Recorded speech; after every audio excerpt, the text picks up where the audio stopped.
Hello there, my name is Bruce from Brankus Creations and welcome to my live stream today. I hope everyone is well. I should of course speak in Australian, so hello. I am going to do my normal quick thing here where I just go through and welcome everyone. So hello to Jack68K, to Steve from Mac84, Thomas Armstrong, SadMac356, Enzo Fitzhume, DocNo27, Frank S, Charlie Gellar, Enzo Fitzhume. By the way, Charlie, I probably pronounced your surname incorrectly. Gellar, I assume. Enzo Fitzhume, Joe Williams, Pretzel FTW, Roger Jones, Jay from the House of Moth, Inkskuv, Patrick Pitts, Jeff Barnard, Max Button. Max, this is your 2FX, mate. So, All Things Radio, hello. So yes, this board does belong to Max. Max sent me a box a little while ago. Had a few things in it. Most of them have been done. I've literally got this 2FX and one more 2SI to do. There was one board in there that's unrepairable. Everything else has been sort of recapped and fixed. So that's a pretty satisfying thing with those. So that's all good. And that, now it is, I forgot my Easter egg. I meant to bring an Easter egg down because it's Easter Friday. It's that important time of the year where we all have to stop and reflect and think about that magic bunny that lays eggs. The true meaning of Easter. Is that? Yeah, okay, cool. Now, I do have a bit of an issue here in that this is a 2FX board and it is a monster of a thing. And I don't really have the space on the desk here to work on it, but we'll figure something out as we always do. I've sort of been tidying. I mean, when I say sorta, I really mean sorta. But lots to do. If I do get this 2FX fixed fairly quickly and I have still got some energy, I've got a Macintosh SE I want to have a look at. This is it here. I would like to try and get the floppy drive working on that one. So that would be the plan. So now, yes, shout out to Steve. Sorry, what is the main camera you are using? You look sharp. Always look sharp. Thank you. This is the Logitech C922. Got nothing but good things to say about them. But don't point a UV laser at them. They don't like that. I did do that and I wrecked one of my cameras. Now I've actually got one of these floating around. Don't ask me why, but I have a spare C922 camera. Now, I obviously bought it for something, but it didn't work out. And it's just floating around here on the desk somewhere, and I kind of need to figure out something to do with it. Maybe I'll set up another camera, or maybe I'll put a camera here so you can get an over-the-shoulder view or something like that. Steve, shout out to Steve doing his accounts today. So we need to be entertaining. We need to, but not too entertaining, so that he doesn't actually get the work done. All Things Radio, thank you for the soldering videos. I built my first DIY soldering kit the other day. First time ever soldering PCB. Awesome. That is absolutely fantastic. Now, was that a through-hole soldering thing or was it a surface mount? I'm just curious about that because obviously the surface mount is the one that is probably a little bit more challenging. But having said that, it is my favorite type of soldering. I love surface mount soldering. Rob T, hello there.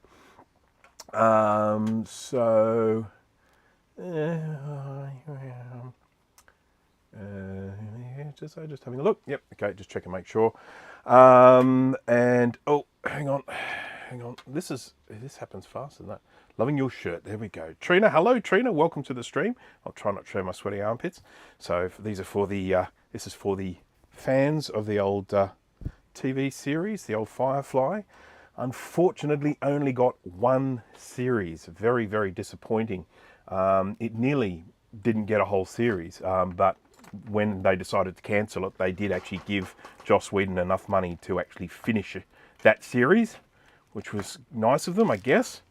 But very disappointing because it was an extremely good series, in my opinion. It was a very, very well made, very well thought out, very well acted, and definitely one of my favorite science fiction series. But yeah, unfortunately, only one series and a movie.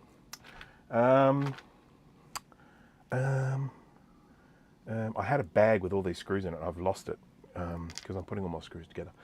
It was an FM radio kit, got it all together and powered it up to find out the main chip was fried. Whoops. 98% through hole, one chip had 8 flush mount. Cool, excellent. We need more Firefly. It was nearly not filmed in 16 by 9 either. God, I'm glad it was. Here's a really interesting thing. When it aired to TV, they didn't play it in the correct order. They shot a pilot. They made a pilot, and it was a movie-length pilot. Let's say it was an hour and a half long, something like that. All the kind of character exposition, all of that happening in that first episode. Very exciting, really good episode. And then whoever it was, I can't remember who it was, Fox, I think, maybe. I think it's 20th Century Fox, I think.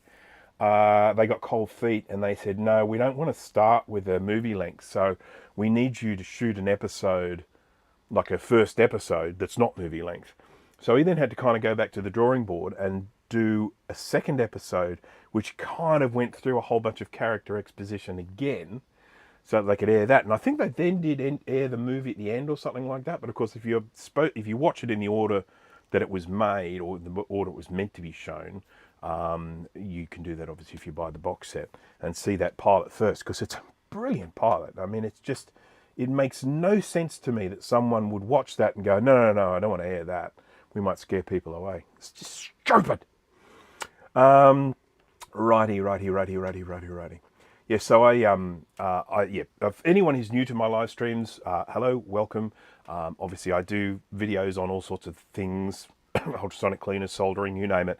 But I also do these live streams, and in these live streams, I typically I typically get some vintage Apple stuff and try and repair it. And today is no exception.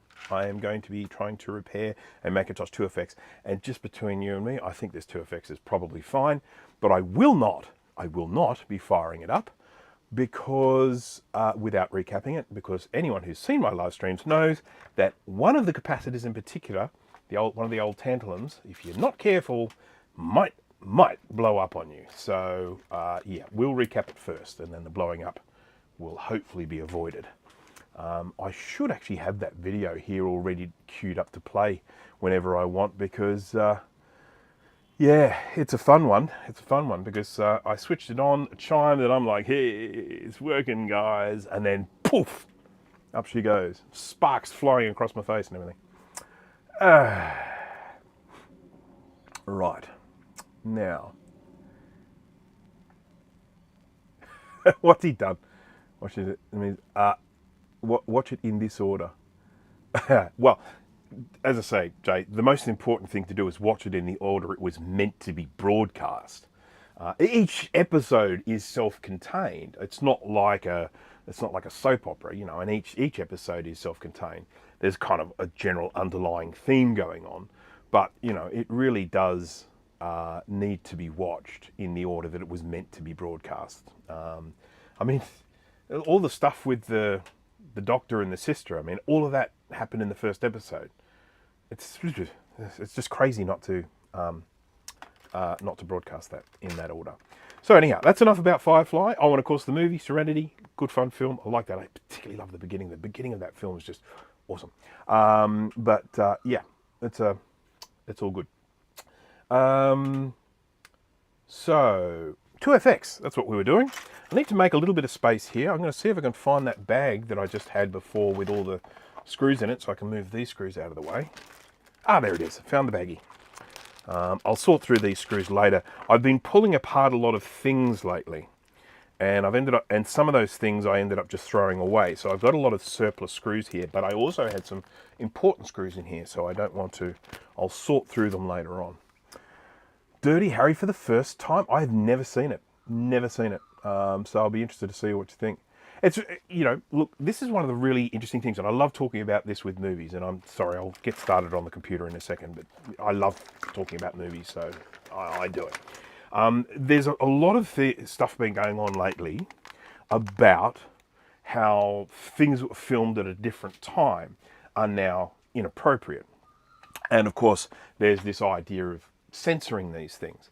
Now, as in removing the parts of the film which are going to be deemed offensive. Now, I am not a believer that that should be the case. I have no issue with people putting a warning at the beginning of the film. something like that, saying, let it be known that this doesn't, reflect the opinions of the studio, blah, blah, blah, blah. This film contains scenes which some people may find offensive. If you want to do that, that's fine. I've got no issue with that. But to actually cut things out or make them unavailable to see, I really don't like that. I totally accept that, one of the classic example, and the reason why I think of this is because I was thinking about this movie the other day, and that, I wonder if that was meant to go somewhere. The movie, The Breakfast Club, not that old, 1985, I think, John Hughes film, and watched it as a kid and thought it was all pretty fine and everything, but they were saying there's actually some really incredibly inappropriate behaviour in that film by the main star, and you watch it with the with an eye on that, and you think, yes, right, that behaviour was very inappropriate, and given the fact that he ends up with the girl at the end, or we think he does, it sort of seems like it's not the best. But the modern cut of Blazing Saddles is 30 seconds long. Dear, oh dear. So, anyhow, they left Madeline Kahn in. Yes, you got to have Madeline Kahn in that film. Breakfast Club is such a boring movie. Yeah, I mean, I enjoyed it as a kid. I haven't seen it as an adult, so I've got no idea how it would actually stand up. I mean, I saw it when it came out, so because I'm old. Right. Okay, let's get this keyboard out of the way so I can put a great big hulking 2FX board here in its place. I might even change camera views for that so you can see just how messy the disc is. I've got to move the old multimeter. I really need to 3D print another stand for this after breaking it while I was trying to show Jay how to use it without breaking it. I broke it.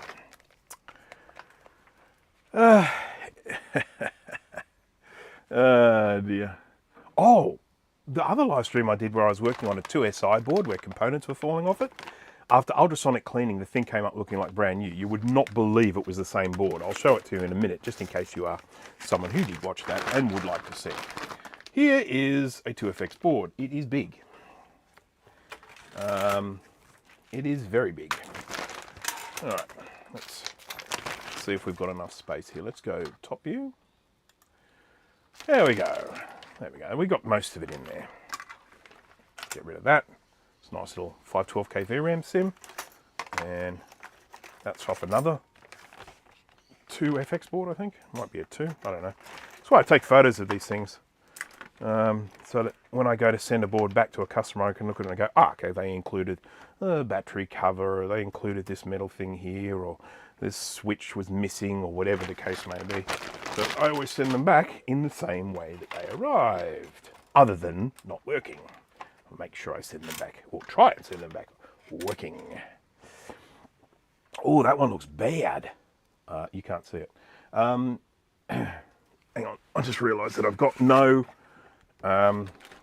microscope camera. I was going to go ping. There we go. Microscope camera.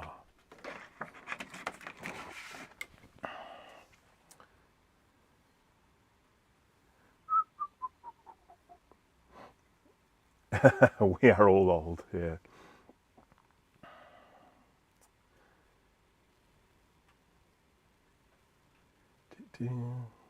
Will that monster fit in the new ultrasonic? It absolutely will. I used a 9500 board. Sorry. I just squished a spider. He could stay there. Unless, do people want to see the spider, or should I not disturb him? There's a spider on my Quadra 950 board. And I just squished him. I mean, he's okay. He seems okay. I don't think I killed him. I think he's like, hey, what happened? Anyhow, I used a Quadra 950 board to test the size, and the Quadra 950 board fit in there quite happily, and the 950 is actually a little bit bigger than this one, so. Okay. Hang on. Smash that like button. So, We didn't end up having Mac-Yak today. In case there are any Mac-Yak viewers, we didn't end up having it today. We are going to probably have it next week, I think. We're sort of pushing ourselves out of sync so that we can get in sync with Mr. Greg Rutke from Rutke Mods. We want him to be able to join in with the show a bit more, and he was unable to join in the cycle we were in. So yeah. So anyhow, I thought I'd stream instead, seeing as I had a 2FX here. This is the extra camera that I was talking about. Not sure when I bought it or why I bought it, but I've got a spare. Isn't that nice? 2FX uses different RAM. It does indeed. It uses this RAM here. I have kits for making 16 megabyte SIMs for these, thanks to our good friend Kai of Macintosh SE and Macintosh Classic Reloaded fame. He sent me this great big stack of memory chips and all these little poi boys. Macintosh IIfx 16 megabyte RAM SIM. So he sent these to me. Started, I can make some. What's that? Oh, he sent me 4 megabyte SIMs. Oh wow, cool. I mean, I made all those ones from K-Koba, but there's, I won't object to making another 4. Ew. Sent me some slots. So he sent me enough to make 1, 2, 3. I know he sent me enough to make 4, at least 4. So the other PCB has possibly fallen out of this bag and over there, which I think it is. But anyhow, so I will make these one day when I have a 2FX. At the moment, I don't have a 2FX. I have a broken 2FX. I have a case. I think the power supply works, so I could put in a Macintosh 2 and just try and trick people into thinking it's a 2FX.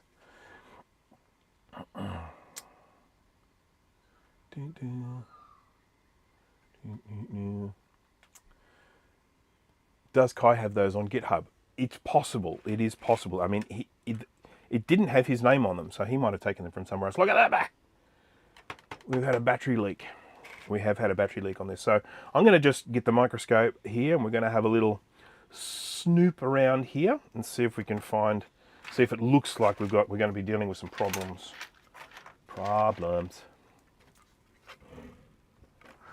Doo-doo. Doo-doo-doo. All right. Scope view. Papillon.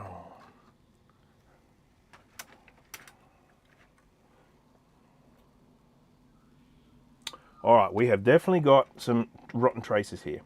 So when I told Max that this board looks spotless, I was definitely not looking in this area, was I?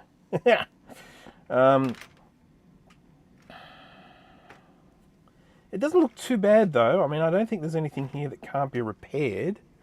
Let's get the old scalpel out so we can start just having a bit of a feel for things here.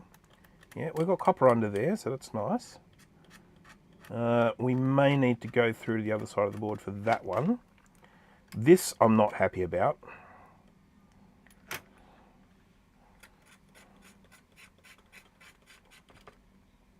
These shouldn't even matter. It should start without these, because these are just related to the battery. I mean, we'll fix them, of course, but they shouldn't stop the computer from starting. These diodes here, these 2 diodes, and these traces running along here.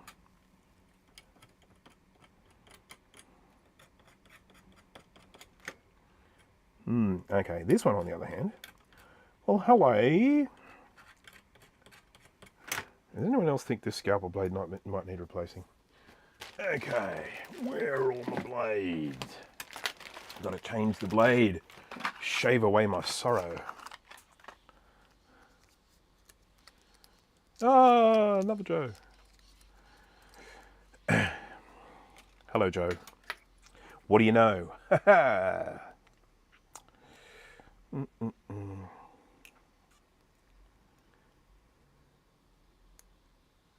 Can't keep my eyes open. Night all. Well, Trina, thank you very much for joining.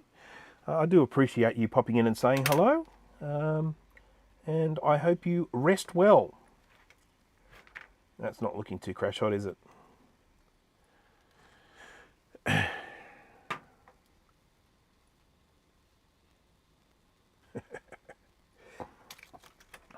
Yes, I think I mentioned this in my last live stream, but we have come out of daylight savings. And of course, the US has gone into daylight savings. So basically what that means is it kind of pushes us further away in hours. So normally if I was to say stream at midday, if we're talking about Eastern time, because most of my US friends are in Eastern time. CS Waffy, hello. If I was, comparing it to Eastern time, if I was to stream at midday, it would be 8 p.m. Eastern of the day before. But now, if I stream at midday, it's 10 p.m. Eastern the day before. So it means that I kind of have to stream a little bit earlier if I want to get people staying awake and watching. But come on, it's Thursday night. I mean, Thursdays are meant for staying up late. We all know that.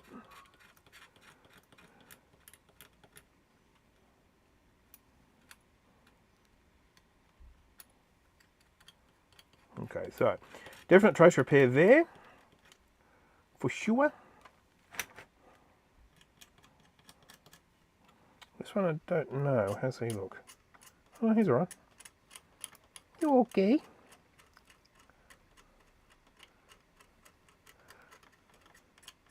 When you have a like a bit of damage to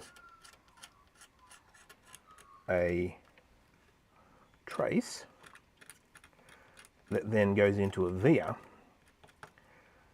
if you can just trace it to the other side of the board, you stick a piece of wire down the middle, and easy, piece of cake. What really sucks, really sucks, is when you have a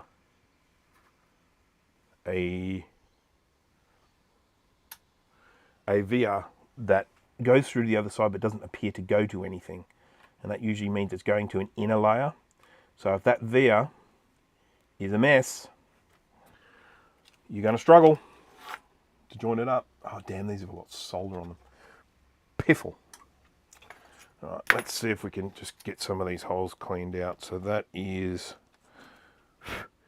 here. That's around there. Yep. Alrighty. Oh no, these don't have solder. I'm lying. I'm lying to you all. Sorry. So where's my hammer? Saw it before. Did I clean it up or did I just look at it? I think I just looked at it. Maybe moved it. Every night is meant for staying up. Yes, indeed. Alrighty. Well, that's apart from a Macintosh SE30, which I must put back. The reason I haven't put it back is because I've been working on that SE30. I think I was talking about it in my other stream. I have now made it so that it is a grayscale SE30. Gotta love that. Gotta love grayscale. Right, so what I need to do with this is I need to get this through to the other side. And no, we're not going to do the door song again. I did that last time.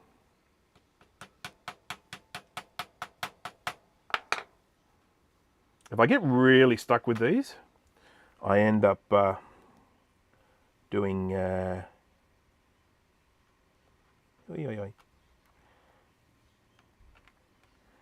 oh fudge! I put one of these little needles on my Dremel, and I Dremel through. It works really well. Got to be very careful though. Steady hand required. Okay, so that should see us break on through to the other side. No, we can't use one of Peter Gabriel's sledgehammers because they're made out of clay or plasticine. Like in the film clip. They're not very effective.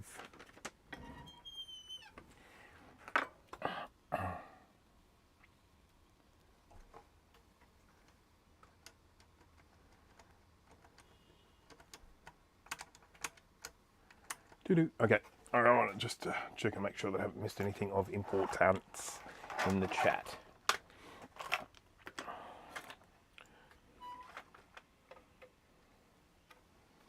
Okay, alrighty. Okay, alright, okay, alright. I can see where I've made the holes.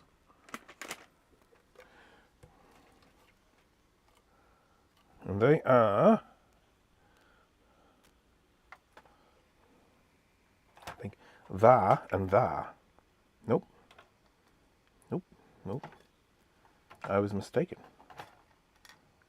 There we go. There and there. Now I just need a scalpel again, the one that I keep losing. There it is. This board is so stupidly big.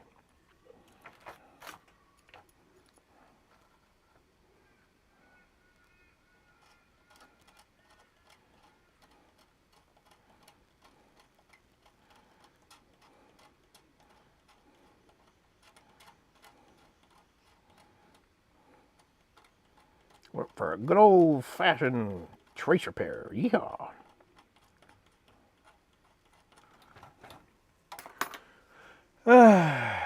Right, now we need to get some flux. Very, very important part of doing this sort of work. If you are going to be doing this sort of work, please don't attempt to do so without flux. I promise you, you'll make it a lot harder for yourself. And I use Amtech flux. I like Amtech flux. There's all sorts of drama been going on with Amtech lately about who owns the name. And it actually turns out that there's all sorts of copyright related issues with the name. It doesn't. I don't think anyone.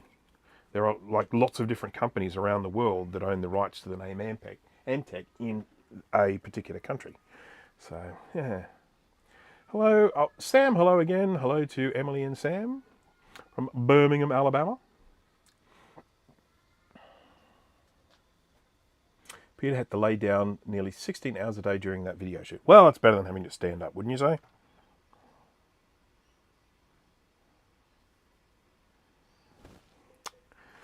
I remember a time when, you know, pretty much any time Peter Gabriel released a song, he was going to end up getting the best film clip of the year. I mean, that was just kind of, you took it as read. He was going to come up with some awesome film clippy thing. It's really interesting because one of the things I like about Peter Gabriel is that he kind of just did his own thing. You know, he was in Genesis, and he said, "No, I want to go and do my own thing." And they're all like, "Well, you know, you're missing out on a huge opportunity here. You're mad. You'll never make it. You should stay with Genesis," all that sort of stuff. And then he went on to become one of the highest selling artists during the 1980s. I think it was the 80s. And so he kind of really showed them, you know, it's like, guess what, guys? I've done really well.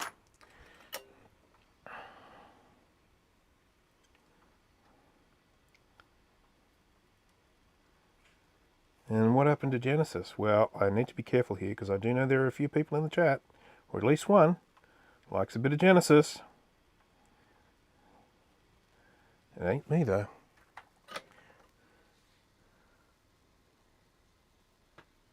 Ha! Releasing every month the day of a full moon. How about that, then?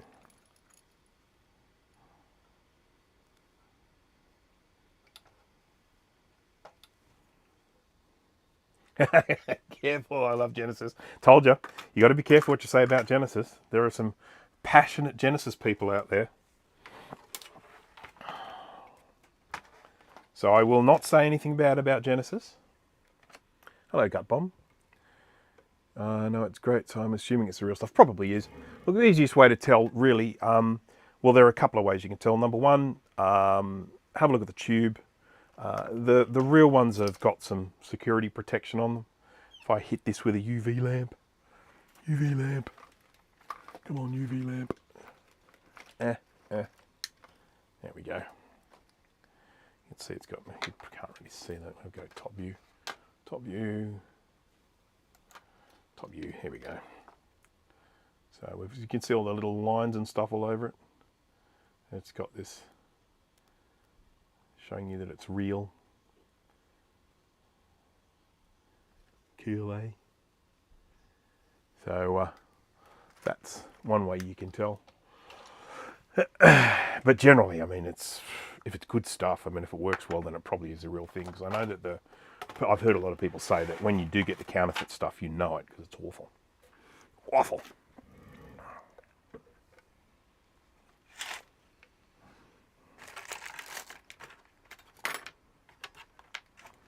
This board is too big.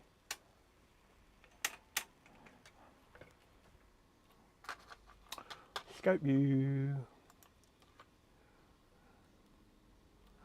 All right, let's get a little bit more flux on here. Checked in my retro bright box. Looks legit. There you go. There are continuing legal battles, excuse me, going on. It's my understanding. I was contacted by Inventec the other day, saying they are fighting a legal battle at the moment, so that they can own the name. The one thing with Inventec, which I have in my various contact with them, they have never addressed the original accusation that they were selling a product with the wrong label on it, i.e. selling V2 NC559 V2TF. They were selling a label V2TF with ASM product inside. They have never addressed that to me, even though I asked them directly.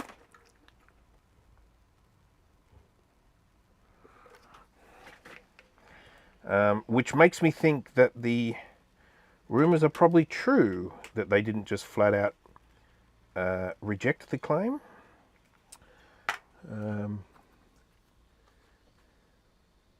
Can't we all just get along? Yeah. It's funny, isn't it? God, the stuff that goes on. There's so many times where I just sort of think, God, you know, come on. You know, some of this stuff going on with SCSI emulators and whatnot. Anywho, what are you going to do? Huh? What are you going to do? So I thought this was just going to be a straight recap and that was it. I didn't realise I was going to be doing trace repair in this one, so...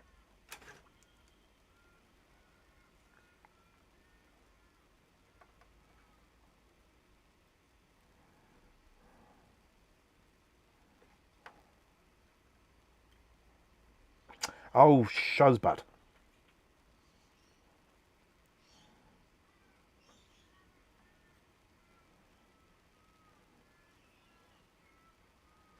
There we go.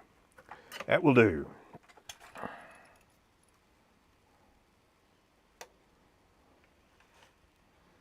I'll just get a little bit more solid down there.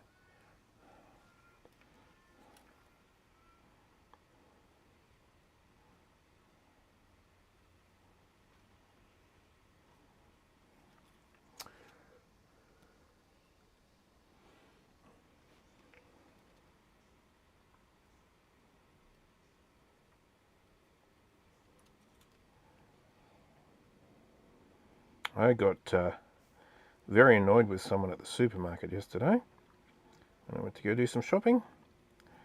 A particular person just parked himself at the end of an aisle with his trolley sideways and stood there looking down the aisle and basically completely blocked entry of anyone.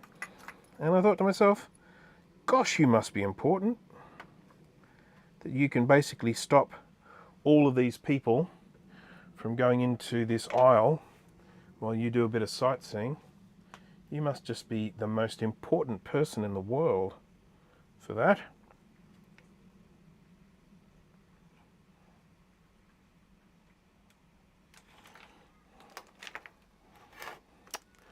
So I did what any sane person would do. I smashed into him with my trolley.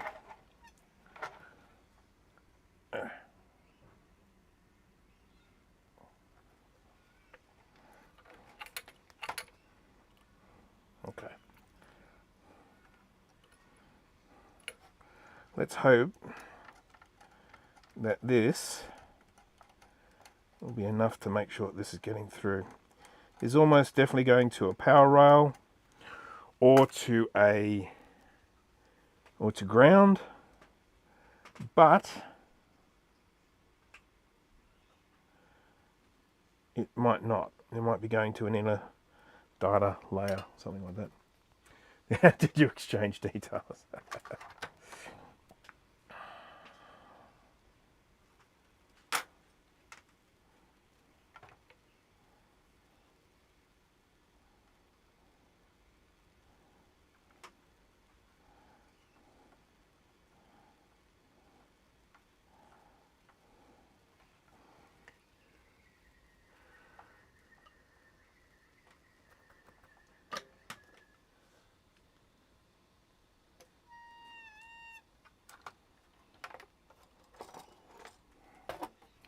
Yeah, I don't know if it's an ongoing trend or something like that, but there's just definitely seems to be this incredible level of self-importance from some people.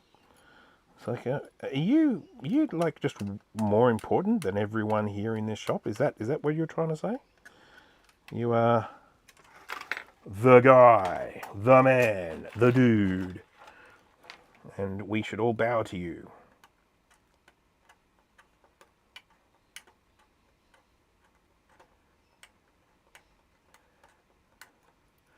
And we all have to live together, you know?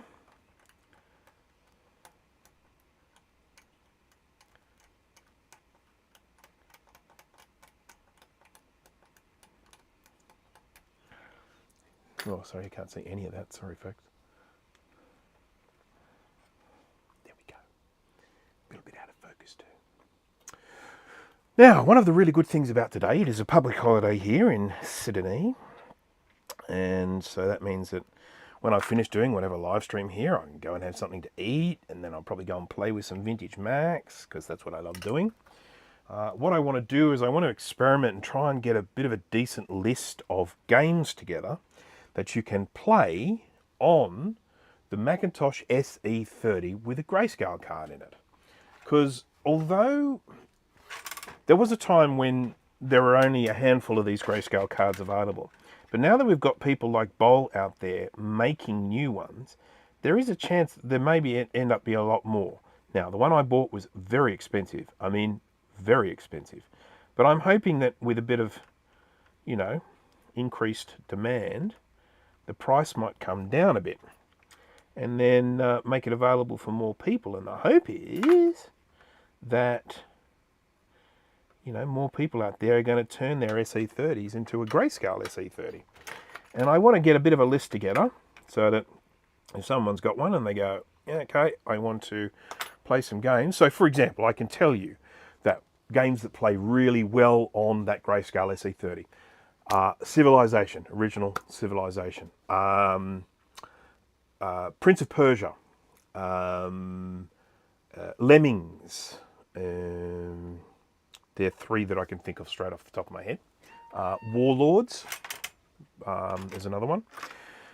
So, yeah, I'd just like to get a bit more of a list. Doom, no, not Doom. No, not unless you've got the 040 upgrade that Mr. Action has. But yes, I don't have the 040 upgrade. I'm still running with the original bog standard 030 chip. And you can play Wolfenstein on it at about 2 frames a second, 2-3 frames a second.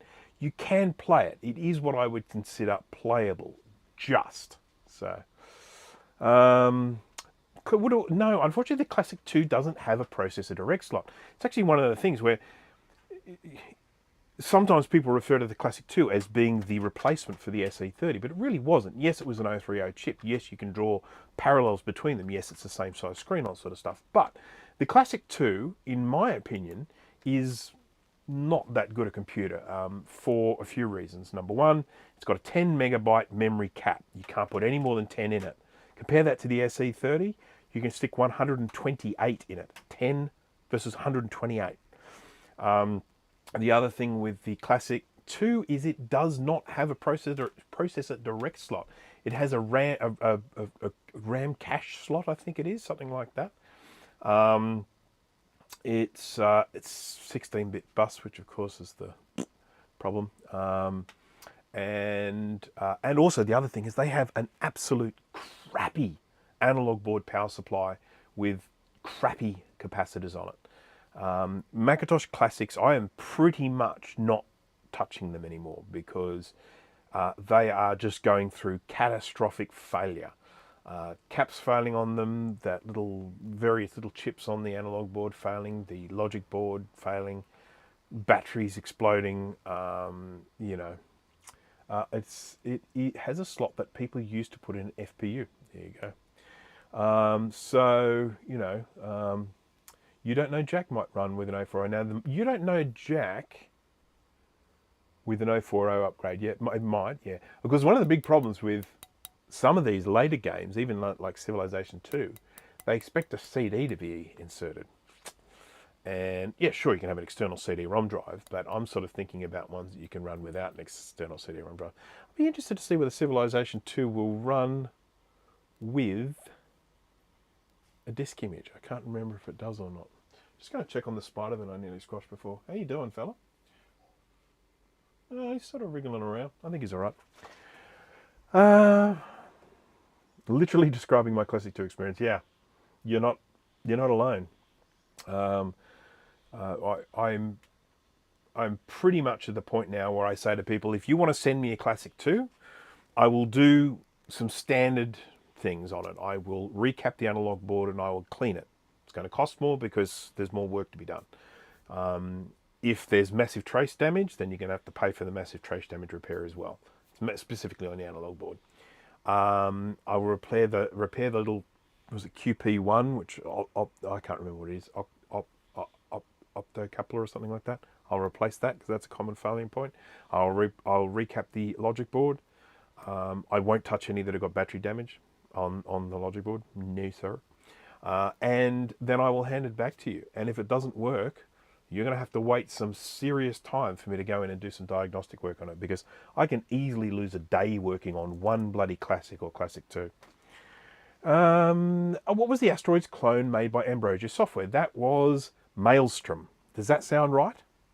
Can someone confirm or deny that? Maelstrom, I think. I don't know about escape velocity, so someone else might have to tell me about that. Getting myself ready here because I can see something that's just come up in the background. And thank you, Rob T. Many, many, many thank yous. Much appreciated for the super chats. Always welcome. Thank you. Thank you. I have lots of classics and Classic 2s for that matter. I think I have 2 or 3 classics and maybe 2 Classic 2s, something like that. They're all working at the moment. Well, they were last time I put them away. I don't know if they still do. So, yeah. Dear. And I've got a few customer ones here as well. It was funny because I did, someone sent me 2, and I went, yeah, no worries, sweet, that's all good. I got one all going, yeah, great. Get the second one going, yeah, sweet. And then just about to contact the client to say, yeah, these are ready, you can come pick them up. Fire it up, one of them's shot. It's not working properly. After full recap and everything, it just, I think it restarts itself, or it doesn't start sometimes and does it other times. Maelstrom. Yeah, I have to try Maelstrom. I've got it. I have to try it. I had it in my head that Maelstrom required something a little bit newer than an 030, but there's not a lot to it, so you would think that it would probably work on that. I know that Spectre would work on it, but Spectre works on because it's just white lines on a black. It's sort of like that vector-based type game. It doesn't. I don't know. I don't find it a particularly impactful game. It's good gameplay, but I don't find it particularly impactful to play. I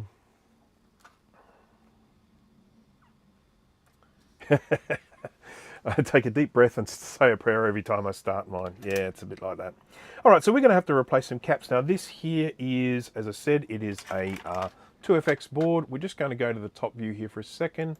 And what you'll notice here is we have, what is it, only 2 surface mount electrolytic caps. One there and one there. Now, this one's leaky. This one is probably leaky as well. These are right around the startup circuit.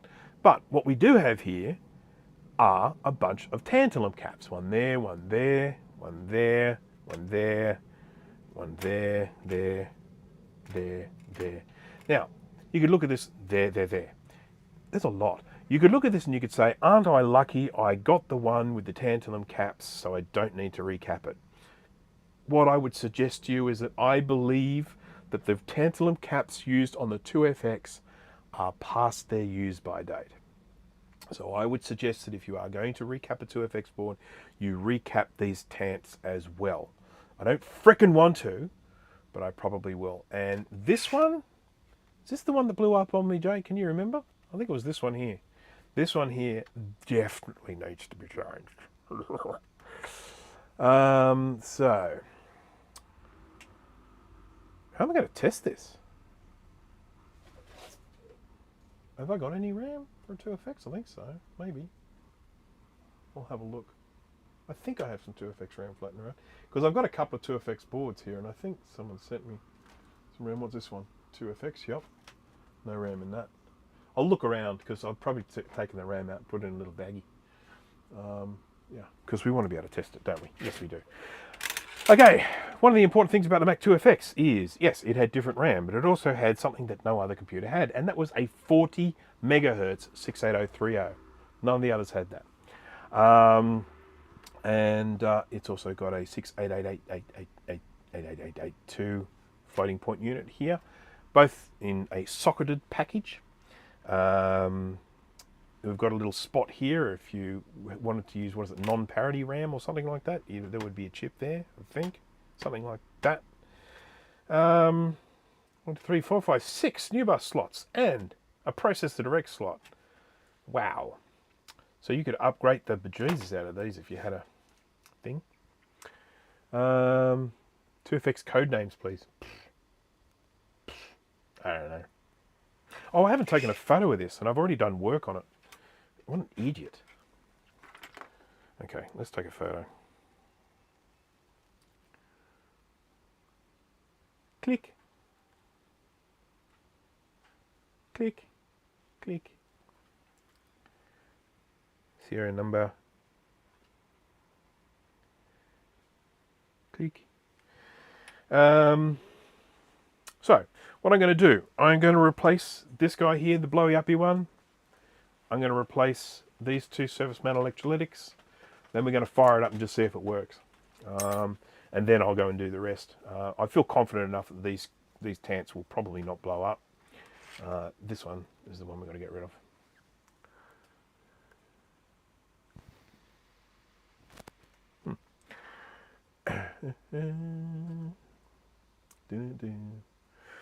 All right, so got to get these off. We need to do this without melting things, so I'll get that little heat shield that I just moved, put it back, get the hot air station out. Don't think this one will take much to come off because he's in such poor condition.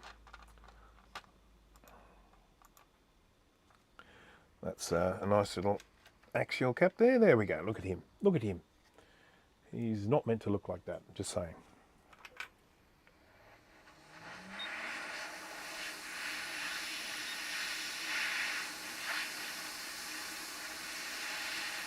Oh, he smells. He smells.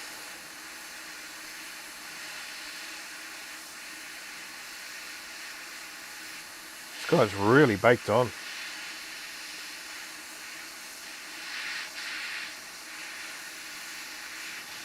There must be some component adhesive. No, it isn't. It's just stuck on good. Now, you might notice that we have this guy over here. We've got pads for tantalum caps, so I don't actually need to try and make a tantalum cap fit on a surface mount spot. We do need to clean this up in a big way.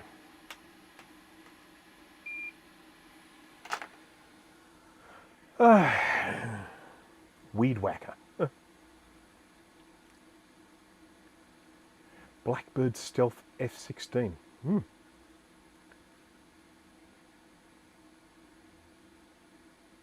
Gosh, how about that? Things you learn.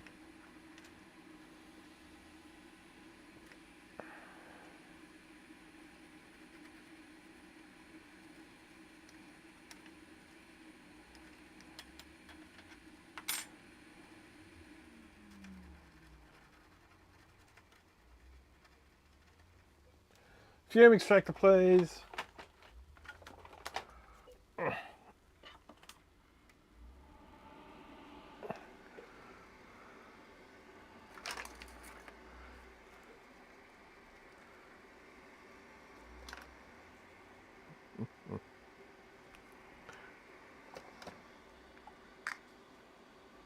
Was something missing beside that cap you just removed? No. So this pad here, so Apple made this in a way that was, I guess you'd call it kind of future-proof. They decided to design the PCB so that they could place either electrolytic or tantalum caps on here. And I'm guessing that probably electrolytic were cheaper than tantalum because tantalum uses tantalum, and that's quite a rare mineral. But tantalum had the advantage of being more long-lasting. And so, with the IIfx, I guess, being the flagship, they probably said, oh, you know what, this is an expensive computer, we'll put some tants on it. Maybe. I'm just guessing. I don't know this. This is just me surmising.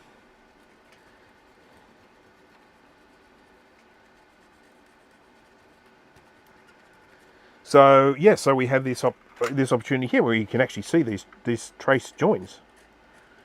So you can either have a cap on these pads on the right, or these pads on the left. And I am going to be going onto the right. But I still want to clean up the left. I can't be having ugly looking pads on this computer, so that when Max has this back, he opens it up and looks and goes, ugh, look at that ugly pad. If only Bruce had made that look better. Getting hold of a IIfx here in this country is not easy and not cheap. Not a whole lot of them around. The irony is, of course, that the company that I work for had a IIfx, and if I thought there was any long-term value in it, I probably would have said to the guys, hey fellas, once you're ready to decommission that, I would like it, please. It just didn't have that real thinking back then, you know. It just wasn't thinking along the lines of, oh yeah, we're going to hang on to these because they're going to be fun as a collector when I get older.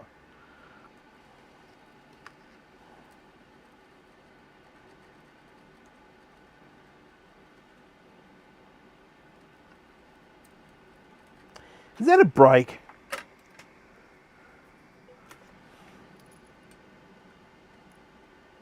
No, it's not. There's copper under there. Yeah, not cheap. Not cheap.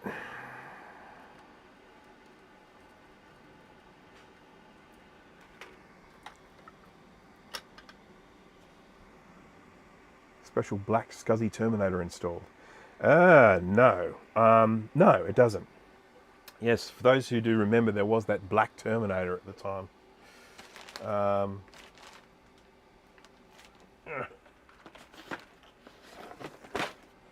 Tants.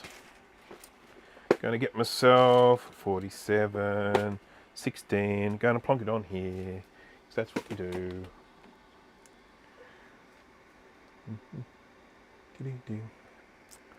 Right, let's get some flux on here, and we will get this around this way with the line stripe for positive, because that's how tantalums are. Stripe for positive. Unlike electrolytics, where the stripe's for negative, and they changed it to break our brains.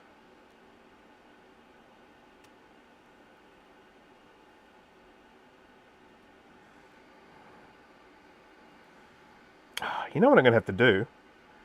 I'm going to have to get Jay's favourite soldering iron tip. Because I can't get in there. I can't get in there. I'm going to need to get my pointy conical tip. A pointy birds. A pointy. Anoint my head. Anointy.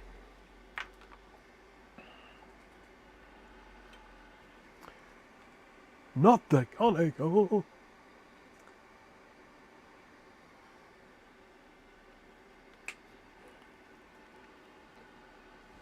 There we go. It's not just a normal conical, it's one with a curved tip. Very, very handy because I can get, there's still enough surface area on it so that I can get heat where I want it, and I can kind of sneak around the side of things with it. It's kind of good. Does anyone here know the reference of that pointy birds? I'll just be curious to know. It's from a film, and I'll just be curious to see if anyone here has seen the film.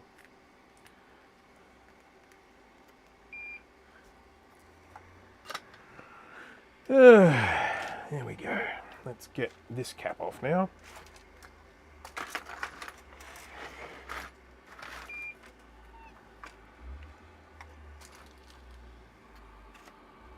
No one expects the solder inquisition. Not the comfy chair. Okay. Oh, swear word on standby. Okay, old man noises. Here we go. Okay. Steve Martin movie, don't know which. Well done. That's close enough, Roger. Steve Martin movie is The Man with Two Brains. So, there you go. It's a film which I loved as a kid, but I don't think it stood the test of time. Keep the racket. Oh dear, good old Monty Python.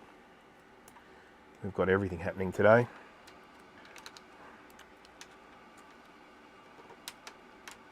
Okay, let's get this cap off.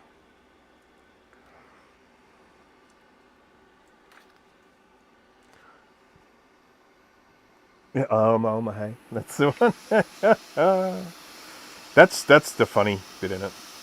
It's huff her and hey.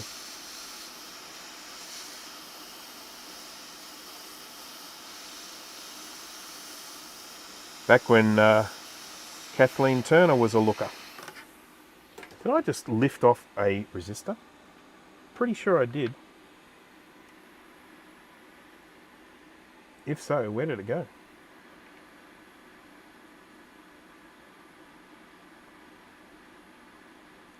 See that? R5? Looks like it's had something there before, doesn't it? Maybe it did, maybe it didn't.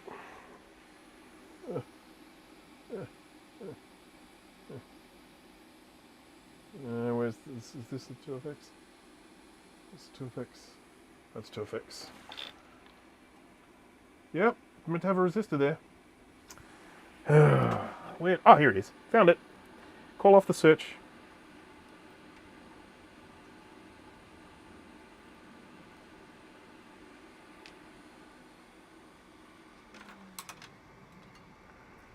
Alright. There we go. It's a 103. Which means it's something. What have we got? 103. So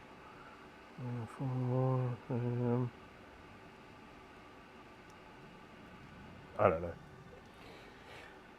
I don't know the codes on those. I use an app. I just type in 103 and then it tells me what the resistance is. Because I'm lazy.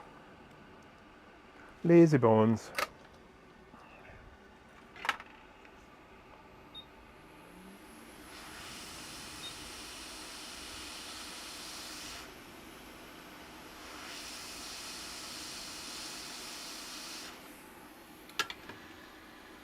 A little bit out of focus there, sorry folks.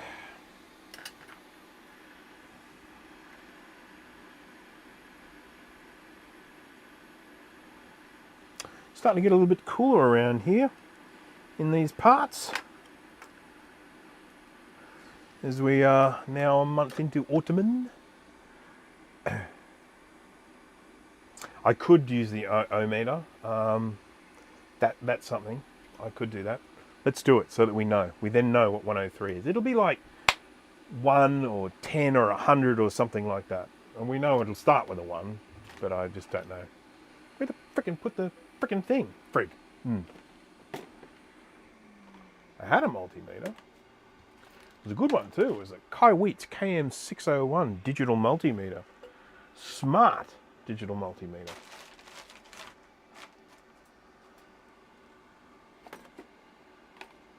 I've put it somewhere. I moved it. I remember moving it. Yeah, here it is behind me. It's behind you. 10K. Are you taking all the fun out of it now?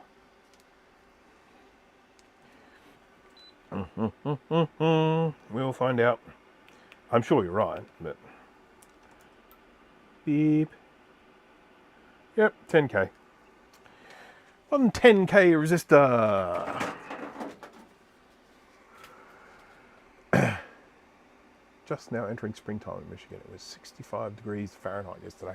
I'm not sure what that is, but it doesn't sound too hot. It sounds fairly pleasant. True RMS, yes indeed. Would you like to see one?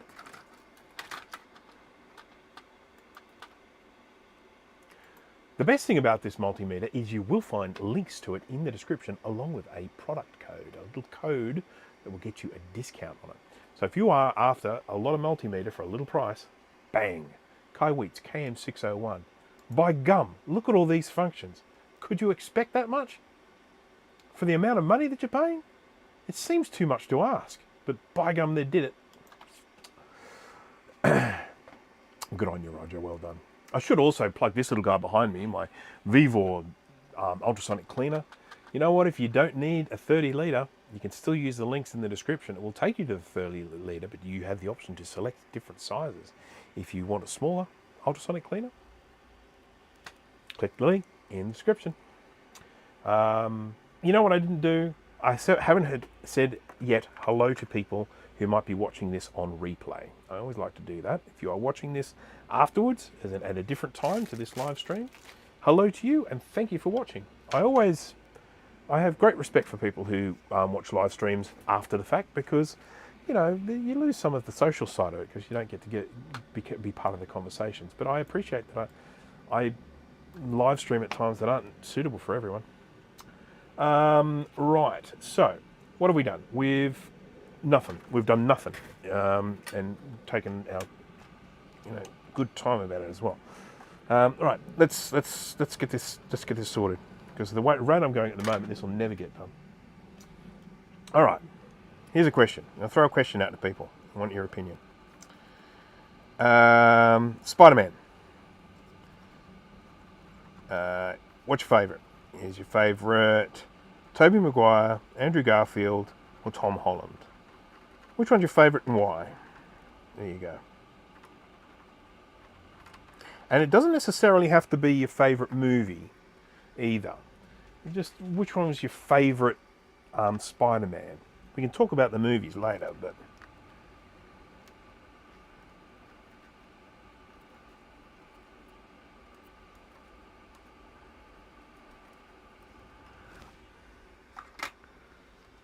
I like the one with all of them. Yeah, that was No Way Home or something like that. Long Way Home. Can't Find My Way Home. Is This My Home? I don't know, something like that.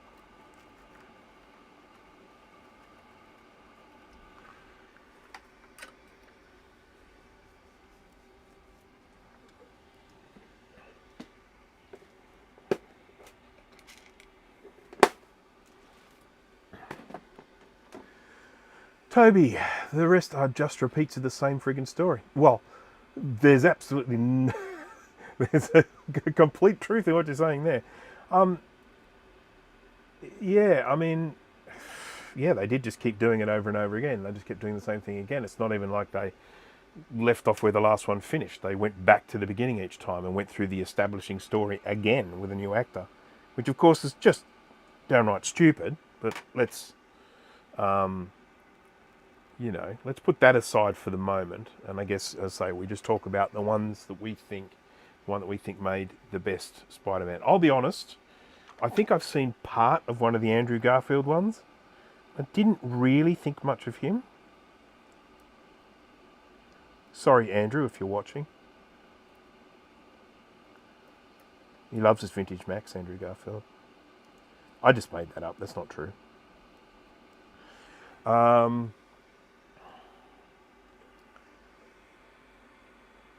Into the Spider-Verse. See, I've never seen that one. That was the animated one. Is that the one?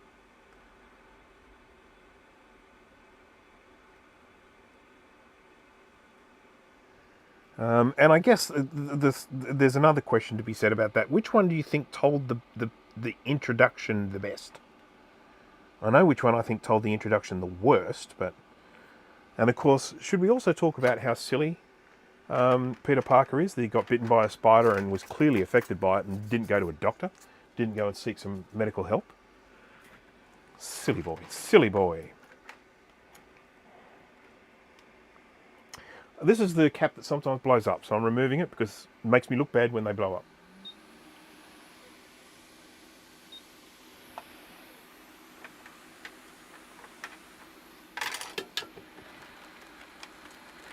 The animated one was a fun ride, yeah. This guy who was in Social Network, right? Yes, he was. Andrew Garfield was what he played the kind of sympathetic character in that, the one that got left out or something like that.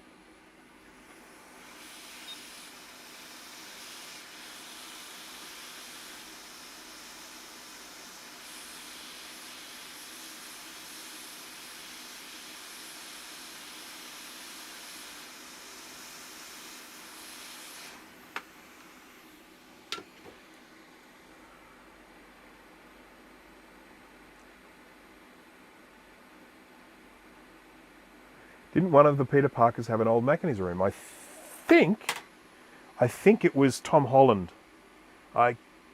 Correct me if I'm wrong, because I'm pretty sure it was the one that had Robert Downey Jr. in it. So as playing the part of Tony Stark.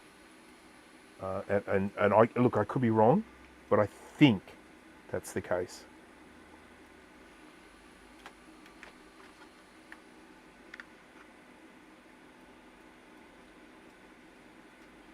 There's an old Mac Plus or something.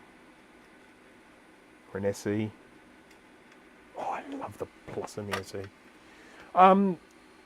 If you happen to watch this, David contacted me the other day and he's got an SE FDHD apparently that he's willing to part with. So I might actually eventually get a Macintosh SE FDHD. I've got the original 800K one, but I'd really love an FDHD. Oh yeah. I've got two of the original ones, actually. Shall we make this tantalum cap blow up? No, we won't, because when they do, they fly out sparks and stuff, and then that might cause danger to me. Now, this capacitor ends up with a fair bit of load in the Civil War film. Okay, there we go. I definitely think when you're talking about the establishing story, you know, the being bitten by the spider and all that sort of stuff, I liked the first one. The first one that was directed by Sam Raimi, it has a very Sam Raimi feel about it, which I know that some people don't like. I'll take it or leave it. Sometimes I'm in the right mood for a Sam Raimi film, and other times I find his directorial style distracting. But I can always forgive Sam Raimi because he did Evil Dead, and that's an awesome film. Started that kind of genre of horror films in the 1980s, because horror films were just... 1980s was big for horror films. Now, I am going to do something a little bit weird here that you may not be used to me doing. Well, I may not actually, because I may not have what I'm after, but I'm thinking about putting a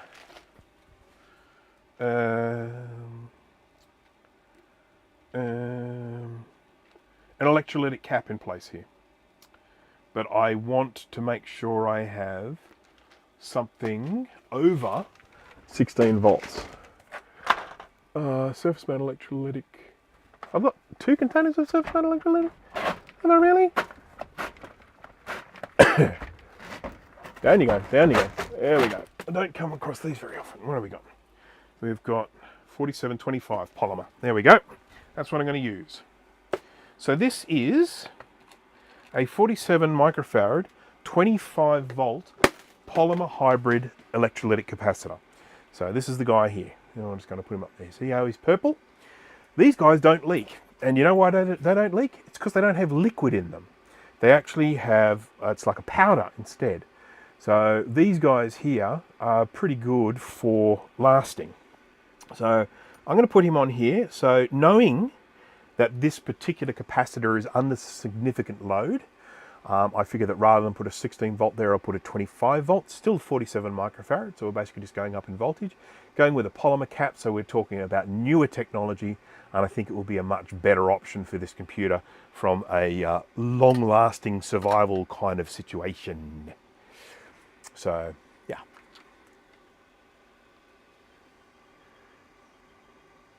A list of every movie and TV show that features a Mac system in the scene.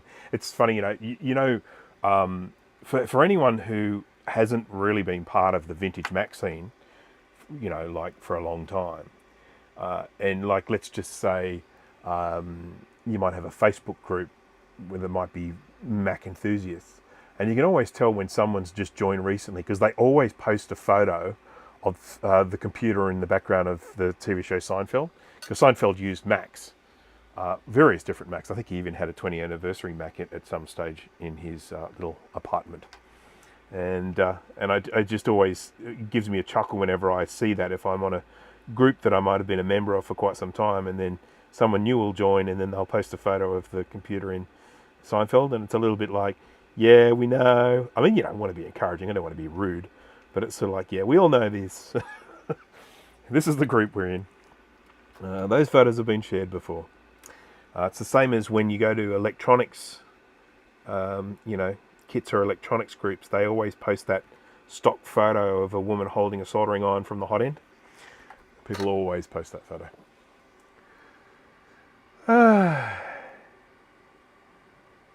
Yeah, the polymer caps are expensive. But this is a IIfx, come on. It's worth it. Right, so now we're going to see if we can find some RAM for this, and we're going to test it out. Now, is this completely fixed, finished, done? No, not by any stretch. And it may not even work, but I do want to give it a try. Now, the IIfx has got ROM on it, doesn't it? I don't need a... You've got a ROM slot, but it's got ROM built in, doesn't it? Yeah? Pretty sure. Pretty sure. Here's the thing for the speaker. Is that it there? J19? Guess so. Can someone please tell me if I need a ROM sim for my IIfx? Steve? Take a break from your accounts and tell me if I need a ROM sim for this, or if it has ROM on board, because I can't remember. Steve? I'm just looking around here to see if I see anything that looks like a ROM, because they're usually fairly distinctive.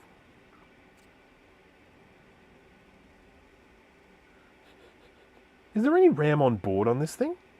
I see these little things that says SRAM. We better do some education. I don't own one. Okay, yeah. Well, I've got the ROMinator. That'll do it. It should do it. Pretty sure the ROMinator will run on the IIfx. Oh, sorry, I pressed a button. See, I just changed views. Right, let's get this out of the way. So, ROM slot down here, just there. So we need to get some RAM. I'm just going to quickly go in here. No RAM on board. All right, so what's this freaking SRAM here? I don't know. Right. I mean, the fact that it doesn't really have a jumper to say whether you've got the ROM in there or not, leads me to believe that the ROM needs to be there. Now I have a 2FX. I have my own 2FX somewhere. So let's have a look around and see what we see. Oh, this looks very FX-y. Ouch. Ouch. This looks a bit FX-y, doesn't it? So we've got our funky RAM sims, and that's not from this. And then we've got a ROM. 32K ROM sim. So I'm feeling pretty good about that. This can go back up here. We don't need him. Oh. ROM card of my 2FX. Yep, it must be. Must be. I think it has to be. What do we got? Bank B, Bank A. All right. Now, you can't start a 2FX without a battery unless you have a magic power supply.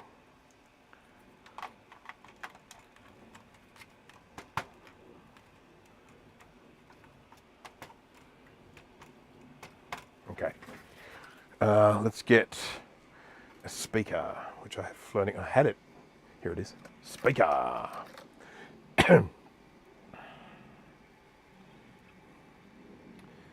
Thank you, Mr. Speaker. So, still yet to do on this. I've got to replace these two caps here. I'll probably replace the rest of the TAMPs because, you know, again, it's 2FX. It's worth it to do it for these. You know, we want to make sure that they last. First thing I'm going to do is just see if it chimes. So, speaker connected for that. And I will just get my magic power supply, wherever it is. I think that's it. I had it the other day. Nope, that's the other one.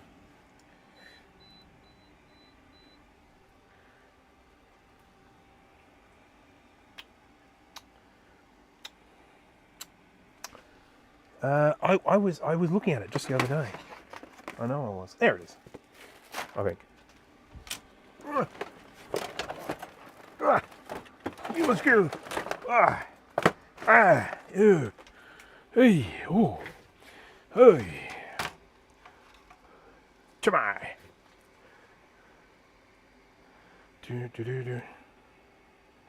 Right.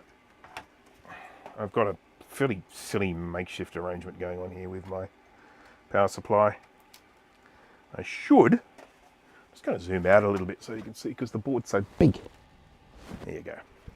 I should just go out and source one of these proper connectors, but I've made it out of two smaller ones. And then we need this guy on here.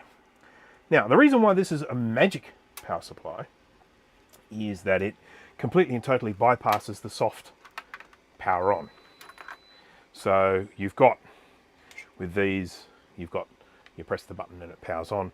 And in this instance, I'm not going to have to do that. It should just come on if it's going to work. So here are a few possible outcomes. Dead. Completely dead. Nothing. Zilch. Nada. That's option number one. Option number two is we'll get a pop from the speaker, sort of like just like a, and then nothing. Option number three, we will get a sad Mac chime. Option number four, we'll get a happy chime. Now, of course, we're wanting option number four, but under the circumstances, I'm expecting option one or two. 5 9-volt batteries to power on. Yeah, I mean, it's funny that these ones need two. It's kind of stupid. All of the Macintosh 2, 2X, 2FX both had two batteries required, and you need both on there to do the soft power on. So, all right, let's put some power in. This one doesn't have a switch on it, so the moment I plug the plug in, we're gonna be live. And oh, there's a fifth option too, and that is that one of the capacitors might blow up. So let's just be ready for that possibility as well. Okay, you ready? Steady. I don't know if you heard that, but it went. Okay, so we got the chime and we got a sad Mac chime. So it started. The ROM's working. It did the RAM check, and the RAM check failed.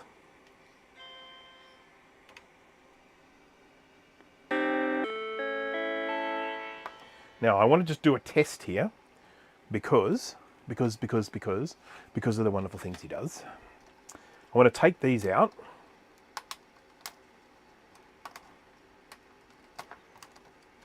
Now, given the fact that the battery leakage is right near the RAM, it's very possible that a trace is damaged around this area. So we'll have a close look at that. But it's a very promising thing. So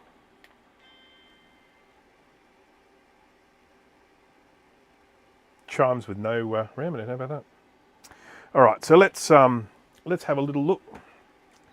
Actually, I'll tell you what. Before we go too far down that rabbit hole, I will just have a look at these slots.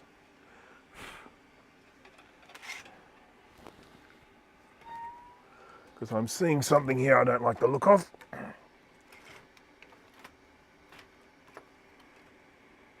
Yeah, a little bit of corrosion, green yuckiness going on here. Oh, you can't see that because I'm not in the scope view. Scope. Luke F, hello there. Connectors on the top left of the board do. Most Macs seem to have them. Are they diagnostic connectors? Yes, that is my understanding of what they are. They even have them on modern Macs now. They're a thing called a JTAG.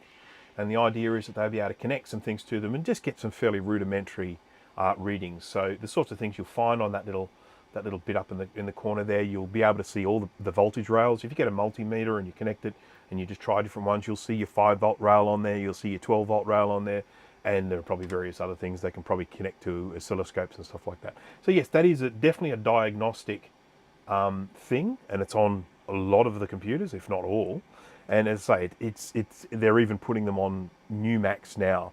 If you open up, say, an old a laptop or something like that, you'll find a connector on there with nothing connected to it, and that's a diagnostic connector, so which they call JTAG.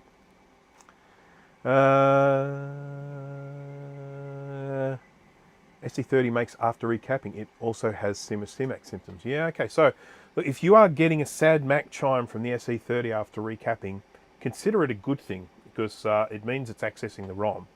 And that's one of the biggest problems with the SE30, having it so that it's not accessing the ROM. It can't make that sound unless it's got a ROM in there. Now, there are two different chimes you can get from an SE30. There's one that just goes ding, ding, ding, ding. And there's another one that goes ding, ding, ding, ding, ding. And the one that has that tone at the beginning is telling you that it's actually having a problem on RAM bank B. So some of the things with an SE30 that can be causing that problem, obviously RAM is a very possible cause. The SE30 is a little bit touchy with RAM, and it's a bit touchy with the configuration of RAM. Always go back to square one with an SE30. Just get 4 known good 1 megabyte SIMs, put them in bank A, nothing in bank B, and test it like that. Don't try and load it up with RAM. And then, of course, you've got things called RAM multiplexers, which are on the right of the RAM slots on the SE30, and they can fail. I've had plenty of those go where I've ended up just replacing those multiplexers and she starts working. Right. So, let's just give these a little bit of a scrapey scrape. I mean, this is obviously going to end up in the ultrasonic cleaner, but I just want to make sure that these are making proper contact because they're a little bit tarnished. But we'll... Oh. Am I? No, maybe. We may end up having to take this RAM slot off, and that is like my least favourite thing in the world. Scope view. Scope view. Why? I think my camera's gone funny.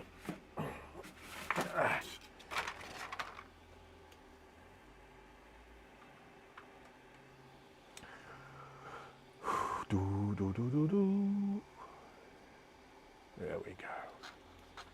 That's better.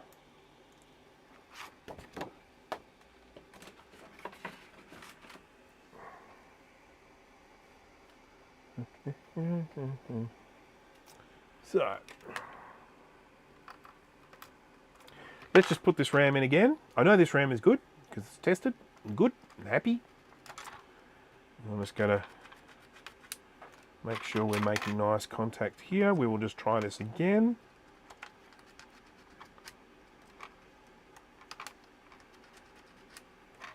but I'd say there's about a probably 90% chance that we have got a broken trace up near that battery leakage, near these RAM sim slots. These are the same, I think. These are the same slots as a ROM sim? Yep, they are. So they're actually exactly the same slot as you use for a ROM sim on like an SE30. So, is there a decent source for these RAM sockets?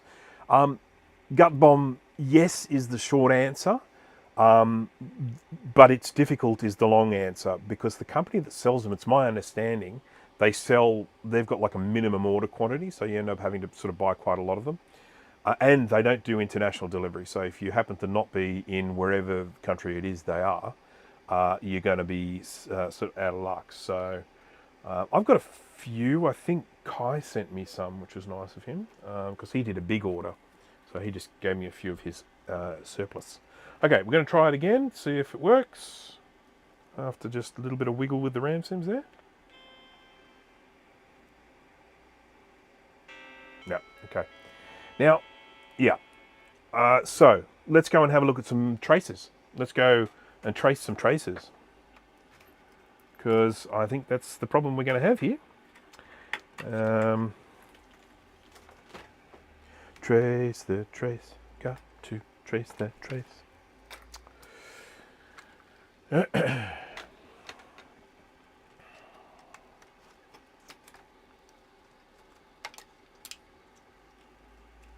Yeah, I mean, I've sometimes ended up using RAM slots from other boards, for sure. Oh, neck is sore. Who here thinks it's stupid that Apple used a different RAM sim for the 2FX? Show of hands. Who thinks that having it so that there's only one computer in the Apple lineup that uses these RAM sims is stupid?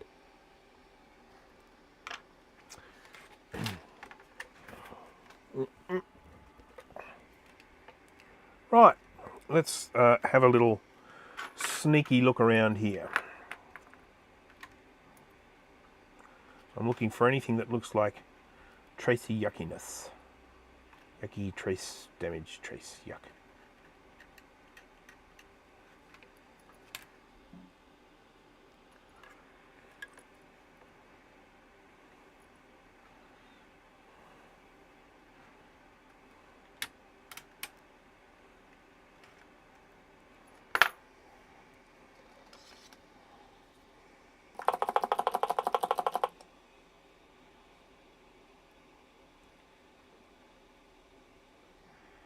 Yeah, you can get plastic ones with the metal clips for 30 pin. I've got some, and yeah, because let's face it, those plastic ones, they just weren't ever designed to last this long.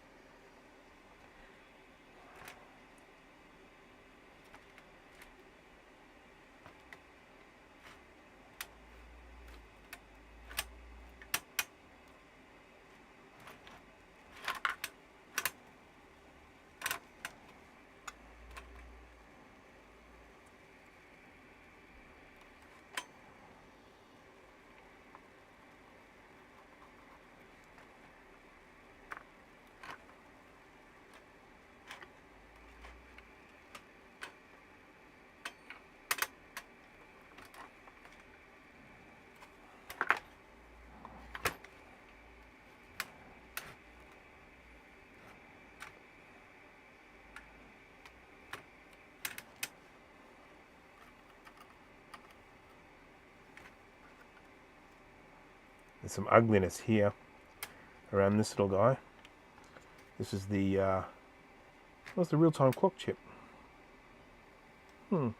Curious.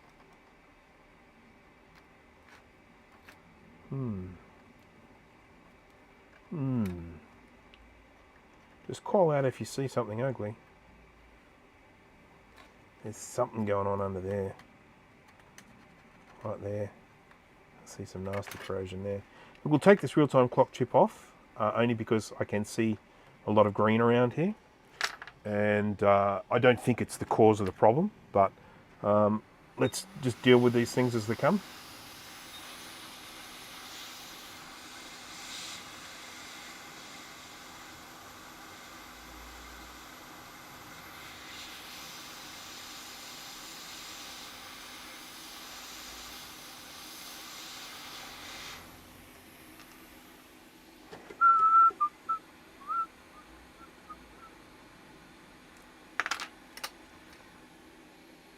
Oh, I had fun yesterday. I went to the shops, went to do some grocery shopping, and it's the day before a public holiday. And one of the things that always happens the day before the public holiday, people go a bit mental in the shops because they're like, the shops are going to be shut tomorrow. And I'm not even sure if they are shut tomorrow, but that's another story. They're like, oh no, the shops are going to be shut, so I've got to buy stuff today, I've got to buy stuff today, got to do it. But I don't think the shops are actually shutting. I think most of them are actually staying open during this holiday break. So I was listening to this woman, because I was at the shops yesterday buying stuff. And I was listening to this woman at the checkout, and she's saying, I don't understand why people come to the shops on this day. Because you're open anyway, you're open during the holidays, so I don't know why everyone's here. And I'm like, do you appreciate the irony in what you're saying? You're frickin' here.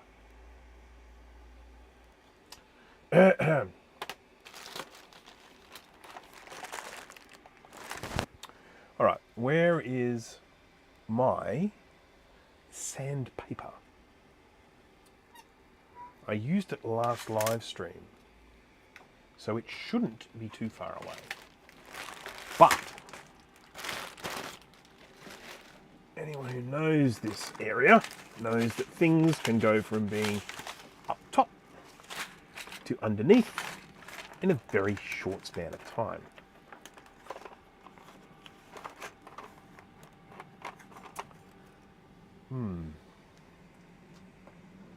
Classic memory expansion card sockets are plastic too.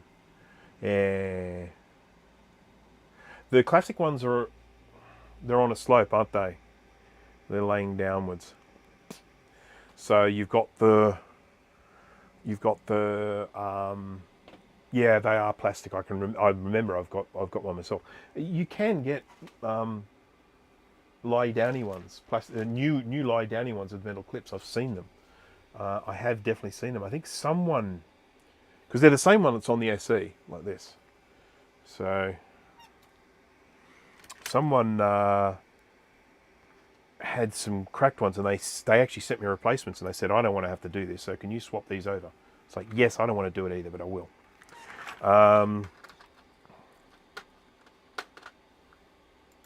Yeah, so these ones that lie down and sort of stack on top of each other. So these are the same sockets that are on the classic memory expansion board, and they're the same sockets are on the classic 2 board as well, for that matter. And that. So, what did we want to do? I wanted to sandpaper this, and I couldn't find my sandpaper. That's the recap of the situation. Good Friday's like Christmas. All the big shops are closed today, but you can just go down to your local IGA if you need anything drastically. Yes, it's very true, Luke F. I'm actually very, very close to an IGA. I don't think I do need anything, to be honest. I think I have everything. I've got a fridge full of wine. I've got plenty of ingredients to make things. I made a stir fry last night, which is quite nice. New recipe. I've never tried that recipe before, but it came out okay. I would do it differently next time though. Chicken and cashew. It's very nice, very nice. The recipe made the sauce, in my opinion, a little bit thick. So I would do it differently next time. Can't find the sandpaper, maybe it's fallen down. Oh look, it doesn't matter, it's not that important. This stuff will get cleaned in the ultrasonic cleaner, but I just generally, what I like to do is just hit the sides of these with some sandpaper. Yeah, now I look at it, I really want that sandpaper.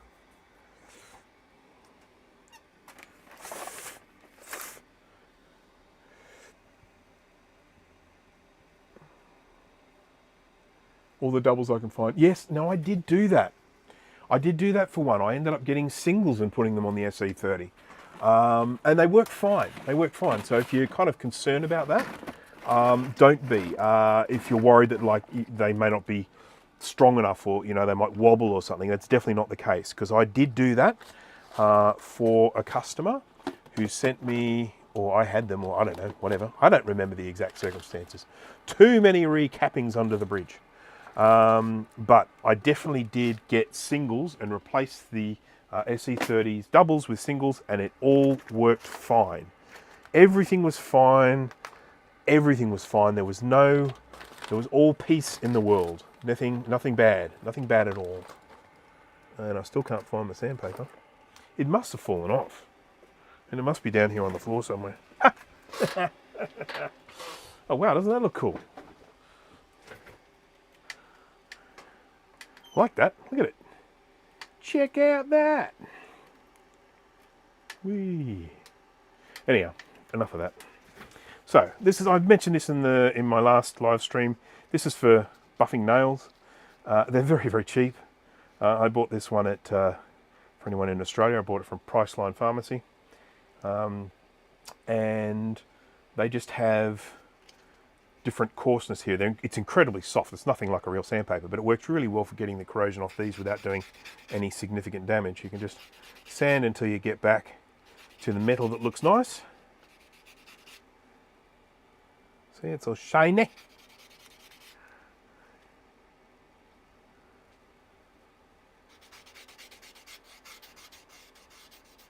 $2.92 a piece, that's pretty good.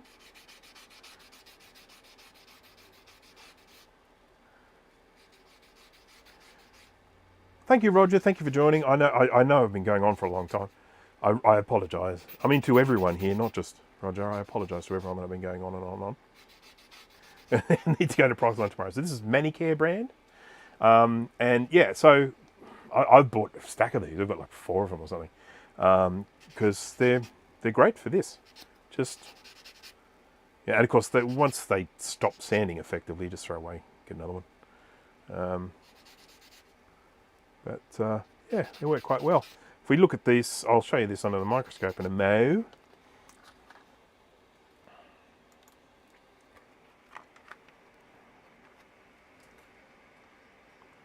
You see I've shinied that up a bit.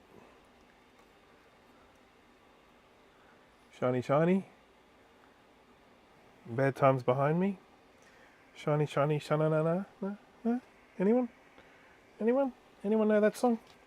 Anyone old enough to know that song? Extra points if you name the band.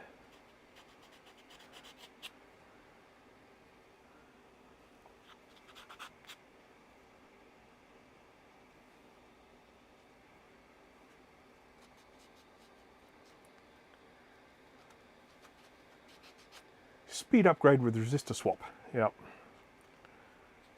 It's very important. Is the SE30 PDA slot still available anywhere? Yes. Yes, it is. Someone told me that the other day. It's a fairly standard connector. Still readily available. So, yes, apparently you can. Indeed.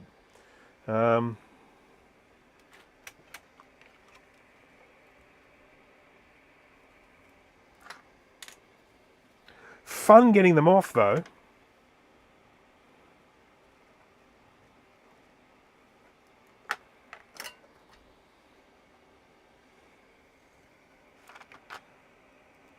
They're easier to get off if you're not actually trying to preserve them. If you're happy to just destroy them.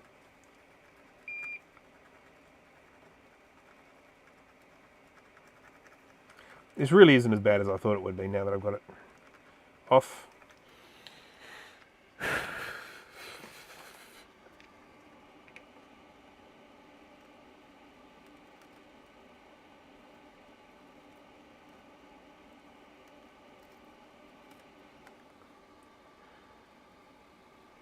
No one got the band name of the song called Shiny.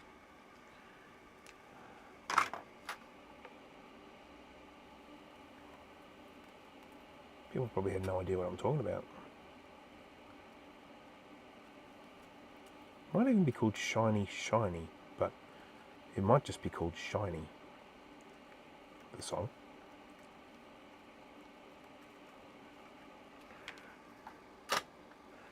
SE30 reloaded board. Oh, the bill of materials has the part number. That's awesome.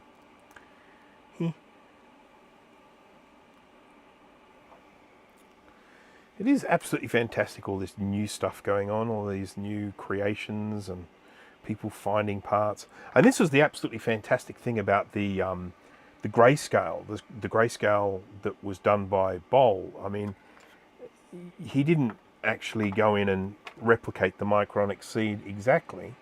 He did something way, way cleverer, and he found a graphics card for the SE30 that was a lot simpler. So all he had to do was replicate the neck board. In actual fact, the graphics card is an old Formac card.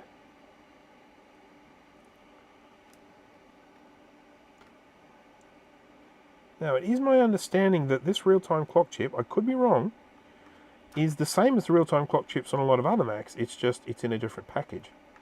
And you could theoretically use this on an older computer that used a DIP chip rather than this PLC-C package, as long as you had the pin, you had like an adapter to make the pins go to the right place, apparently.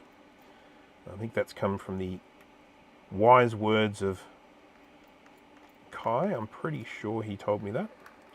And I believe stuff that Kai tells me.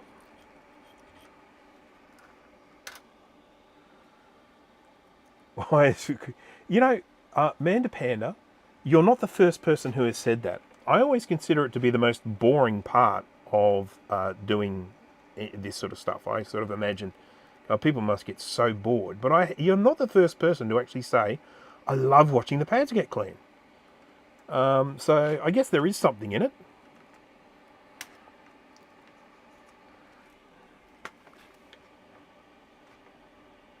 Come on.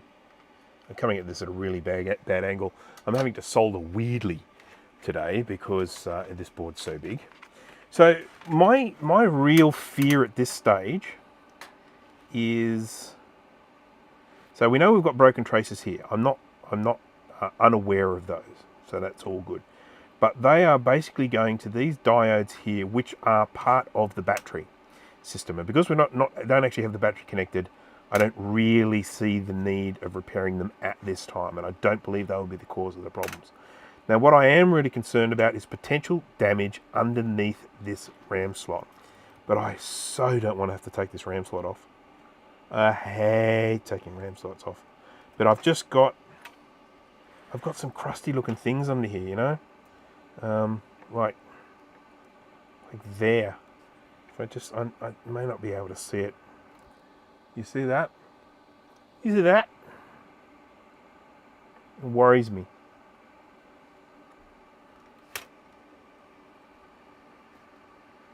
And I have this feeling that tonight's gonna be a good night. No, that's not the feeling I have. That I'm gonna have to take that RAM slot off. How does everyone feel about that? Spray it with contact cleaner and reflow the nasty pins to be cheap. No. Oh, shuzbutt. Oh, it's my tweezers. At least I can see them. So I'm going to disagree with you there, and look here. Okay.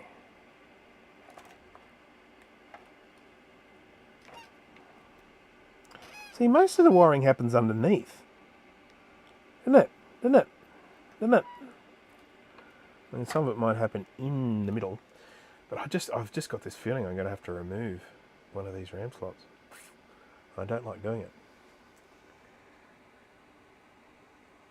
I do have my heat plate, but there is a slight problem with it. Because it is a Brankus creation and not exactly as the manufacturer intended it, it uses so much power that it does have a tendency to trip the circuit breaker on the house, and then live stream ends.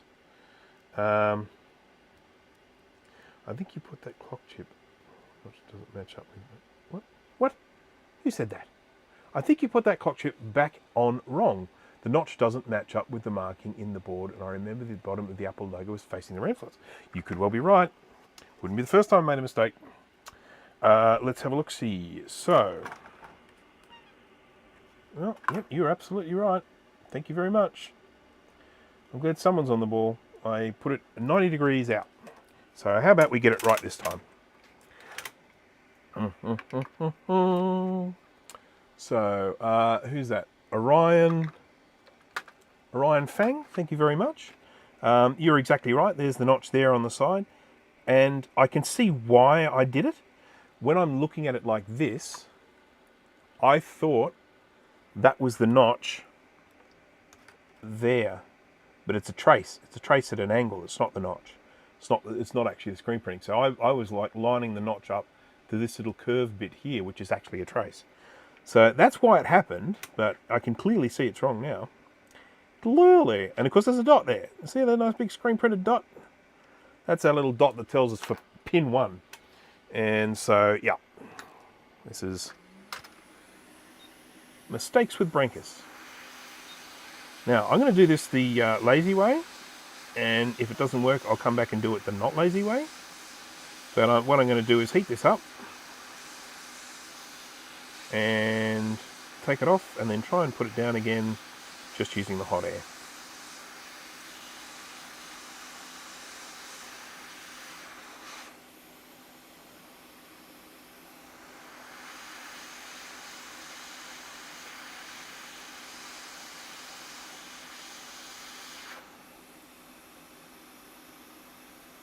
Oh, fiddlesticks.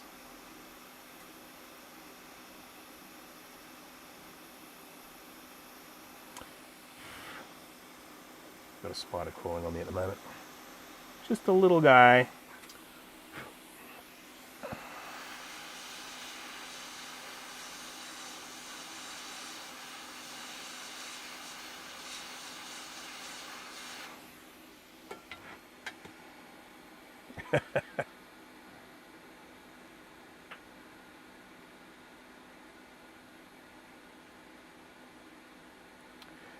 Thankfully, this is the same clock chip as on the Mac Classic.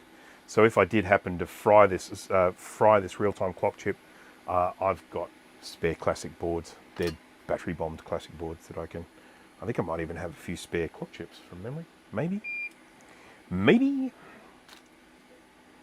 I don't know. Maybe. I've certainly got plenty of clock chips for the old Mac Plus and the SE. I think it's the Plus. No, sorry, the Plus, the SE, and a few other computers as well. I think I bought the world stock of them accidentally.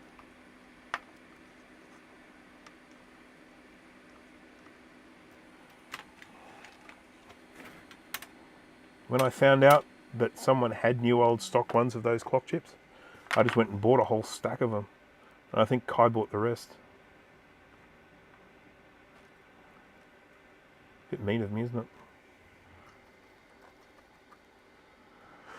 It only works if you push down on it. Unfortunately, it's surface mount. I'm trying to figure out how to fix it without melting it. Yeah. That is the mantra of my life. How do I fix it without melting it?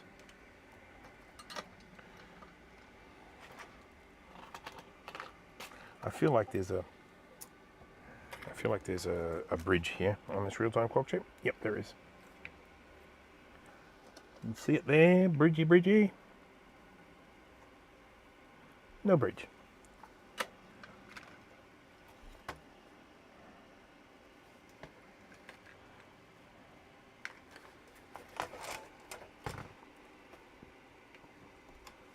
Okay.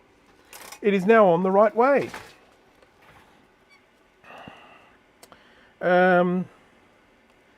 RAM slot.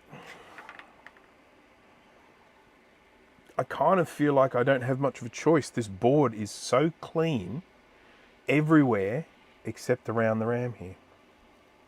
Oh, now look at that. That's interesting. Interesting. We may not need to take RAM slot off. It might actually be happening underneath this battery. So let's just take the battery off first.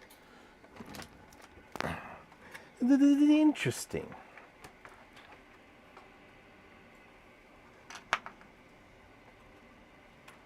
The fact that I didn't cut this wire is not a good thing either.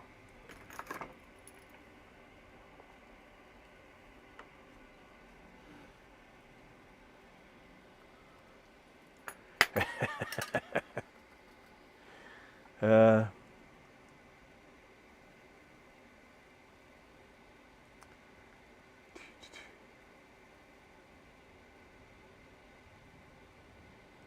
$7,300 board. I might even have one here somewhere, and we can have a look at the RAM slots.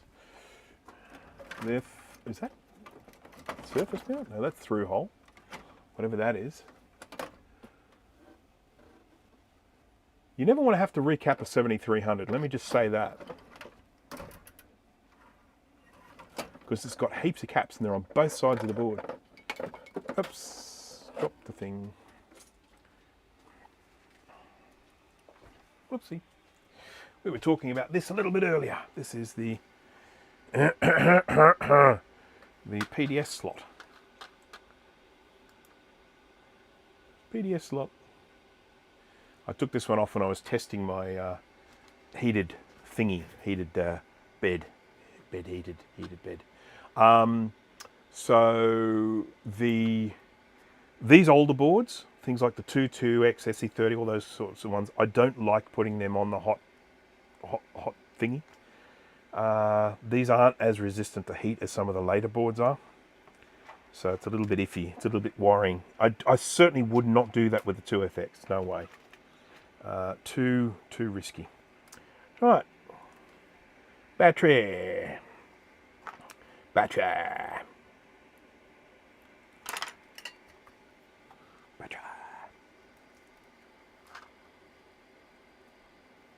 Stop before I found them all. Yeah, someone did ask me to recap one once. It didn't fix it though. The computer had a problem, and they said, "Can you recap it?" I'm like, "Yeah, I'm not sure if it's going to fix it." And guess who was right? Guess who was right? I was like, I just don't think a computer that new, I mean, I know it's not new, but a computer that new is going to be having failing leaky caps yet. I just don't.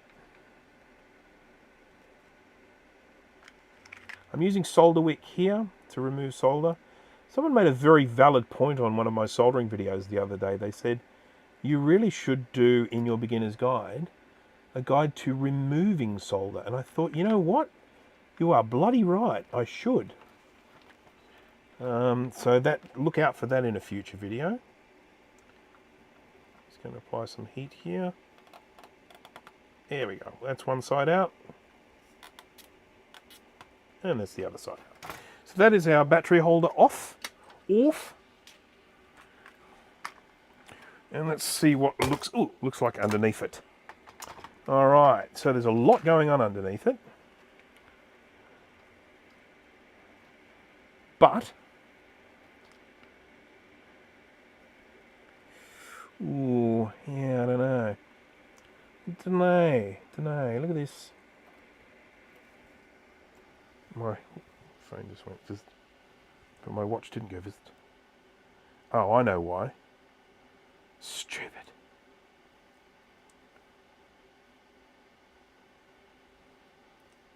Okay, sorry, just checking things. Okie dokie.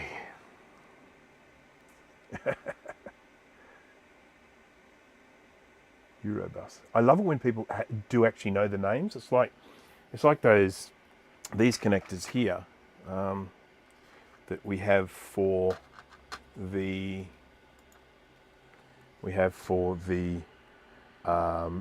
main power connector on things like the SE and the SE30 and stuff like that. These things, it'll focus in a minute. These are called a Molex Mini Fit Junior, and you can buy them in all different sizes and configurations. I would love to be able to just get the little clippy clampy things, which I'm sure you can. I'd love to just get a big stack of those. So I've got a few of these plugs. I just want to be able to improve the connections inside them. Right, so let's just jump across to the microscope view again here, because I want to just bring to your attention the bit of rust that we've got going on under here. So we've got this here. God, look how grubby that is. It's dirty. It's dirty. Oh, 7300 is a good computer. Don't get me wrong. I like the 7300. I had... I think my parents had a 7300. How bizarre was the numbering on those 7s? The 7300 was like more powerful than the 7500. Try and explain that. So I've got this rust here, and here, and here, and here, and here. And what I'm going to do is I'm going to just do a little bit of testing to see whether we're getting continuity from one side of the board to t'other. So I'm going to just expose a little bit of...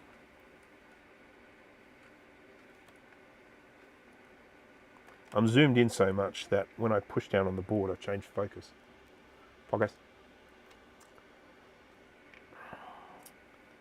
I think I might have a 7300. I've got two 7600s. One of them needs the power supply recapped. I need to do that. I want to get it up and running because I need to do some SCSI tests. And the 7600 is one of the ones that has a synchronous SCSI port. And it's the only one that I have that is suitable for that sort of testing. So here's what I'm doing here. I am going to flip over to the other side of the board. Oh, shivers. That sucks. Look it. They go inside the board. Frangipani.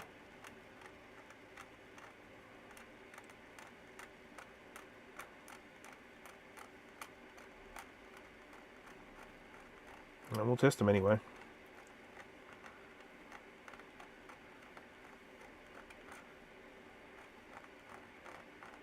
I mean, we could be stuffed. We could be, but we may not be. Anyhow. Now,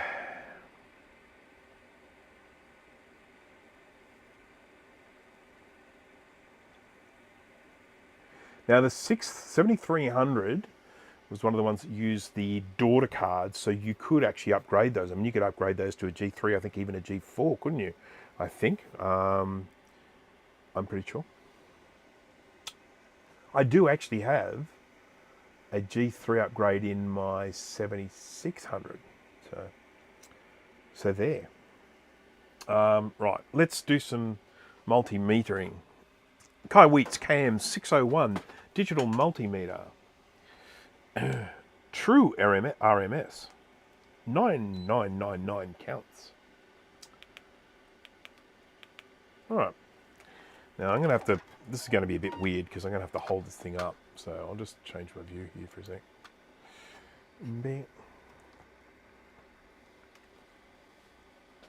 Sonnet G3 upgrade card. Now, I'm not even sure what brand mine is. Mine's Max. No. I can't remember. Okay, I need my special glasses for this. The special ones that I had made up. I got these ones made up earlier this year. And they are designed so that when I look out the outside parts, they're the correct magnification for me to read the screen so I can see all your lovely chats here. Actually, it's a bit far away. I need to be a bit closer. About there is good. And then this little bit here is like 3.5 times magnification so I can zoom in. All right. Let's test that. Good. So we've got, crap, where did I go? Here. So check that to this. We're good. Check that to this. We good. Check that. Yep. Fourth one. Yep. Fifth one. Yep. That was one of the bad ones, so that's a good sign. This one. Yep. This one. Yep. And this one. So we're good. They're fine. We have nothing to worry about. Nout to worry about.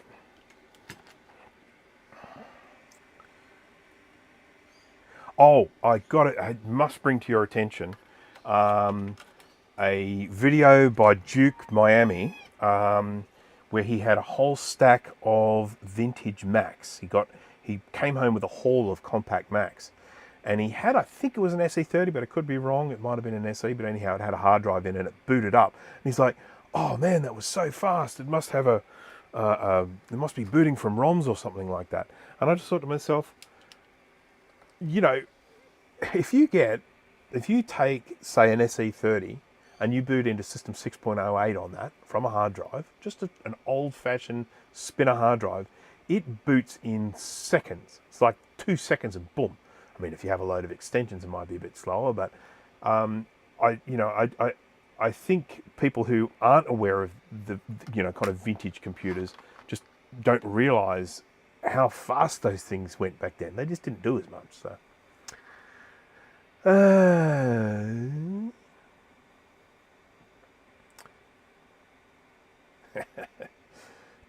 He did disappoint me, I have to say. I mean, I don't know the guy. I don't know him I've never met him or anything like that. I've watched a few of his videos, but he did something recently that I thought was a little bit disappointing. So it looks like we're going to have to take this RAM slot off. I feel like that's where we're going. That's where the stars are taking us. And the frustrating thing about it is I'm having to do it just to have a look. I don't even know that there's a problem under there. I just have to have a look and see. But let it never be said that I take shortcuts, even though I do all the friggin' time.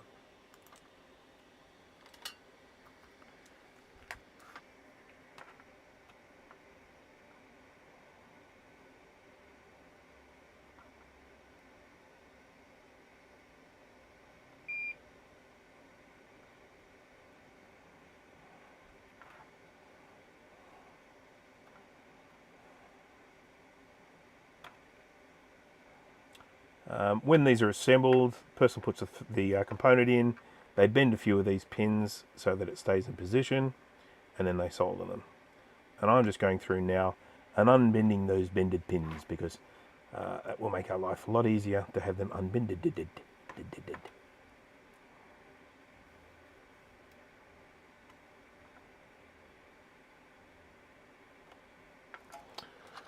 What do we got here? 24 people. I've been going for 2 hours.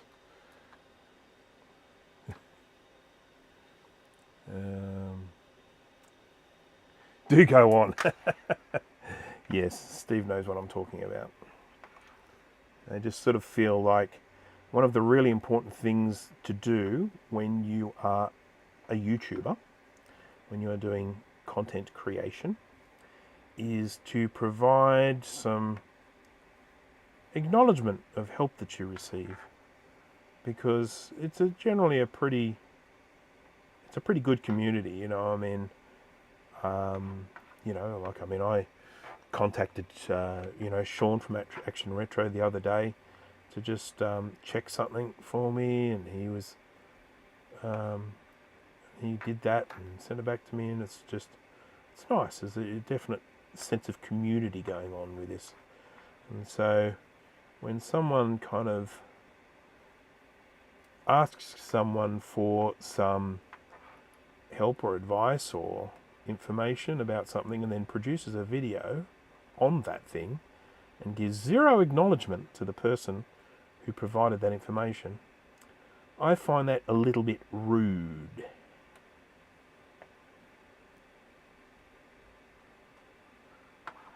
I sort of think it's very important to acknowledge people that help out.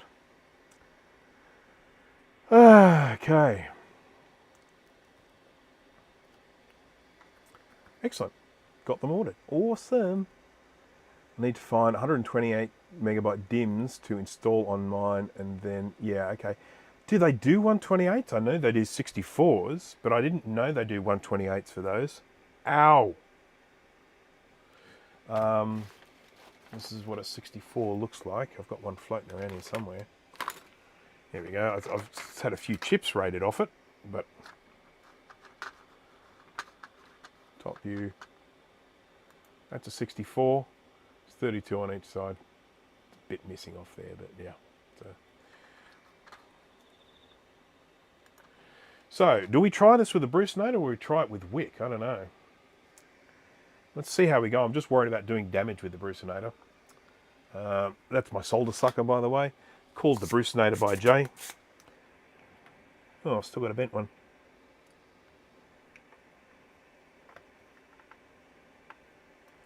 Now, if you're ever planning to take a socket off, do yourself a favour and double check before you start that you've got the right one. Another bloody bent one. How many bent ones? Whoever put this together, I believe, bent more pins than they needed. 2, 3 max is all you need.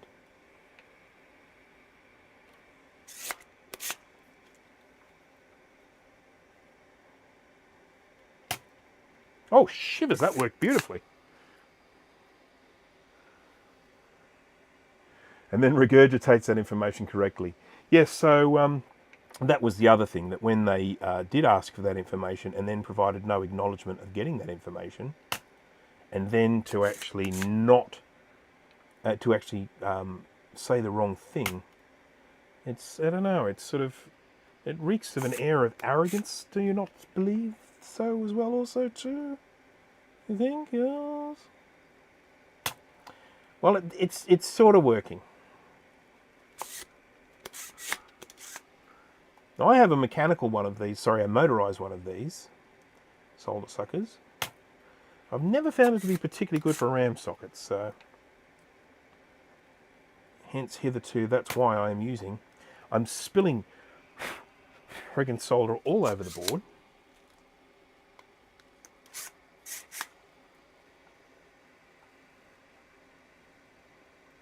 I only credit Bruce when his advice was wrong so I can publicly shame him. Yes, I know. I am a flawed human being, though. I do make mistakes from time to time. And I'm not ashamed of that.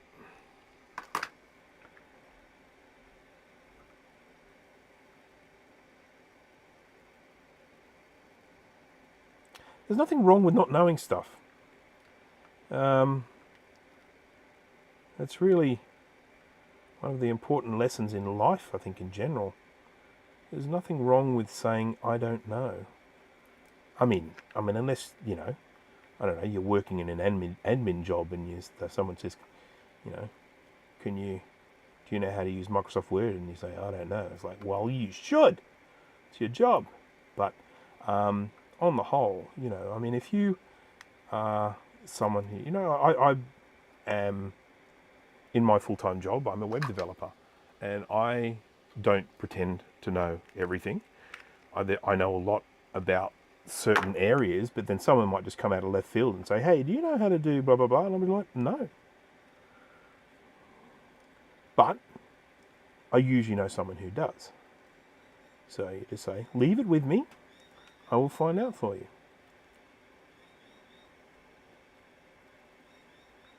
I'm starting to feel like I should use the motorized thing. I haven't fired them up in a while, so let's get the machine going, shall we? Stretch his legs.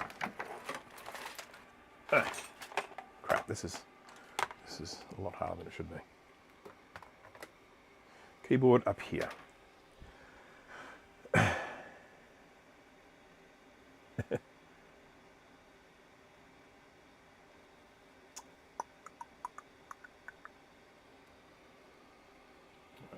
Just checking to make sure I haven't missed anything super important in the chart.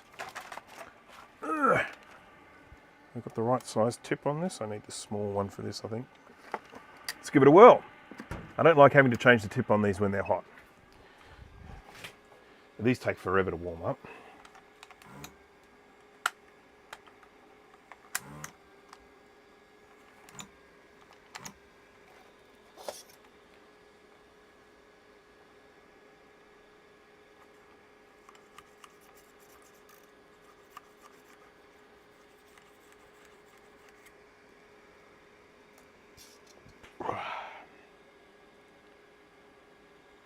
Waiting, waiting, waiting.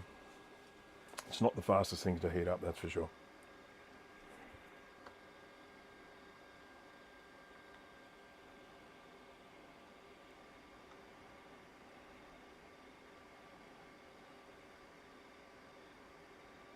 I was asking some of my friends this the other day, and I'm going to ask the group, the chat room here, the same question that I asked, and that is, name a film that you watched when you were young that you really enjoyed, but then when you watched it again as an adult, you realised it was kind of shit.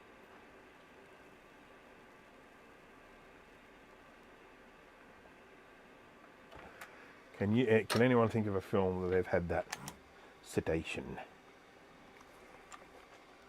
I need my special glasses again.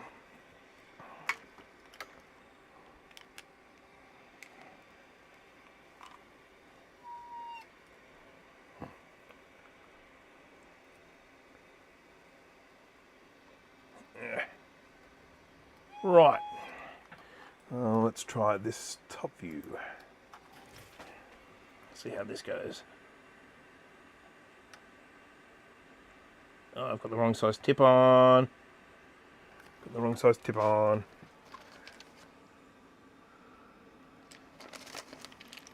Say hello to the back of my head. Is this the tip I want? A little tip? Is this the tip I want? A little tip. That's a big tip. That's a little tip.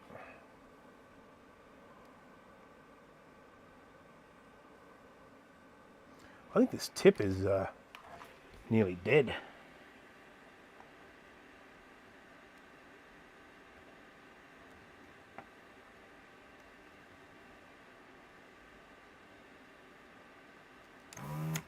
Oh, it worked. Slowly, but it worked.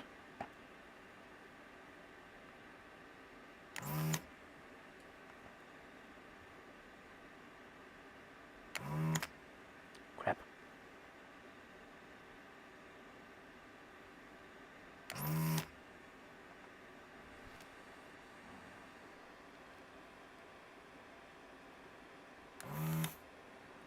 Yeah, my eyes are crap. They basically stopped working when I got into my 40s. I've worn glasses for many years because of astigmatism. But when I got into my early 40s, I lost my close vision. And it's normal. It's perfectly normal. I mean, I went to the eye doctor about it. I said, you know, what can I do about this? And they said, nothing. Wear glasses. Get multifocals. That's basically it. They're your options. It happens because of the hardening of the lens. Stops being able to flex as well. So you stop being able to see up close stuff. I'm really getting so bored with that. Does anyone mind if I stop?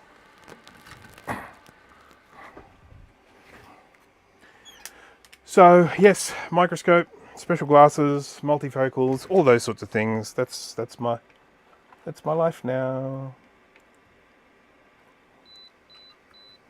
Peep, peep, peep, peep, peep.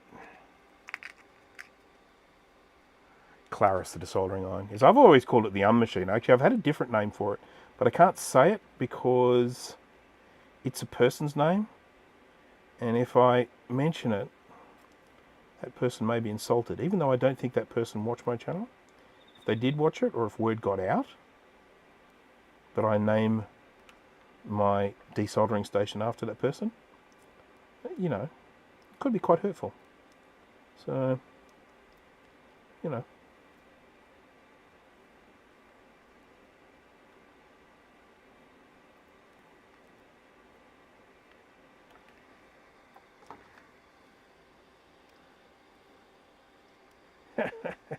Just look, seriously, the most important thing when it comes to your vision is be aware of it. Just be aware. Don't let it be a surprise to you. It's coming. It's coming to all of us, everyone. It doesn't miss people. It's a perfectly natural and normal phenomenon. What happens is that lens, and your eye hardens when you get to about sort of 40. Around about 40. Some people a little bit later, some people a little bit earlier. And that's just how it is.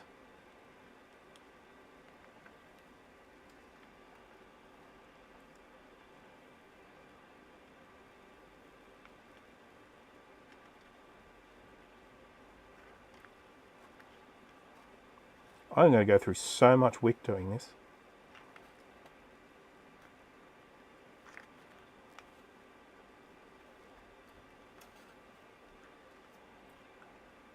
And how much wick I'm using for this is just crazy, people. Crazy.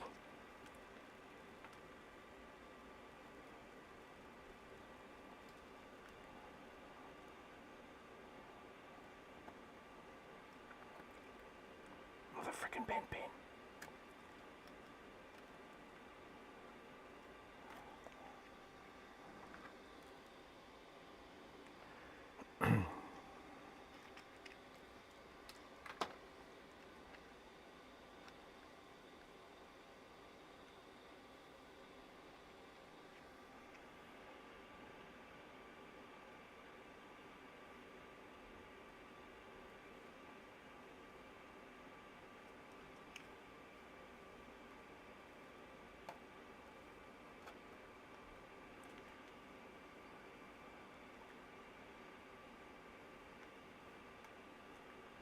I love these ones that just solder just comes out completely. They're awesome. It's a lot easier to remove solder when the hole is significantly bigger than the pin. Now, of course, they don't do that much anymore because they're saving on solder. So they make it so that it's a really tight fit for the pin to go through. And when you have a tight fit, it's a lot harder to get that solder out. Yeah, I'm pretty sure this is leaded solder. Went through a whole thing of wick on it. Yeah, wow. Yeah.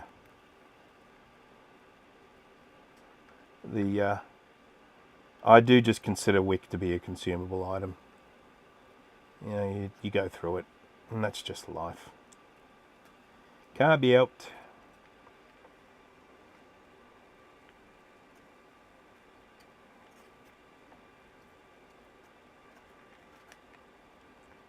I buy this wick from JCar Electronics, which is a electronics chain out here. I have one very, very close.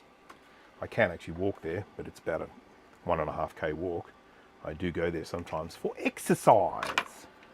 And they sell the wick there. And I just, when I'm there, if I'm buying something, whatever, I might be buying a resistor or a capacitor or something like that. I just, while I'm there, I just grab some wick. May as well. I'm here. Get a bit more wick.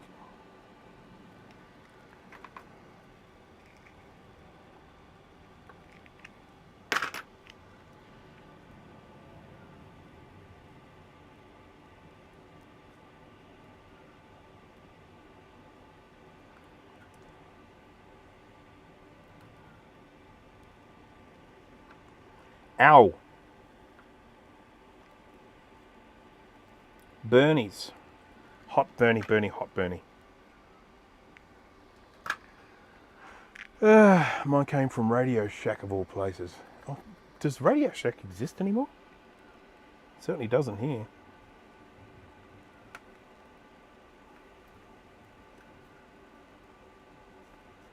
And it used to, but it doesn't anymore.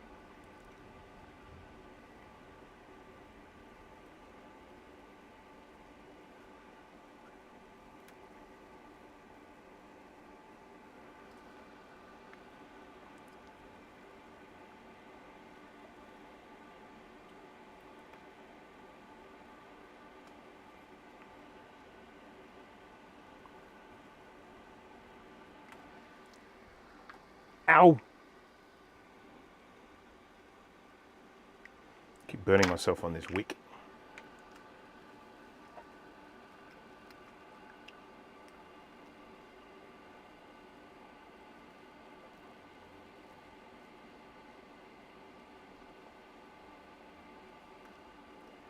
This one must be going to ground or a rail because I can tell this one's sucking up a lot of heat.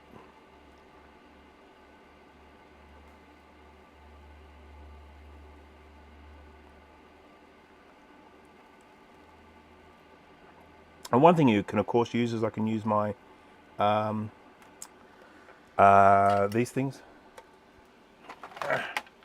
needles, solder needles, with a bit of hot air. We can try that. Give it a whirl. So these just, well, might even be able to go the next size up. that'll be a turn up.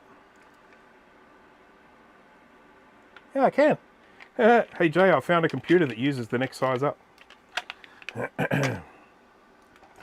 So what we can do is we can apply some heat to any of these troublesome ones like this, bit of hot air, get that solder melting,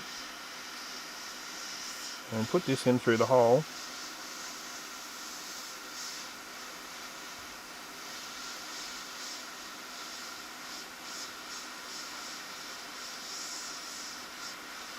There we go, it's through.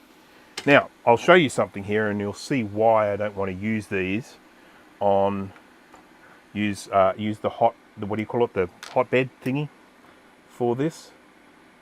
Do you see the way this has started to kind of delaminate here? See that there? That's from that hot air that I just blew at it then. So these older boards just don't like too much heat.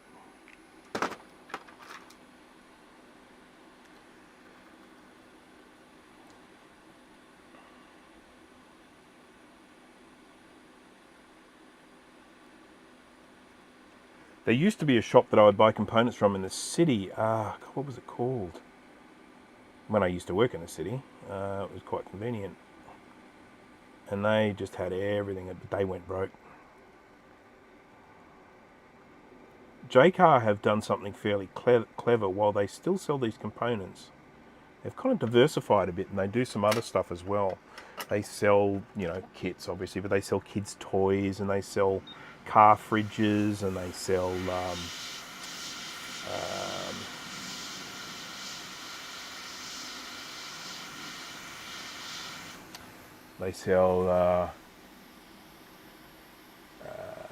alarm systems, security cameras, you know, that sort of stuff. So it's a kind of a you know, big sort of multi-purpose place.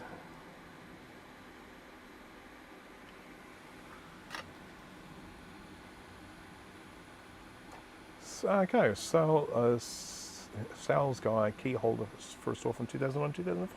How about that?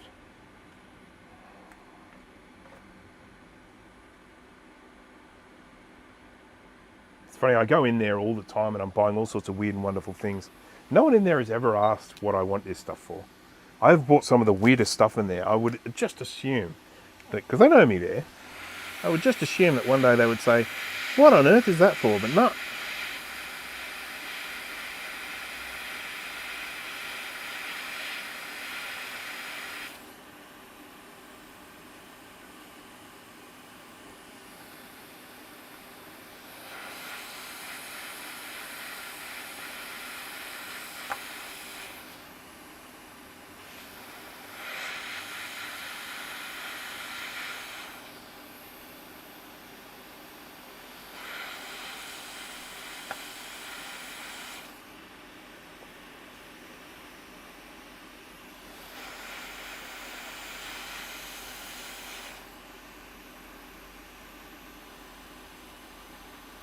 This is working really well. Sorry, I know it's not very good camera.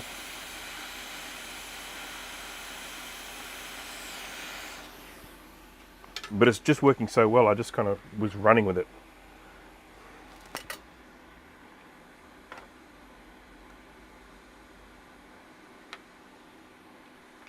It's been the most effective method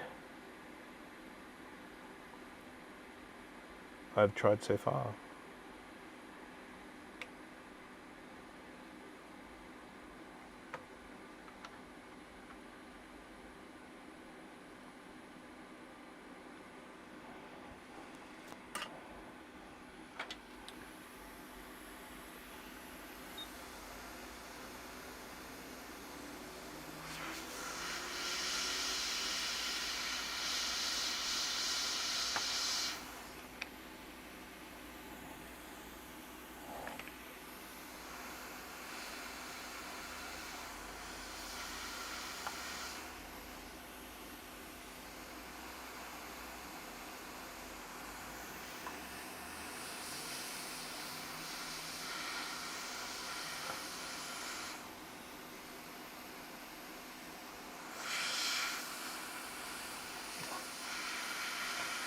Yeah, no one likes removing sockets or these sorts of things, or dip chips and stuff like that. I mean, when I have to replace RAM on an 128K or a 512K, you got to go through this. It's a freaking nightmare. It's awful. I don't recommend it to anyone.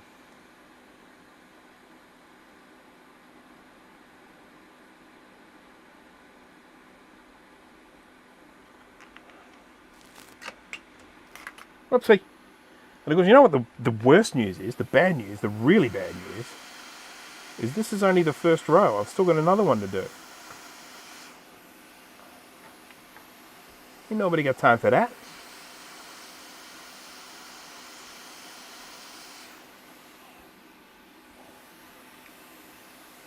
I got bronchitis.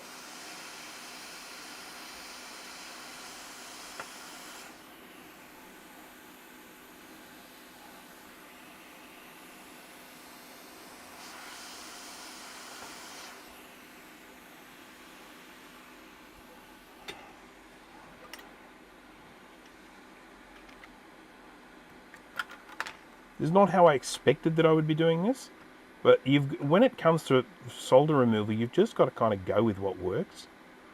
Like,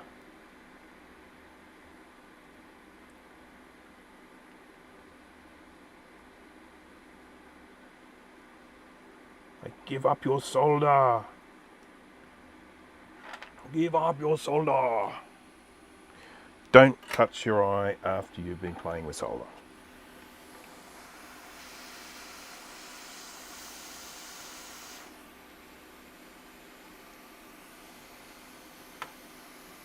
How are we looking here? So we've got good. This one looks a little bit iffy.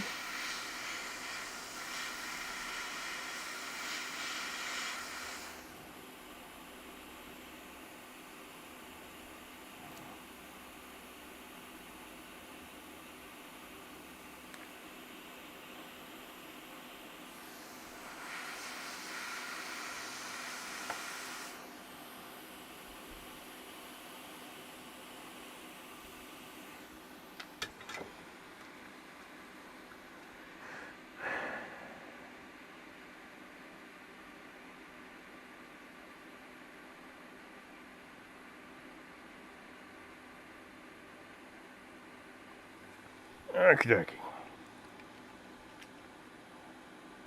It's a public holiday today, you know. I could just start drinking at any time. Just crack open a bottle of wine right now. I could. No one would think any less of me.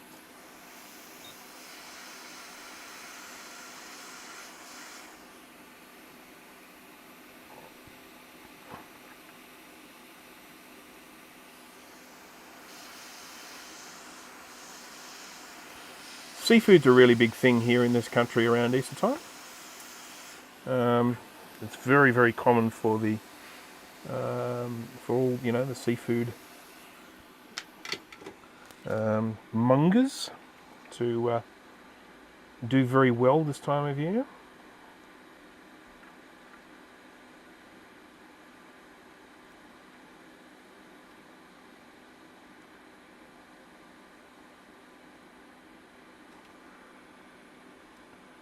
I'm not a big seafood eater though, so it won't be me.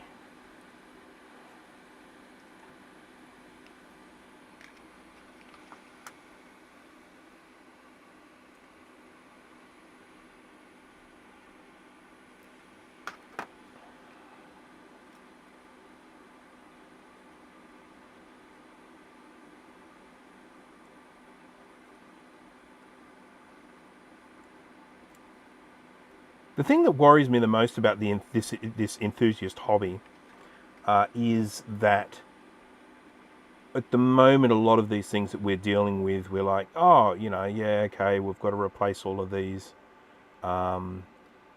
surface mount electrolytic caps because they're leaking, blah, blah, blah, blah. But, you know, it's going to get worse. There's going to come a time where we are dealing with more than just surface mount electrolytic. Imagine if all the ceramic capacitors on these things started going. Imagine what that would be like. You have to go through and recap every single ceramic capacitor. What a nightmare that would be.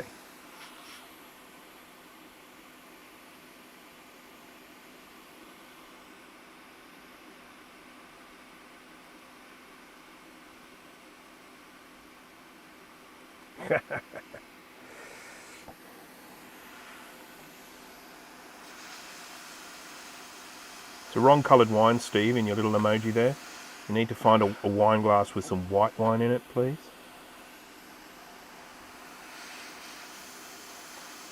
Oh, look at that. I melted it back in again.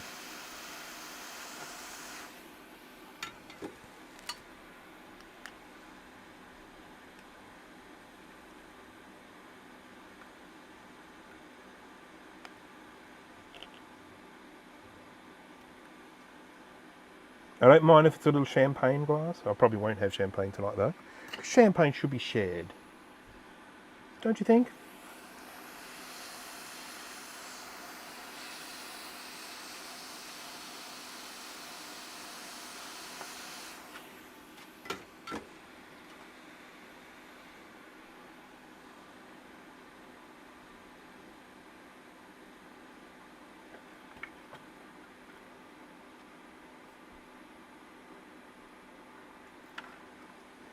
Okay, so just a little recap. If anyone's joining late here to the stream, hello, my name's Bruce from Brankus Creations, or as we say in Australia, hello.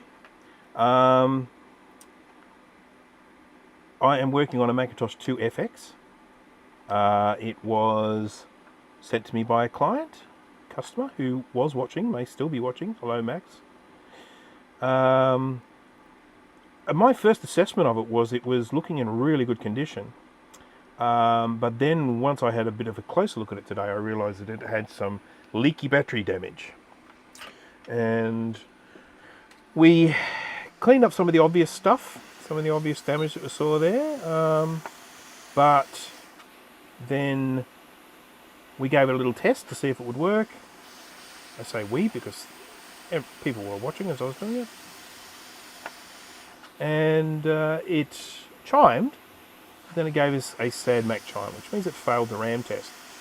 Now there's nothing wrong with the RAM that I was using, which means that there's another reason for it failing a RAM test.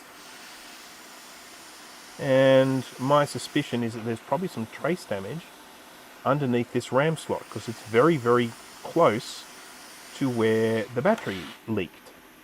So there's that feeling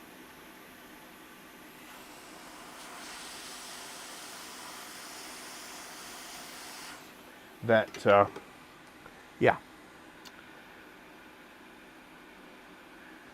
that we are going to find some trace damage underneath this socket.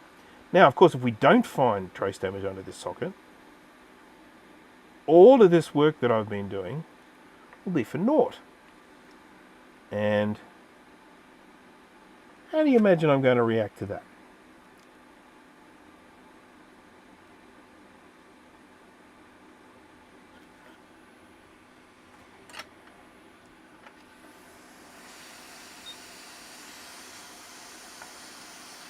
And while we were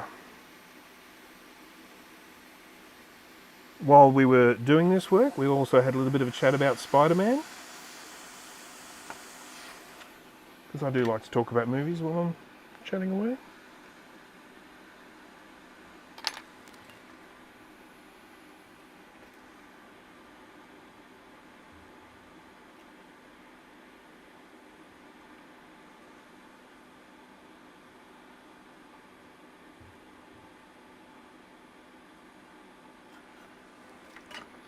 I feel like we've probably got this whole row now.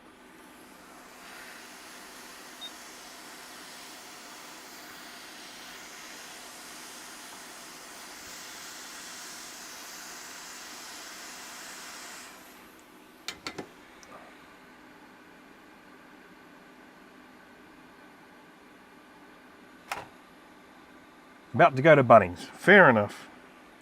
Once again, for any of the non-Australians who don't know what Bunnings is Australia's largest hardware chain. And it is a really cool place to hang out.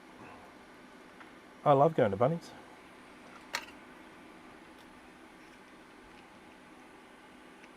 Getting to the end of this roll of wick. Ow.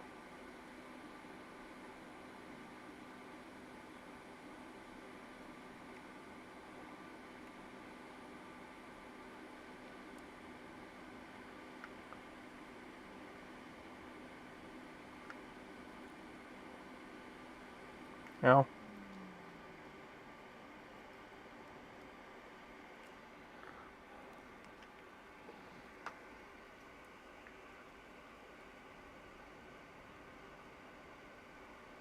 Four big hardware chains, yeah. So we have,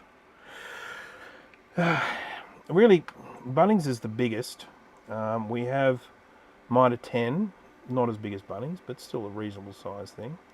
Then a really funny thing happened. A few years ago, someone tried to create a competition for Bunnings called, oh crap, what were they called?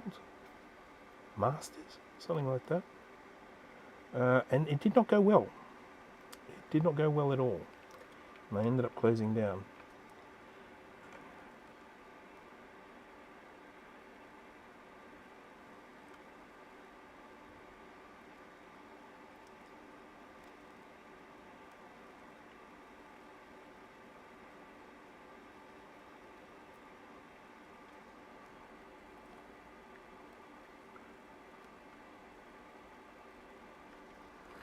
I am driving, short driving distance from two separate Bunnings stores.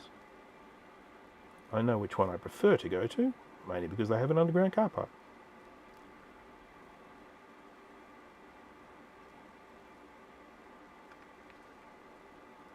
And it's marginally closer as well.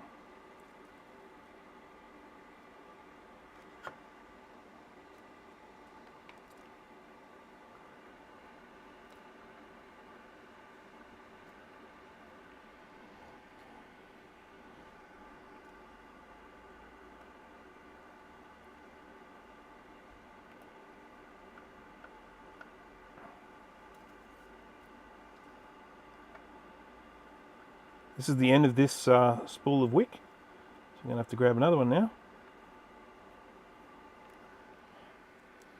Just making sure I'm getting this one completely saturated. Right, that's the end of that one. Are you a New South Welshman? I am indeed a New South Welshman. I'm even a Sydney sider. I live in Western Sydney.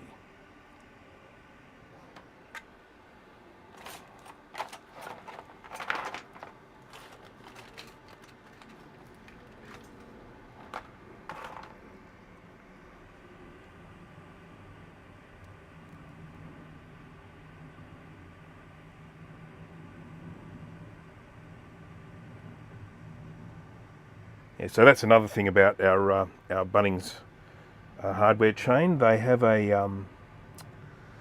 do a charity thing on the weekends where a particular charity is represented and they sell sausages in bread. And it's just become sort of like a ritual. If you're heading to the hardware on the weekend, grab a Bunnings sausage while you're there. And they usually have a sign up saying which charity is that you're actually buying from. They actually have, representatives of that charity doing the work. So Bunnings essentially give you the location and give you the hardware, and then you have to come and make the sausage sandwiches, and with a bit of onion, usually.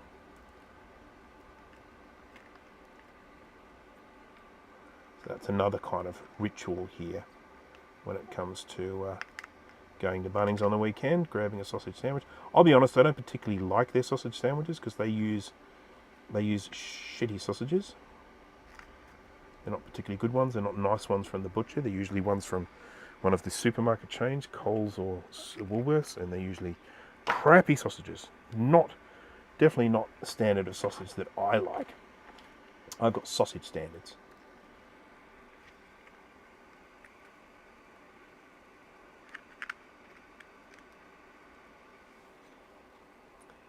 Have I met Dave?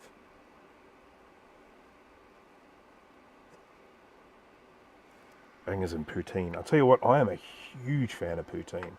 I make it my own version of poutine here. I do it slightly differently. I don't actually use curd, cheese curd. I just use a different type of cheese.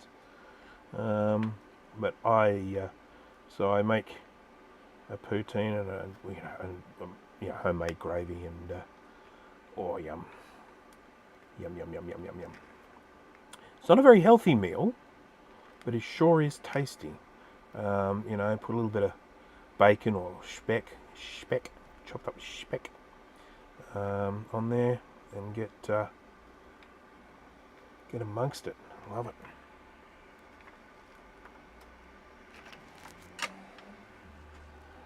As with most meals or whatever that might have, from wherever they might come from, I always make my own variations. So, for instance, take something like a banh mi. You're not sure if people know what a banh mi is. It's basically a Vietnamese pork roll. And I make a banh mi, but I make mine different. I make mine different to the traditional Vietnamese one. I prefer the ones I make and make them to suit my tastes. Same with bibimbap. I make my own version of a bibimbap, which is a Korean dish.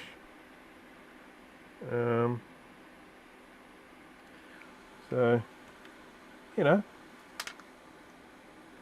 make it to suit yourself. That's what I say. And it's not really something that I say on a daily basis, but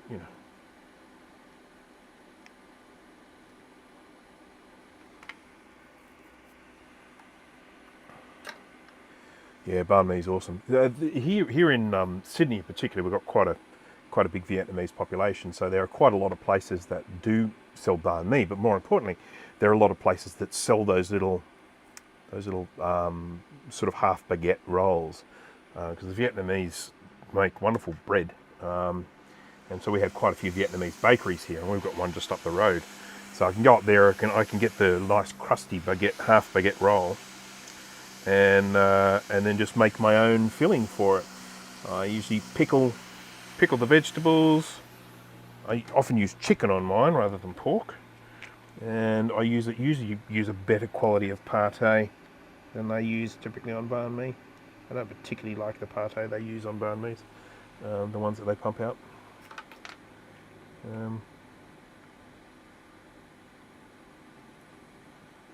I was once explaining to some of my US friends, when will you release a cookbook? That's a good question. I maybe I'll start up a cooking channel. But I was explaining I was chatting to, I think it was Dana, from Dana Does Stuff, who we know doesn't do stuff, but never mind. Well, he does, he just doesn't film it, so. And I was talking about how I really enjoyed the burgers at KFC. And he said, does your KFC sell burgers? I was like, yeah. Yeah, of course I do. And then the confusion came about that what I call a burger, he calls a chicken sandwich. I call it a chicken burger. So here in Australia, when it comes to things, between pieces of bread, if it is served on in a burger bun, as in a burger bun, it is a hamburger. So whether that be chicken, fish, tofu, beef, pork, whatever, if it is in between two burger buns, it is called a burger.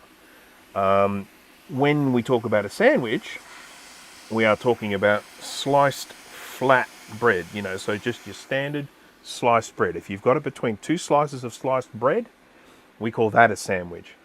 If it's on a roll, thank you very much, I Love Scotch, for the $2 super chat, much appreciated. If it's on a bread roll, it's called a roll. So salad roll, pork roll, whatever. Over here, we call it a roll. And the only exception with the burger is if there's bacon and egg. We tend to call that a bacon and egg roll, even if it's a burger bun. So, yeah. And that's basically how it works here. So I'm just letting you know, because as I say, that did cause some confusion when I was sort of saying, oh, I love the KFC burgers. It's like, they don't sell burgers. I was like, what? Go KFC, don't sell burgers. When they say they sell chicken sandwiches, it's like, oh, what are you talking about?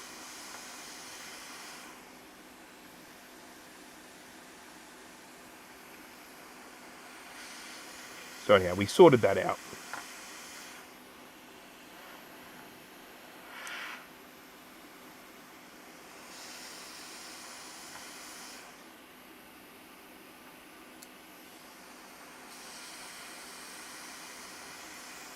I apologise how obscured the view is here for you guys. The camera looks out my right eye. So when I look through this microscope, I can see out my left eye and I can see out my right eye. And the camera is connected to my right eye. Now, because I am right-handed, I'm holding the little yellow thing in my right hand, and when I do that, it blocks my right eye, and so it's blocking the camera view. I can still see it through my left eye, but you guys can't, so I'm sorry about that. Most apologeticals.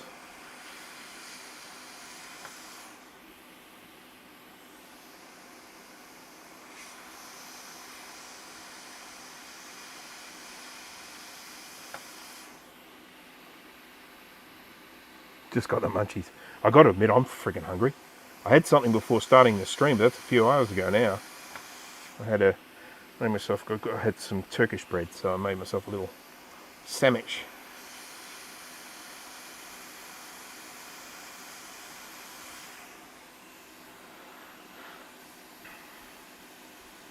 Wow, it looks like we're heading for a 3-hour stream today. I sort of feel like I have to get this. I mean, even if we don't get this 2FX working today, I have to get this socket off. I mean, I can't finish the stream before I get this socket off. That would just be like the meanest thing I could possibly do.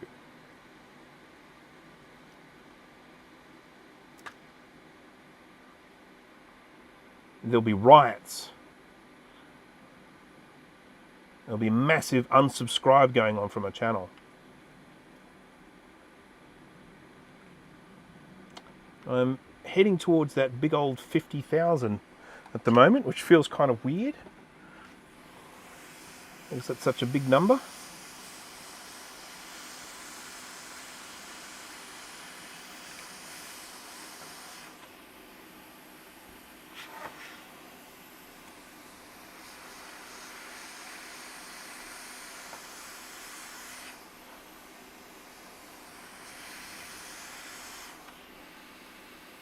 Why not the solder sucker? I did give it a try, just wasn't working for me.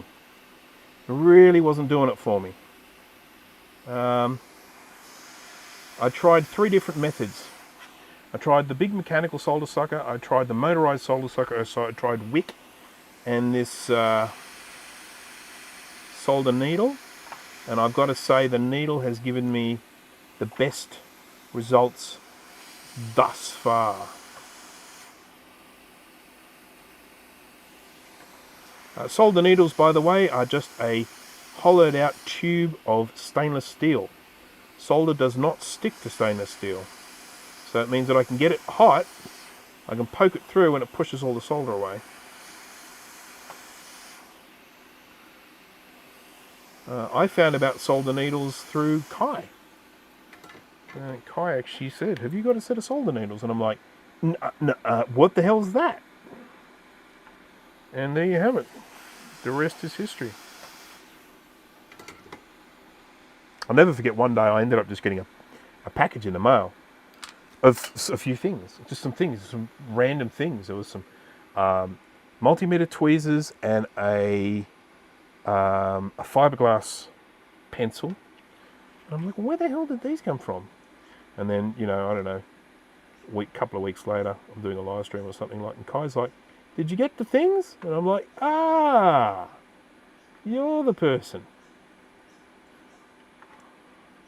We had talked about some of these things during a live stream, and rather than him sending me a link of where I could buy them or something like that, he just bought them and sent them to me, which is very nice of him.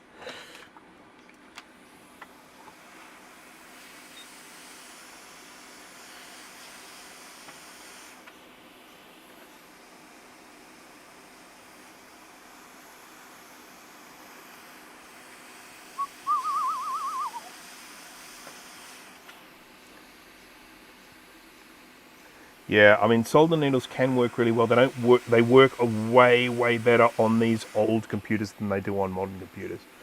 Because as I mentioned before, one of the things on modern computers is they make the holes much narrower, so that there's very little room around the outside of the pin. These ones here, you got loads of room around the outside of the pin. It's like super. Okay, we have got one last batch to go. It's getting exciting, isn't it? We all excited, yeah?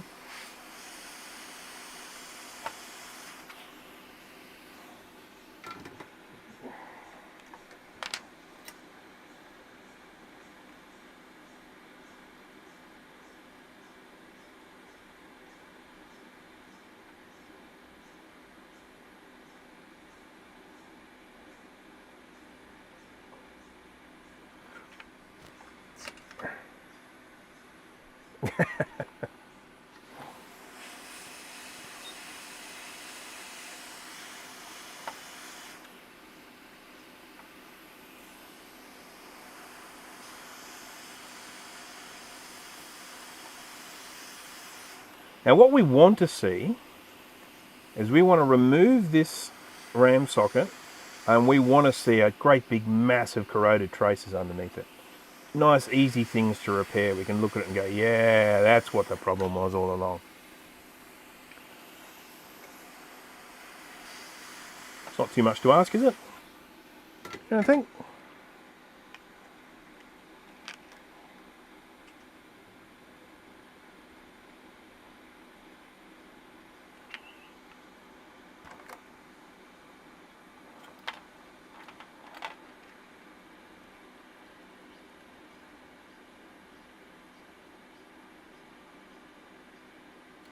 I've been watching old old episodes of Doctor Who to put me asleep at night.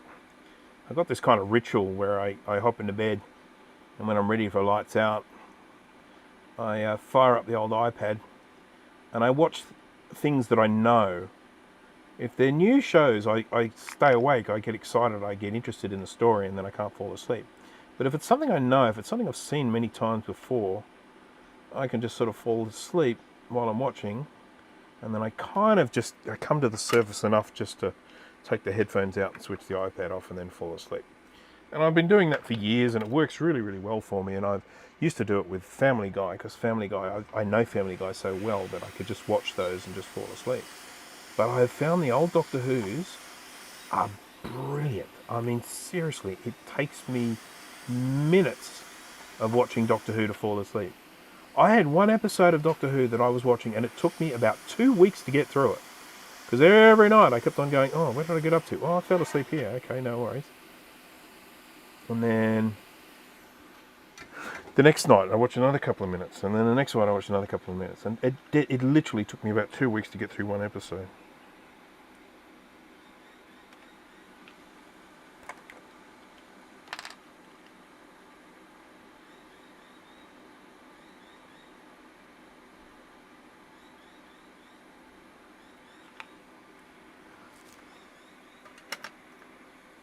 History of the Universe works for me.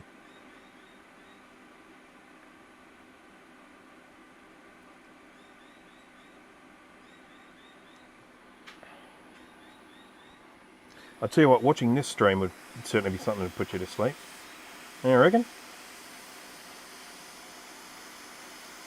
Oh, funniest thing happened the other night. So I was watching Sean from Action Retro's stream, and I was watching it as I was going to sleep, but I was really freaking tired. And I got literally, I don't know, about a minute and a half into his live stream and I fell asleep. And anyhow, you know YouTube then, when you get to the end of a video, it picks a video to show you. It picked one of my live streams. So I fall asleep during Sean's stream. I wake up to the sound of my own freaking voice. Oh dear. That was a weird one.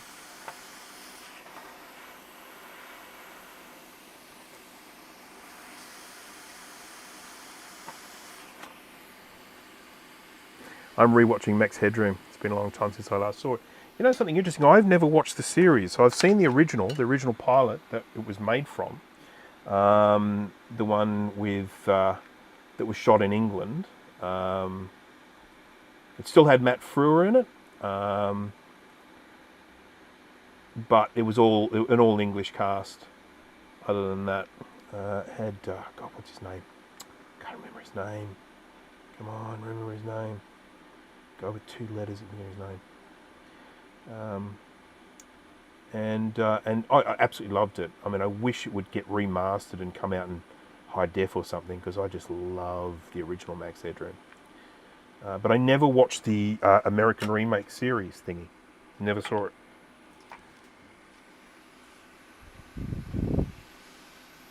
Amanda Pays, I remember her. She was the girl, the controller. But something Morgan, the guy that was in the original series, someone Morgan, is like his first name is like 2 letters, or his stage name, like W.S. Morgan or something like that. And he was in the original one.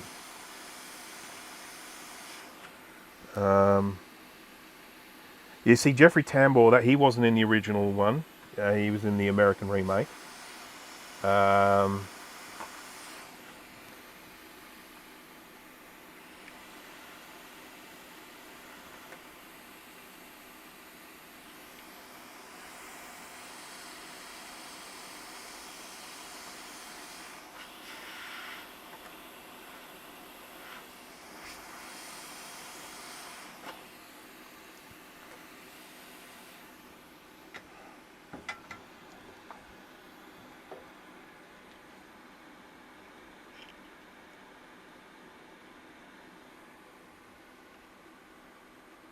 What a VCR is. Bring back the 80s, yeah.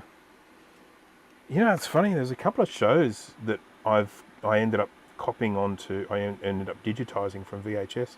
So I've never seen them come out in any sort of digital format. So, and I've had them on VHS and I didn't want them to deteriorate, so I digitized them so that at least I would have some copy of them.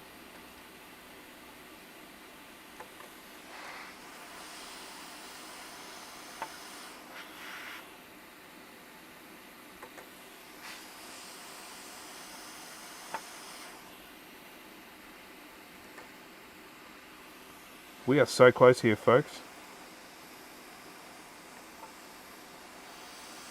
Exciting times, eh?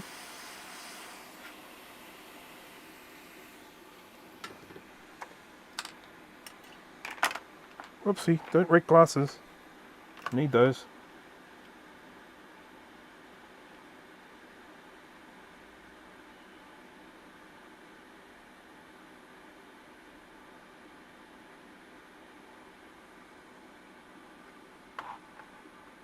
No, William Morgan Shepherd. There we go. Double barrel name. Thank you. Shepherd just popped into my head then. I'm like, Shepherd. Morgan Shepherd? Morgan Shepherd. And then, yeah, William Morgan Shepherd. That is the person I'm thinking of. I don't think he's alive anymore, but he was a very well-known English actor. And he was in the original Max Headroom. Was it 30 Minutes into the Future or something like that? That was what it was called. The original one was called Max Headroom, 30 Minutes into the Future.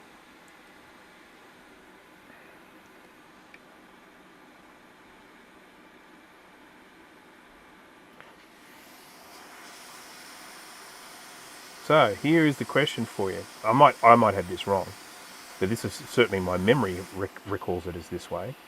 Who here knows who invented the VHS video recorder? Which company? 20 minutes into the future. Oops. Oops.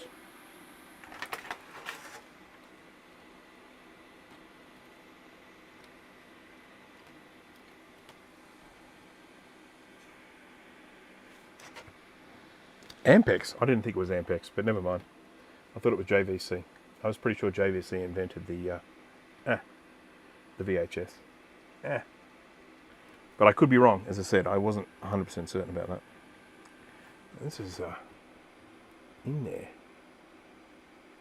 Okay, so this is one of the problems when you're desoldering stuff like this, is that it only takes a couple of things to still have a bit of solder on it for the thing to be incredibly difficult to remove. I dropped tweezers before, didn't I? Hit out.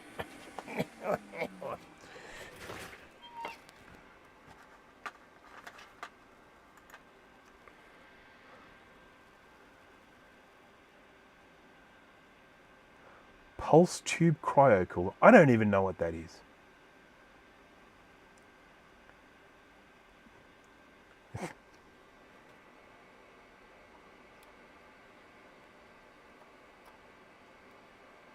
All right, let's see if we can get this out with a little bit of help from a hot air station.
We're very close.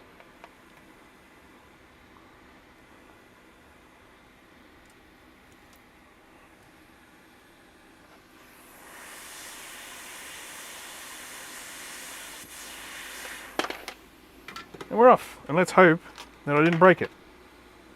Oh, it all looks to be in one piece still. Yay! Oh, there's definitely some traces under here. Let's see what they look like.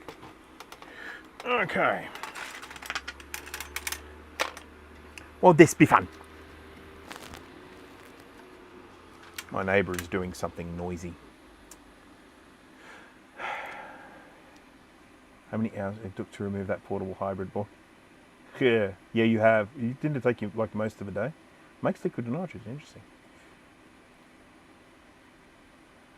But I swear, I checked the website last night and it said they were open. Oh, crap. Yeah, okay. Maybe they were only open for a bit.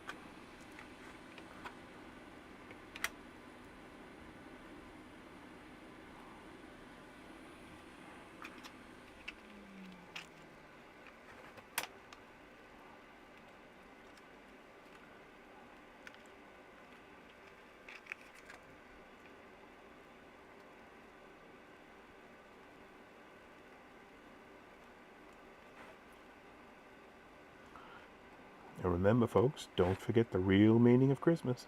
Chocolate. Easter. Chocolate. Chocolate.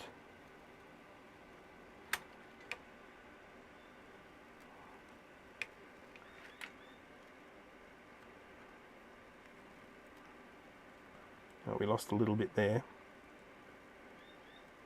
A little bit top of the cuff there, but that should be all right. Oop.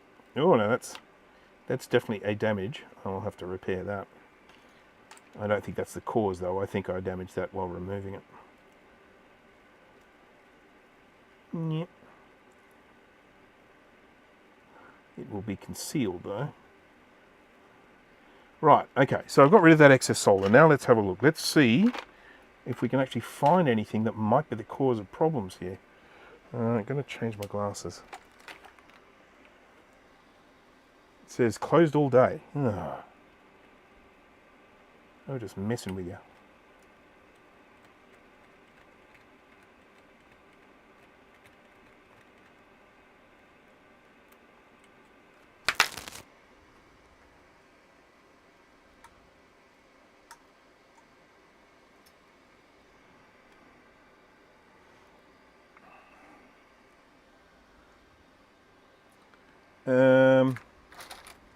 Lost that little hammer again. Oh. Okay, that's going through.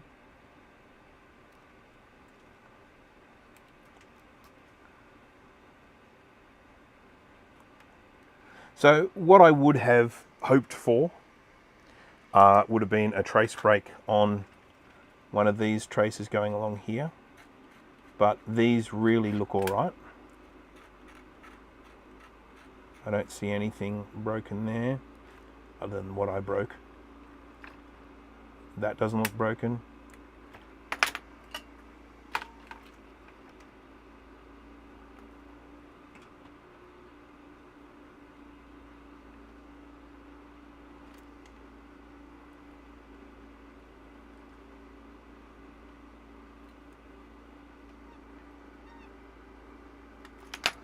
And we will test these things here with the old multimeter.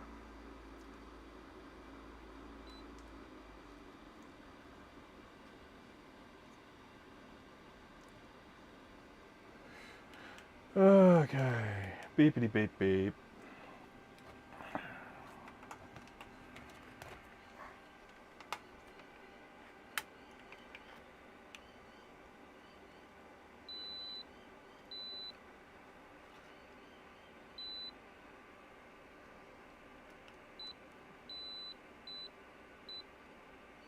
Oopsie. There we go. It was ugly anyway, it had to go.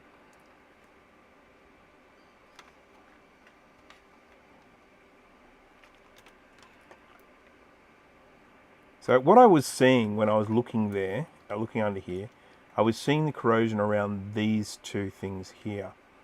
Now, I'm just not sure what these two do. I'll have to have a look on the other side of the board, see if there's any clues.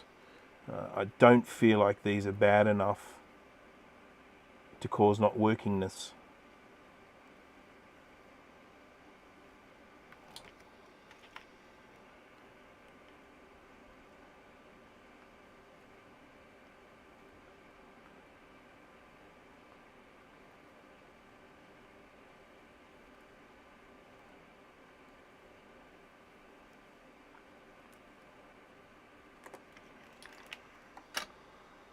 Don't forget to smash that like button. How are we going with viewers here? Down to 20. Oh dear. I think I'm being told. I definitely think the world's telling me that they've had enough. I need to look at wrapping things up fairly soon, I think.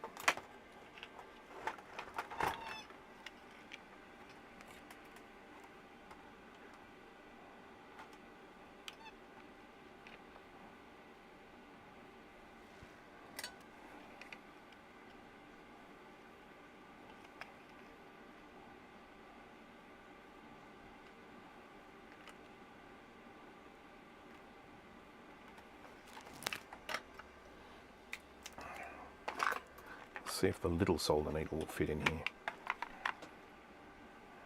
Nope.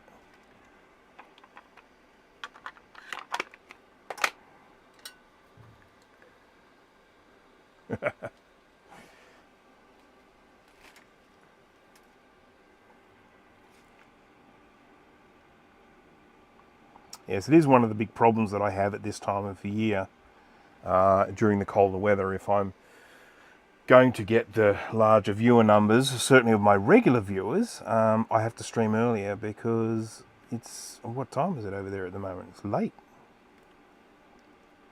People have to go to bed. It's a work day tomorrow for you guys, I think, isn't it? Or today.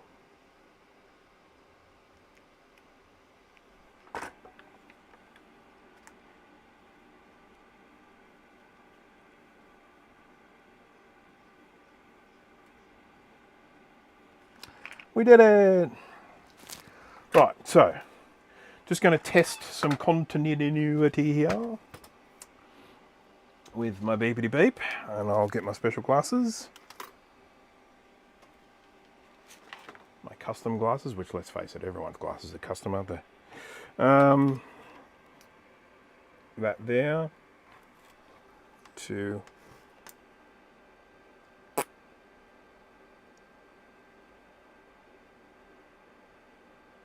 That one there to there. What? What? Oh, the lead's falling out. Yeah, okay. So we want that there, and we want to check that against that there. There's a cockroach on the table.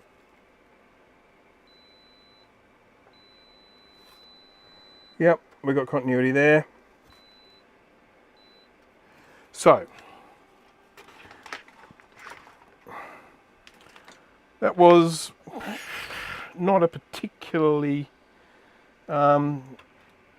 productive situation there, in that we didn't find any bad traces.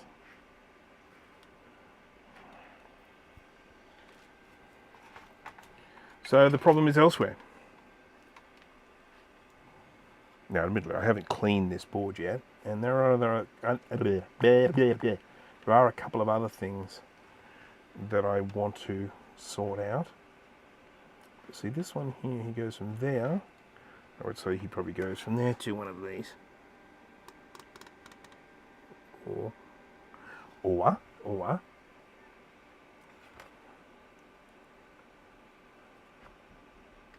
to there. Is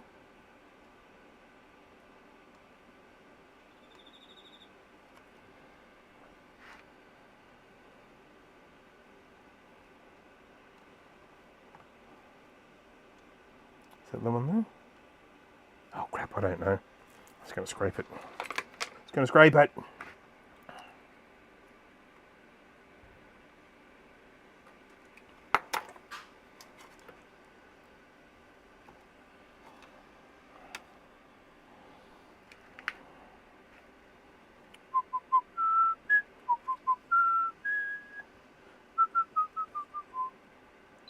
Yep, okay, he's good.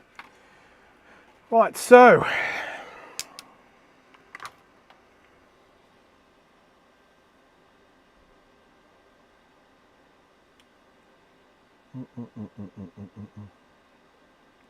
tomorrow is Friday. You guys have Friday off though, don't you? In the US?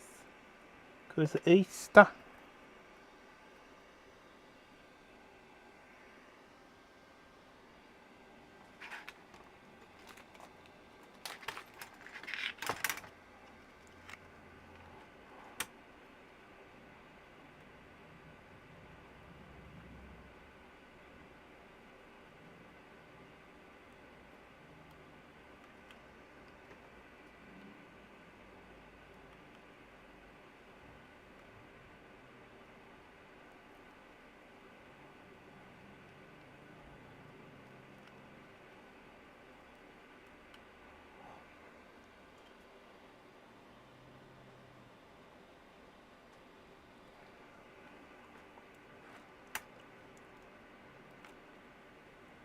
Well, you should have tomorrow off.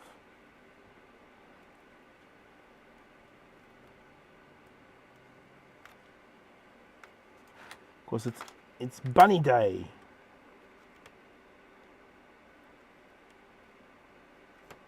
I meant to actually bring an Easter egg down here. I really did. I was going to bring an Easter egg down here and I was going to say, Happy Easter! And then eat it in front of everyone. No, I wasn't going to do that last bit. But I forgot to bring the Easter egg down. But I'm sure going to eat it when I get back up. It's a Cadbury cream egg, one of my favourite eggs. It's so full of sugar.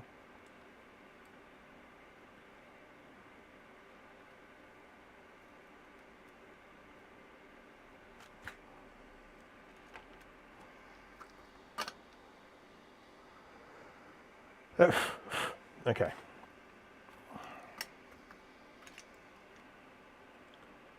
Bunnings, not bunnies. Bunnies, bunnings, bunnings, bunnings, bunnings. I'm sure they're not the only ones that do this, but my sort of nieces and nephews call it funnings because it's a fun place to go. See, these, I've already tested these. These are okay, but we've got all of these little bits of corrosion at the tops of the vias. Now, if that top of the via is not making contact with the via, then we run into strife.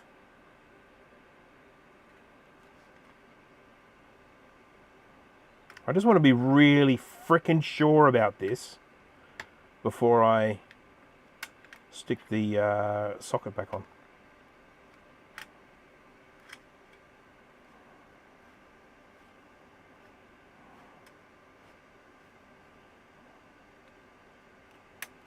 Looks okay though. Trell it does. So we need to do a small repair here because of the damage that I done did, which is right here. Now I could of course run a wire underneath to do this, but I would rather have it concealed if I can.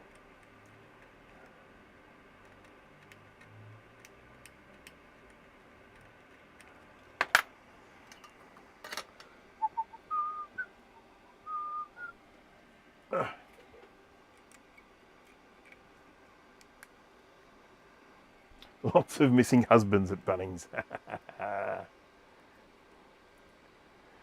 We do not get it off, but most people take it off, so the day should be light. Okay, cool. Yes, it's a public holiday here. Now, that doesn't mean there aren't some places that open anyway. You know, we talked about like the little local grocery store up the road. He'll be open. You'll probably find some of the takeaway food shops will be open today. And obviously, I'm pretty sure McDonald's will be open. Macca's, as we call it here.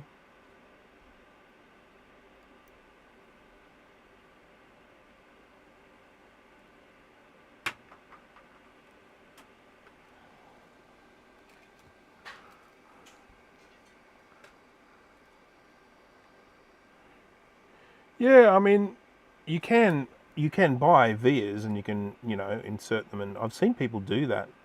I don't have any. I've never bought any of. I've just always done stuff with wires. It works. So I'm kind of fine with it. By the time I finish this, you won't know. You'll never know that this has even happened. Unless you want to go back and watch the live stream again. Then you'll know, because you'll see it.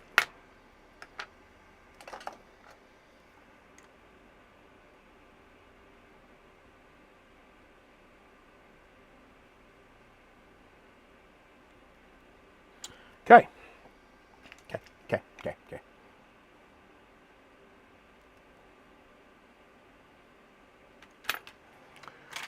Right, so that's the only really detrimental one as far as I can see. Most of these, they actually connect up on the underside of the board, not on this side of the board. So, but there's just nothing here that I look at and think, oh yeah, that needs repairing. No, none of that. So, let's get this back on and let's put it the right way around, because if you get it the wrong way around, you end up feeling silly.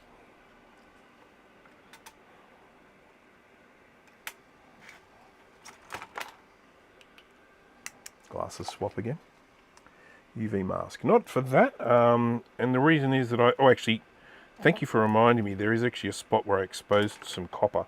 I need to get some solder on that. So really, you know, UV mask, this is going to be protected by the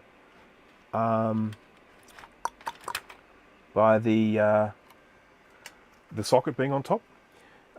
You want to make sure that you're not going to cause corrosion, and so you need to have solder on it. If it's exposed copper, it's going to corrode with time. So this is me putting solder on top of it.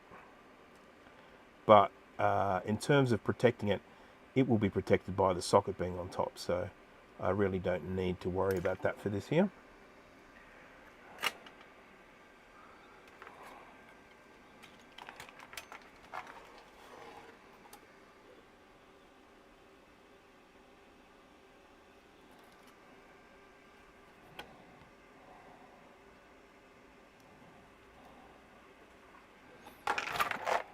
got to make sure that this hole is big enough for a thing to go down. A thing, you know, the things. Yeah, that's plenty big enough. Doing a very tidy job. You think so? It'll look fine when I'm finished. Put it that way.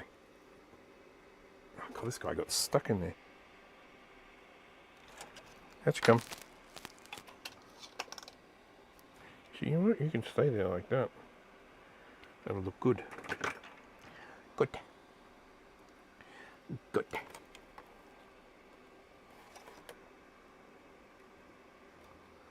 All right.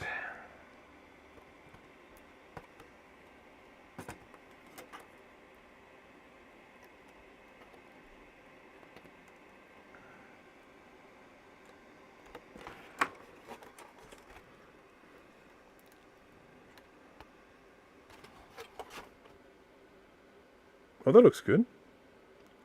That doesn't. There's one pin I can't see.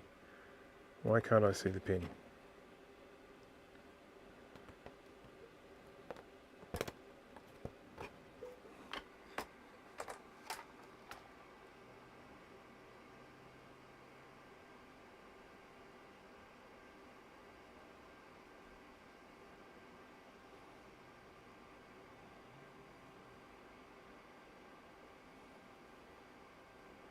Okay.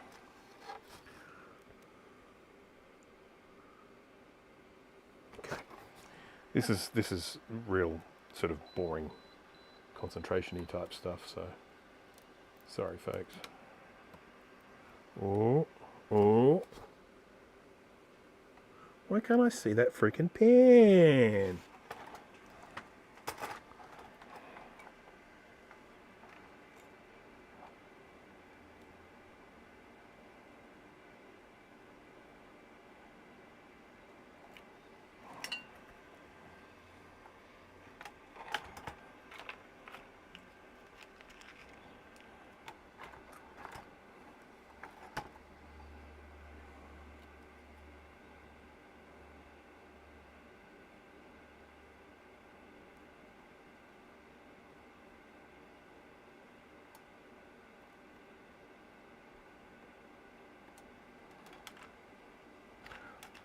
Removing RAM sockets just takes years off your life.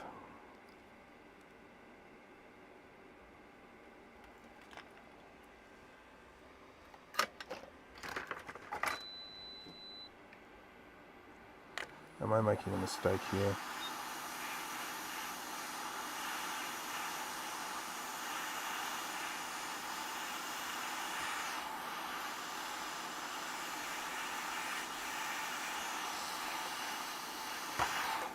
Okay. I believe we have all the holes whole enough now.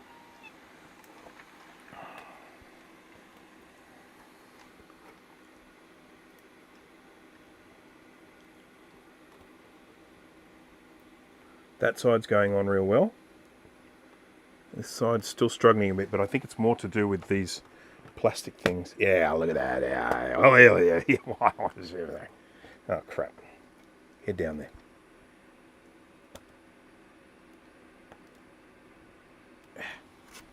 Just check and make sure that they're all going through. Yes. Okay, so we've got a few of the little pins have lifted up in here. So I just need to coax them back into place. You know, probably the easiest way to do that would just stick a RAM sim in it.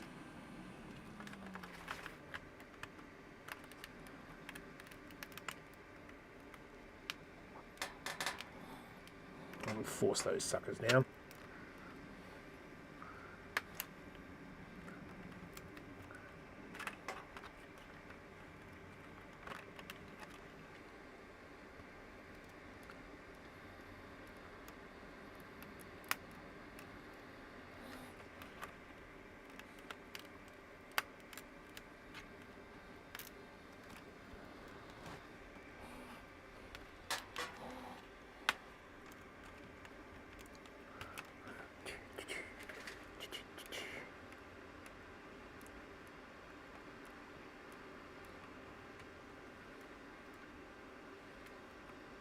Now, it is customary when you do a change like this, that you know hasn't done anything, it's still customary to fire it up afterwards, just in case you've created a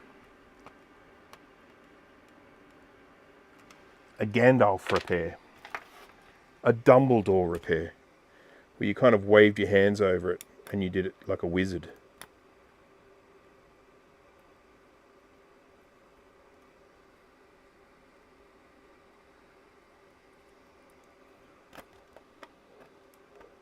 Alright, let's just make sure that we've got pins aplenty.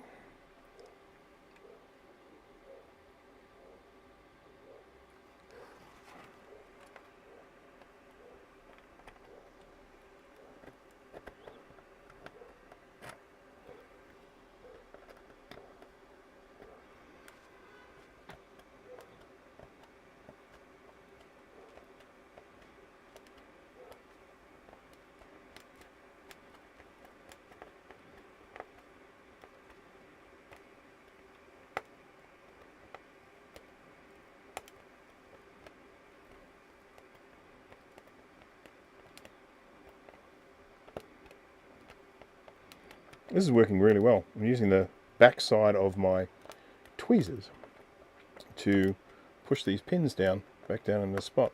And it's the perfect size.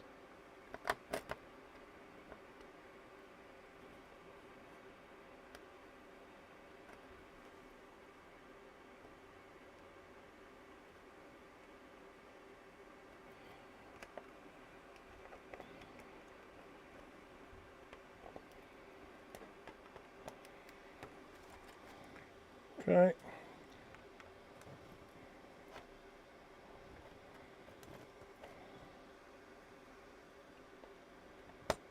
Okay, I feel like we're getting close to being able to solder this back down again. So, let's start up this end. We'll just get one or two on there.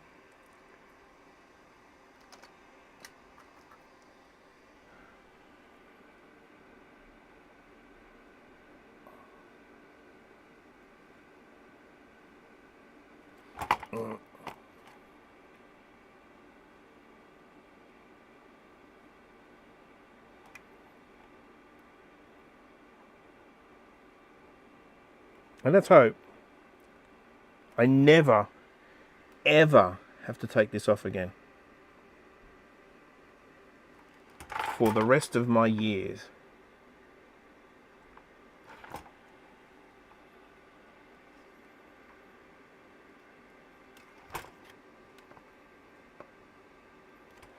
All right, let's do some soldering fun. Yay!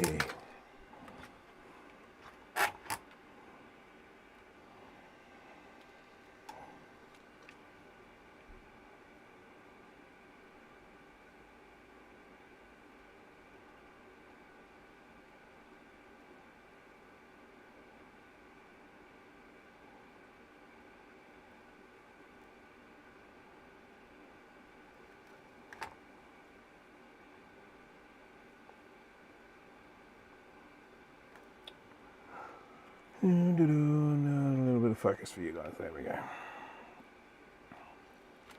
Fume extraction.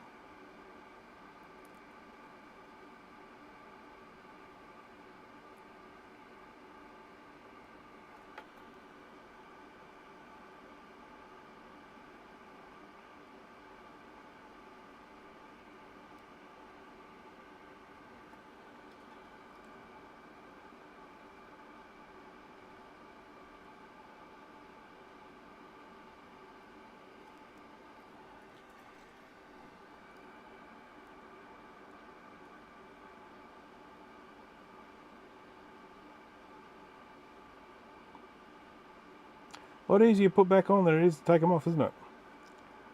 Way, way easier.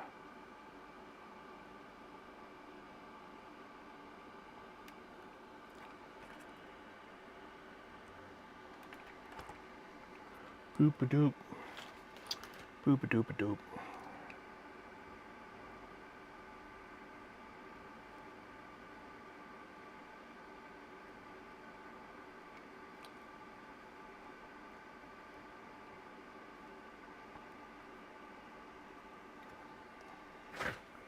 Oh, gee. Oh. My back is definitely telling me I've been here for too long.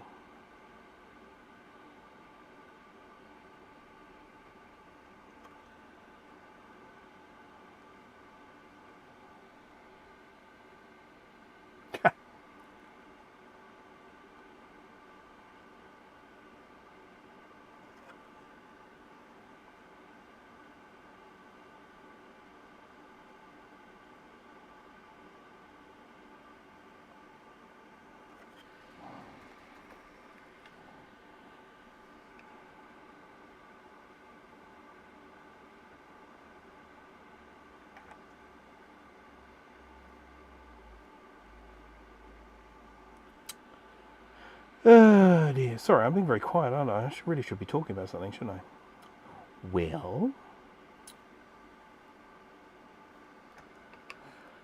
I did a live stream quite a long time ago, I guess some months ago, working on my own Macintosh IIfx, which is not working. We'll probably get back to it and try and get it working. I bought it on eBay. I paid too much for it, but I really wanted it. And essentially, it was in really, really bad condition. I haven't been able to get it to really do much of anything. I've had to do a whole stack of trace repairs on the thing. It looks like spaghetti on the underside of the board.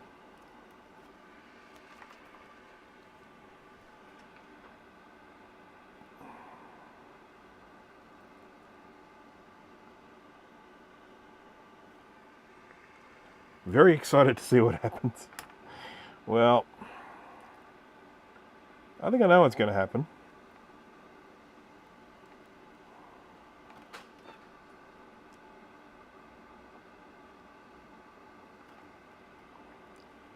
Because I haven't actually done anything, you know? Just wave my hands over it and stuff like that. Alakazam.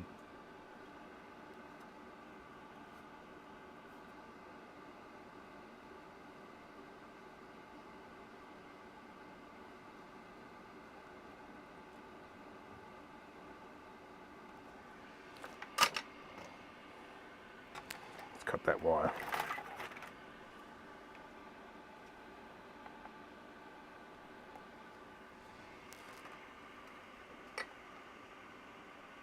Spray contact cleaner. I don't have any contact cleaner.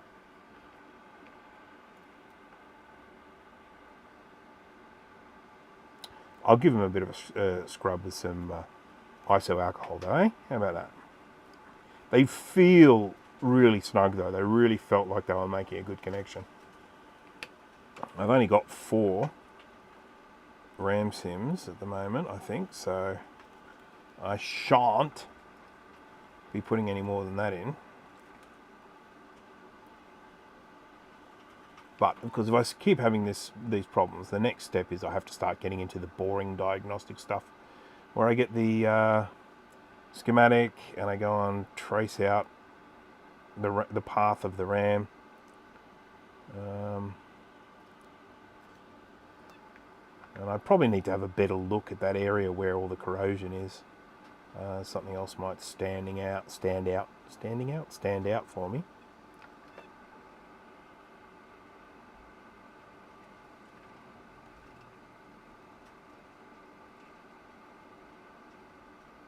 Yay! I think that's all. Let me just check. Yes.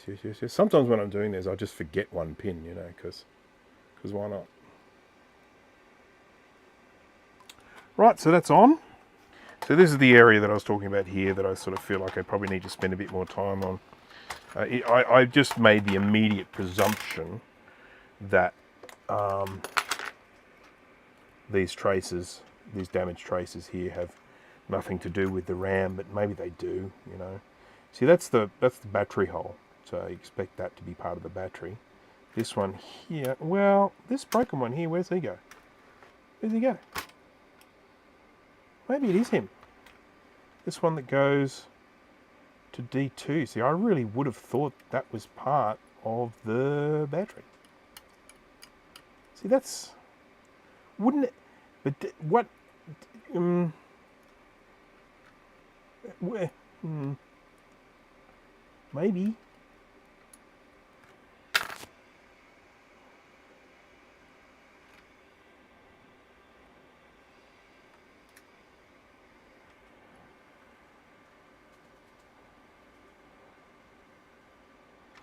Okay, here's my hammer.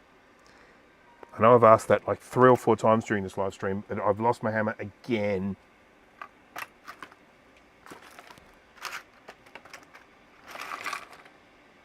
How do I lose that hammer so often? Don't answer that.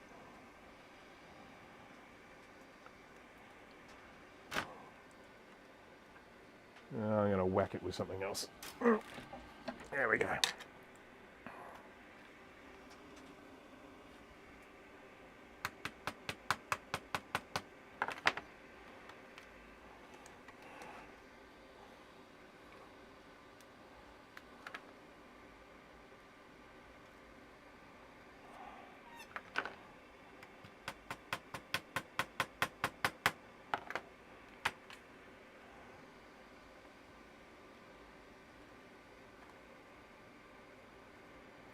Should go through further. Oh yeah, I mean there's nothing quite as enthralling as what you're watching right now. I mean, come on.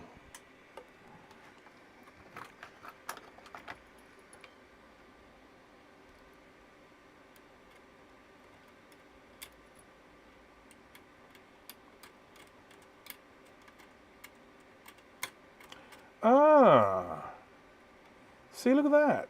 It's got nothing to do with that diode. I thought it was connected up to it, but it ain't. So this trace here is a completely unrelated trace and could well be the cause of our problems. Right. So let's fix this up while we're here because, well, come on.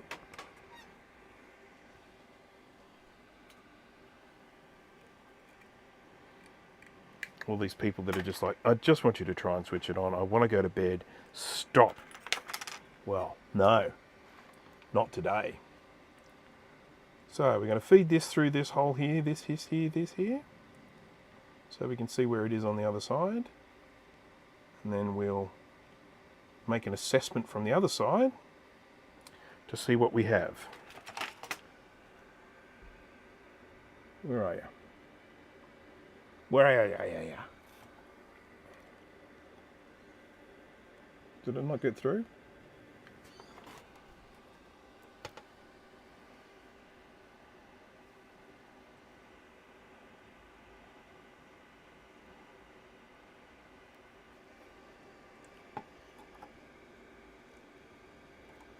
Didn't go through.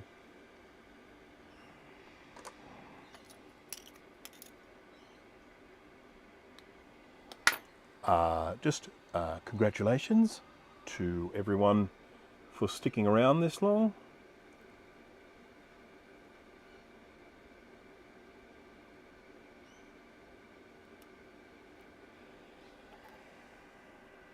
Your country owes you a debt of gratitude.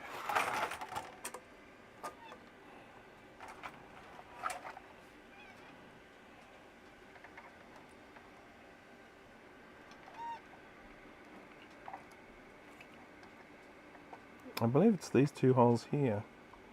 Or maybe it's these ones with the solder in them. I'll take the solder away just in case.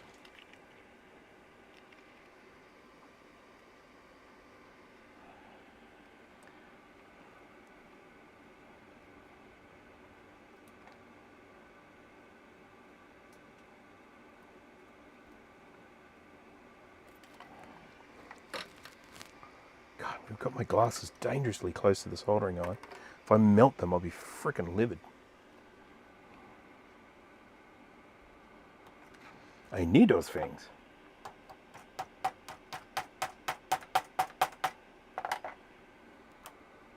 All the bits. Oh no, it broke off inside. Oh, I hate that. Oh, no, no, no, no, no. Oh, that's bad.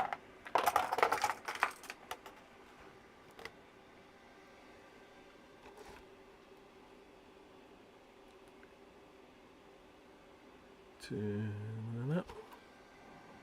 1, 2, and then 1 up. 1, 2. Yeah, that's the one. That is the one.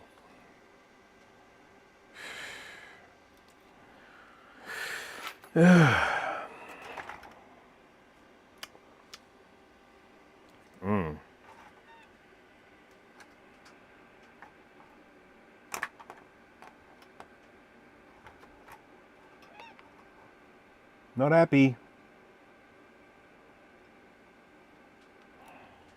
See if I can at least get something through the other one.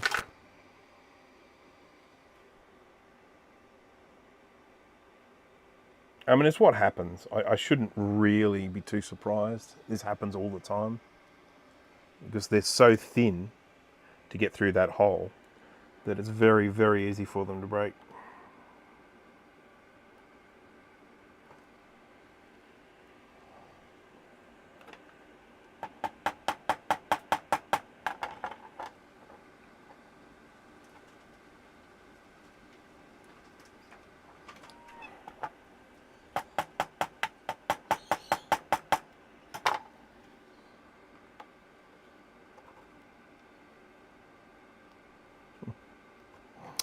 Okie dokie.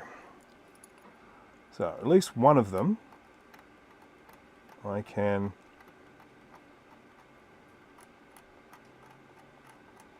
do something about. I think on this left one I should be able to get something going through it.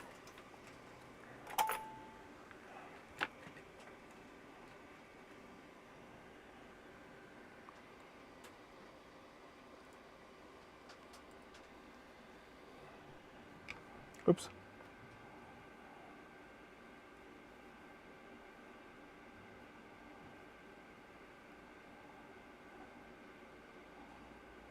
All right. Now,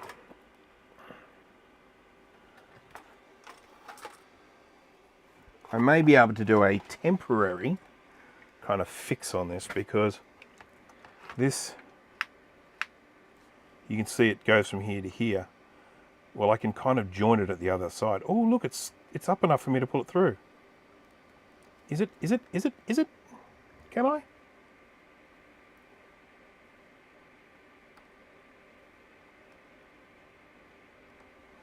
This could be my lucky day. I need my other tweezers, the ones for pulling out eyebrows. They're really good. They're really good for this sort of thing.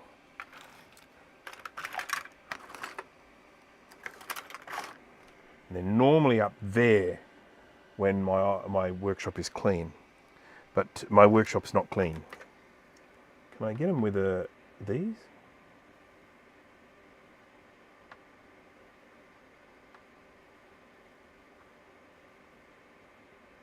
Ah, fudge. Saw that coming. Anyone else see that coming? I saw that coming.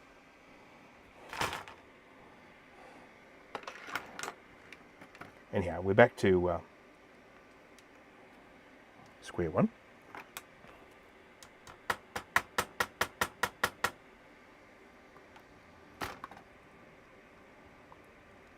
So here's what I can do. I'm going to run this down here and then to there. I don't want anyone making fun of the way I keep snapping things, okay? It's still too soon.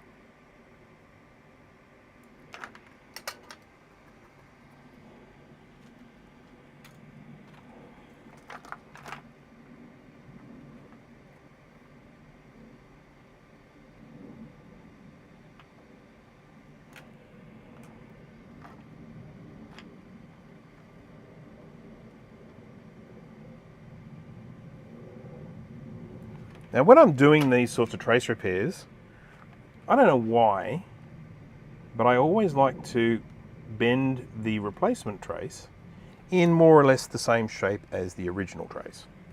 Even though I could just do a straight line, I'm like, no, not going to do a straight line. Going to do a bendy line like it was originally.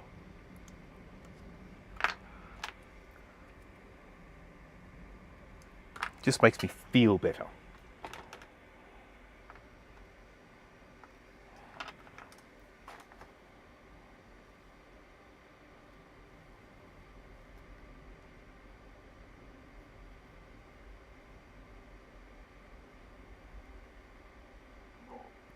Oh, I think my tummy's telling me it's time for some food.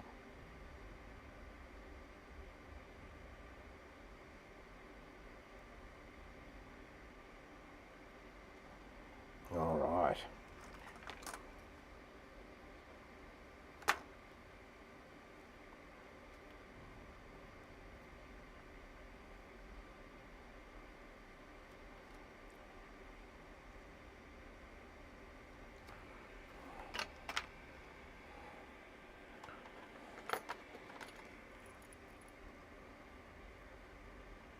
Okay, so now this here, that veer I made is not good. The veer is bad, right? That veer may go to another layer inside the board, but I do know that it goes to the outside of the board and it joins up along here. So what I can do to replicate that joining up edge, now this may not fix it, because as I say, it could well go somewhere inside the board, but I can just do this and join it up like that. So we're going to do that just for the moment, just for fun.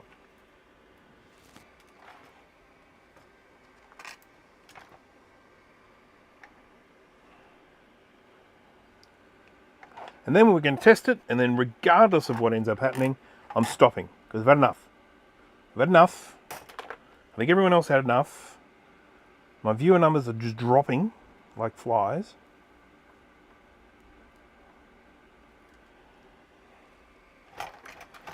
People are telling me, in no uncertain terms, we've had enough.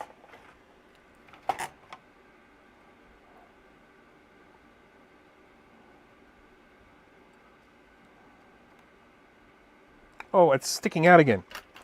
It's sticking out here. It's sticking out. It's sticking out. So can I find those tweezers that might give me some... Yeah, I found them. Found the tweezers. This might give me some chance of getting this out. That doesn't look very well soldered.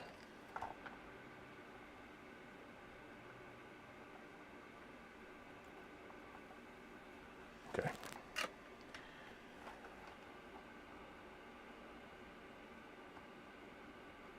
I got it! Freaking got it! Okay, so anyhow, doesn't change anything. I'm still going to do it this way.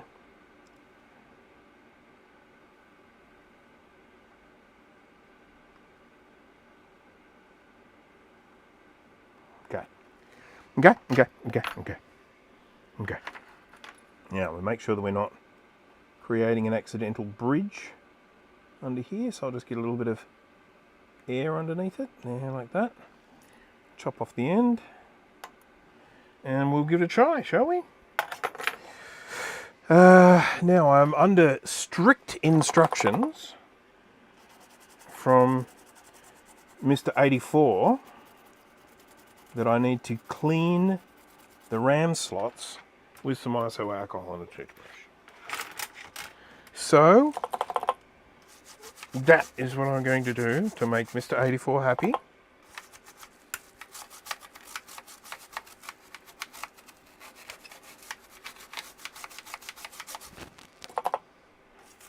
Should probably change the view, shouldn't I? It's like a stupid view for what I'm doing.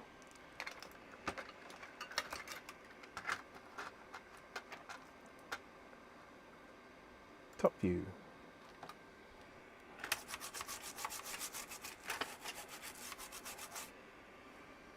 Okay. Well, let's give it a try. I mean, frig it. What can happen? What's the worst that can happen? It doesn't work.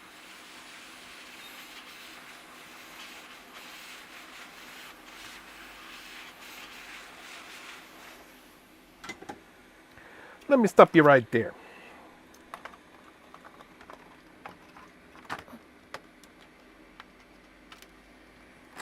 One little RAM sim. Two little RAM sims.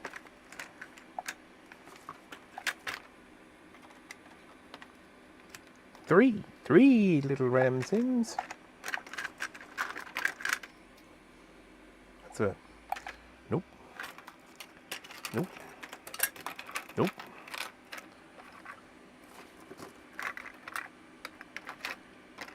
Nope. Nope. Nope. Nope. Nope. We got 3. It's something. 4 little RAM sims. And then a ROM sim. Now, just reminding folks that I don't actually expect this to be fixed, but you never know your luck.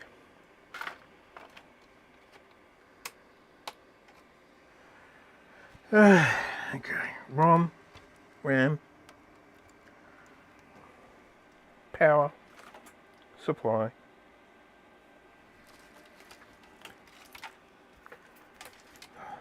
We'll connect one connector into here. You can't see it because it's off camera, because I've run out of room, because things are moving everywhere. That one there. That one there. Alright, so when I plug this in, if we don't get a chime, I'll be very upset because it means I've made things worse. But what I would ideally like, what we're expecting is to hear a chime followed by a sad Mac chime. But what we would really like, I've got to put my other glasses on, I'm blind as a bat with these ones. What we would really like is for it to chime and no sad Mac chime. That would be very, very good. Okay, 3, 2, 1. There's a chime. Oh, God, did you feel like it was toying with us? I felt like it was toying with us because that took so long for that second one to happen. I was just like, oh, we're home free. And then it did it. And I reckon it was messing with me. It knew I was sitting there waiting. Yeah. So, chime, pause. See, it has that tone at the beginning. I'm going a little bit, low frame rate here. I think my poor computer is running out of juice. Quit Safari. That might help a little bit.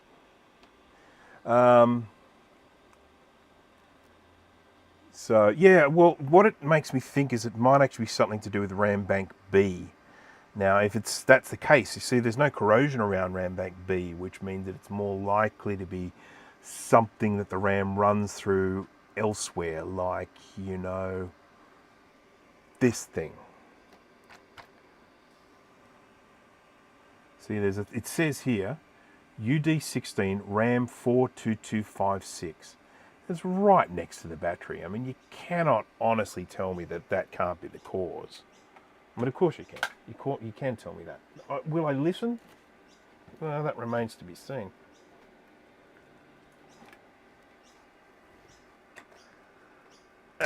So, anyhow, I am going to finish the stream, but before I do want to just have a quick look there. Because we did repair a trace right there. Could be another one right next to it, you know? See, look how bad does this look? Huh? Pretty bad. See, we did a repairings here to here, here to here.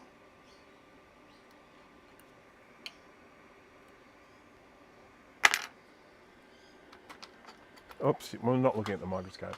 Scope view, please. Scope view, please. So, yeah. So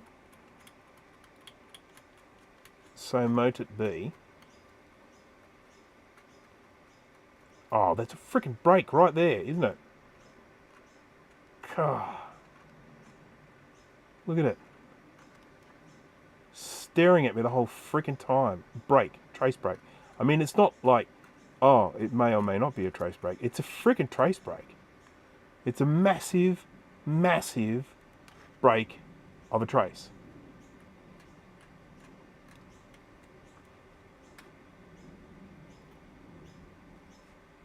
And of course there's some real ugliness around here as well. Having said that, I do think we've probably still got continuity there.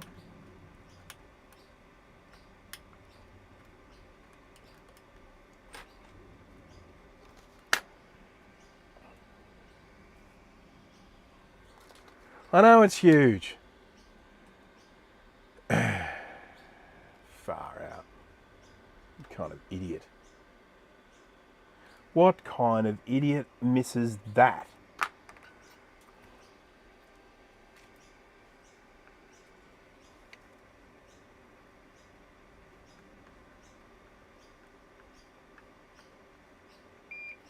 All right, we'll at least close this one up. It's because we can see it. We'll at least... that's not it. Close that one up and then we'll test it again because... Oh, far out. This dropped on something hard.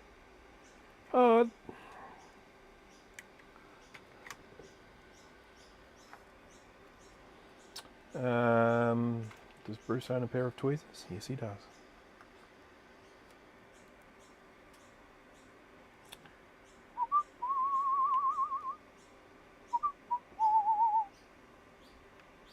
Oopsie.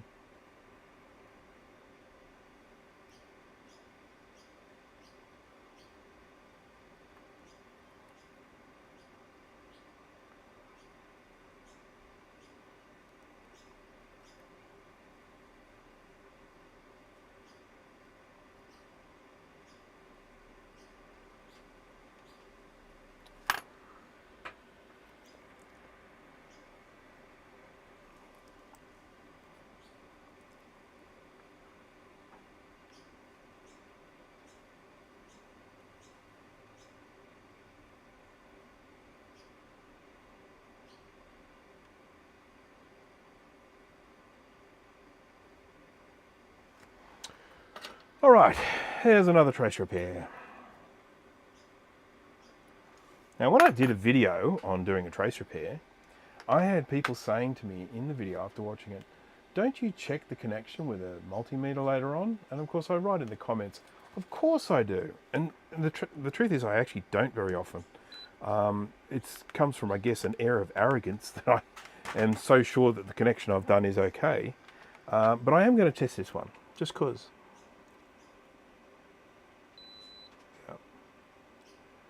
Like, oh yeah, I test. Oh yeah, for sure. When I do a trace repair, always check for continuity. I'm such a liar.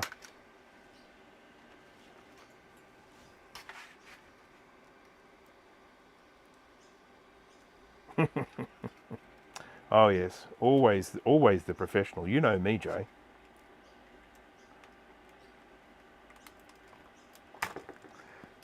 And that's why, you know, I sometimes do live streams while I'm drinking wine. 3 o'clock, I could, you know, it's a holiday. I could just about start drinking now, couldn't I? All right. So let's try that again. We didn't remove anything apart from the speaker, so let's just get the speaker because the speaker is all importante. Where the hell did it go? I don't think it fell down. I would have heard that.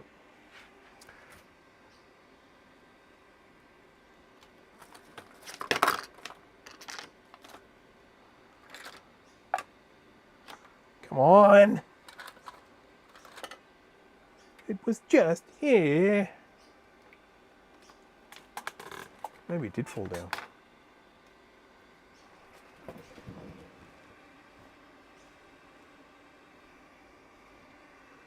I've been going for so long that my microphone will probably cut out soon. It'll run out of juice. These are the moments that we treasure when we're sitting here just waiting to find out if the thing works. And I'm rustling around trying to find the speaker that I had here just a few seconds ago.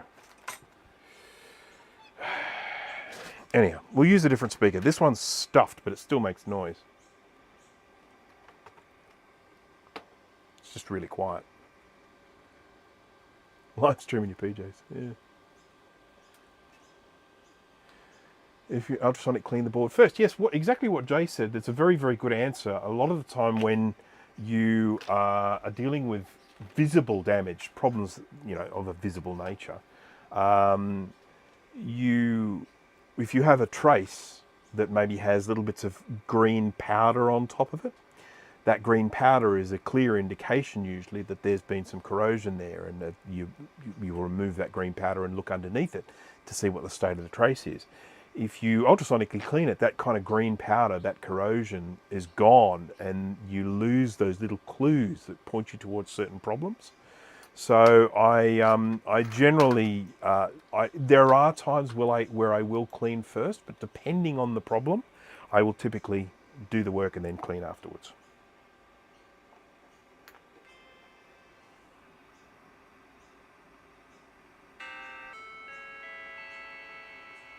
Stop being a dick. So there are a few things I have to keep in mind with this, and that is that, yes, I just found another broken trace, and yes, that chip could be all problematic. But the other thing of importance is that some of these vias, where I've clearly had to repair them, they may go to layers on the inside of the board. So I may need to get the schematic. I'm pretty sure there is a 2FX schematic floating around, and I can then find that location of where it goes to, find that component, and then I can see where that's meant to go. It might be meaning to go to two places rather than just one, and then I can, potentially go in and run another repair wire. I also have two working 2FX boards here at the moment, I think, so that always makes it easier. So the last thing I'm going to do before I finish the stream, I'm going to take this chip off and just have a little look underneath to make sure there isn't any corrosion underneath it. You can't see what I'm talking about because, once again, I'm losing my level of professionalism as I go on. So I promise this will be the last thing I do because I'm hungry. I need to eat something.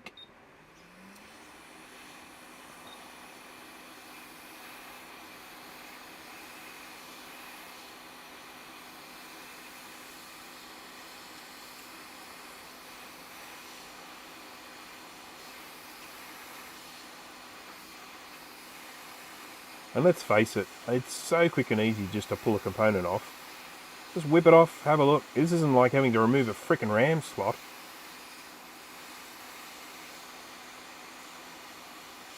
As you can see, this is a chip manufactured by Mitsubishi. I own a Mitsubishi car. How about that? There's a coincidence for you.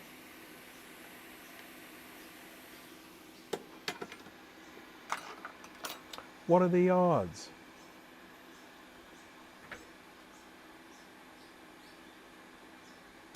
Yeah, actually, the speaker was pretty loud, but the cone is completely stuffed.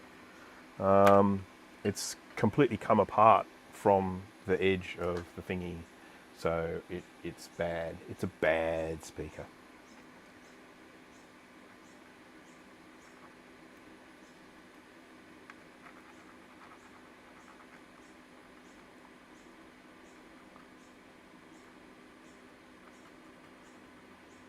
Just going to move this out of the way while I do the cleaning.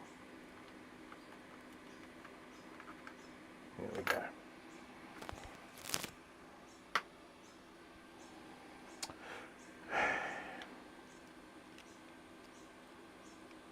Yes, no, the under the chip looks great. I'm just going to have a few little looks around certain areas here that might be causing some grief, but yes, you're right, it's pretty spotless under here.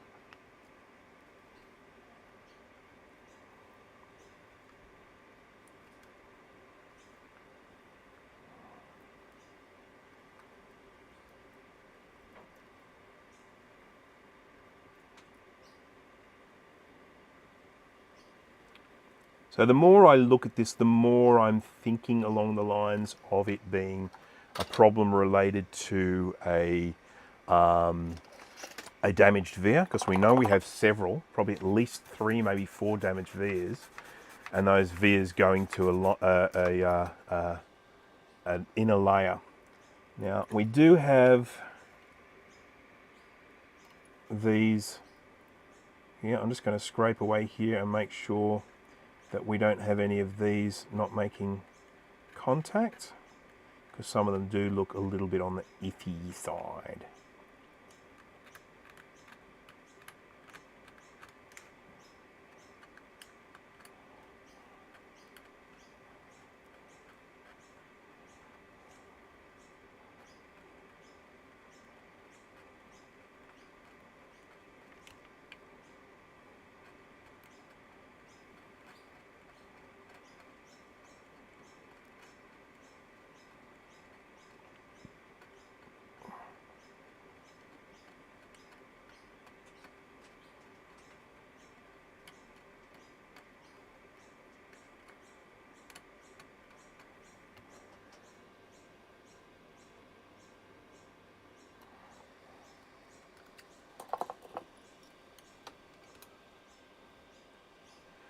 Is it as bad as people say mixing lead-free with leaded? No, I don't think so at all. I mean, I don't know what people are referring to when they say not to do that, but essentially what happens when you mix lead into a lead-free mix, you add lead to it, you tend to drop the melting temp of it. I mean, it's bad because it's lead. That's bad. We know lead's bad. But I don't think it does anything really wrong at all. Okay, so I've got one of this one here. Looks like it might have broken contact, but we'll see from the multimeter. I suspect it's fine, but I would look at it anyway. Look at. Look at. Beep. So we want to go good, good, good, good. Yeah, see, we've still got contact there, even though it looks like it doesn't.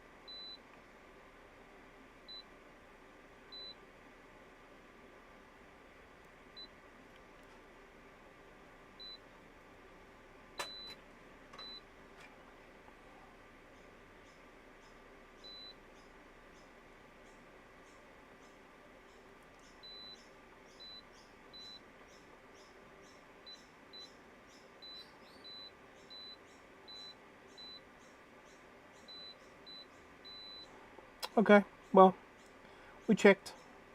We came, we saw. We checked.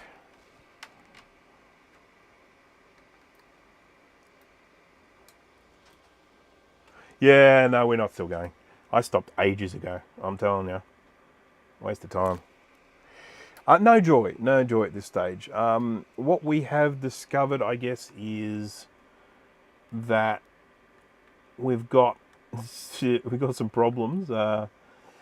Okay, so what ended up happening was we took the RAM slot off. That didn't work out. That sucked. That was a really, really long, annoying, tedious process. Then I actually found another broken trace, which was like, you dumbass.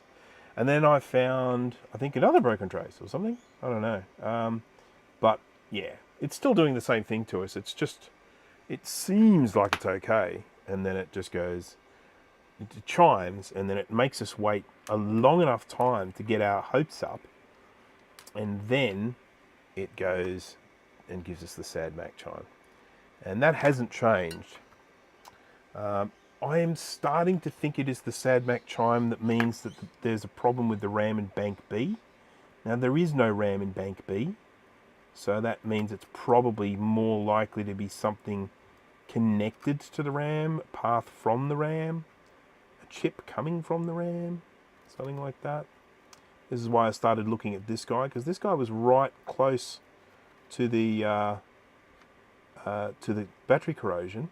And this is, it says on it, UD16 RAM 43256. So it is something to do with the RAM. It's like a multiplexer or something. I don't know. I mean, you can find those things relatively easily if you just go onto the Googlies and you search for 43256. It'll usually tell you what it is.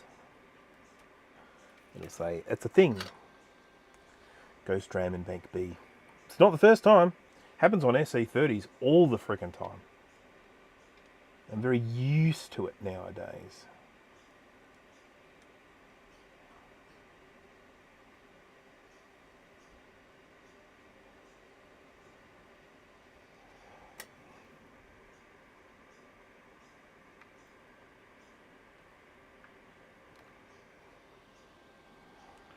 Could you logic analyze it on boot for clues? Pff, yes, I'm not gonna.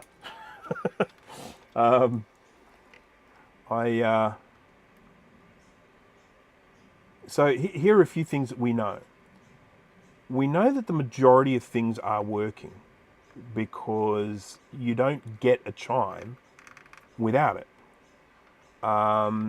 It's failing the RAM check, so we know that there is an issue with it testing the RAM. Because one of the things you can do is you can actually disable the RAM check, but then you're going to probably end up with all sorts of problems. So we just need to find out why it's failing the RAM test. When we know that the RAM is good, if the RAM is not good, I end up looking like a fool again. But as I say, I have used this RAM in an FX, working, smiling, chiming, happy. Right. Okay, so this is going to be one last test, and then we're going to call it a night for a stream, because I would actually like to go and get some food, because I'm a little bit hungry. I'd really like to have a few drinks too, but I don't think I'll do that just yet. I'll resist the urge a little bit longer. Okay, but we will just test it out. Don't expect it to work. We didn't really do anything there. I will drop this into the ultrasonic cleaner now, because what it may end up doing is it might clear some stuff away that might actually reveal some broken traces, and it also just gets rid of a lot of gunk and stuff like that. So yeah, that's kind of where we are at the moment. We'll just give it one last test, and then we'll call it a night, because at this stage there's nothing really standing out without more time-consuming inspection and all that sort of stuff. And I really do think I probably need to do a little bit of work with the multimeter and the schematic, and that makes for very, very dull viewing, so it's not something that I usually do on a live stream. I like fixing things that I can see on live streams. To me, it's just, I think it just makes for a more practically interesting live stream.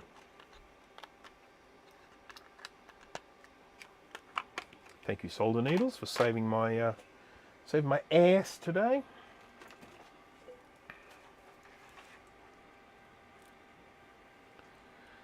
That goes on there. That goes on there. These plugs are going to fall apart one day because I didn't use a proper crimping tool for these. I have a proper crimping tool now, but I didn't when I made this plug. All right. Okie dokie dokie dokie. Dokie okie dokie. So, expecting nothing to happen, we expect to get a chime, followed by a SADMAC chime. 3, 2, 1.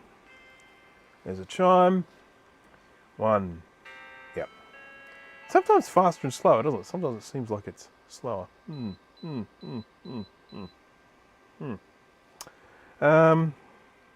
Yep. So there's a lot good. Do you get anything on video with these? These don't have built-in video, do they? I need a display card. You don't get anything on video like a little face or something, do you? You don't. With these, when they just make a chime, it's all just in darkness. So you just have to hope for the best.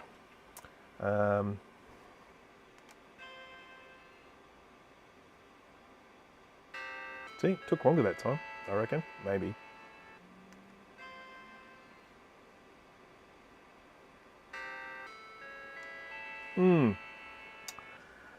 Alrighty, well, I think that's it. I think I've managed to bore people enough. Bore people down to 26 viewers. That's pretty impressive. If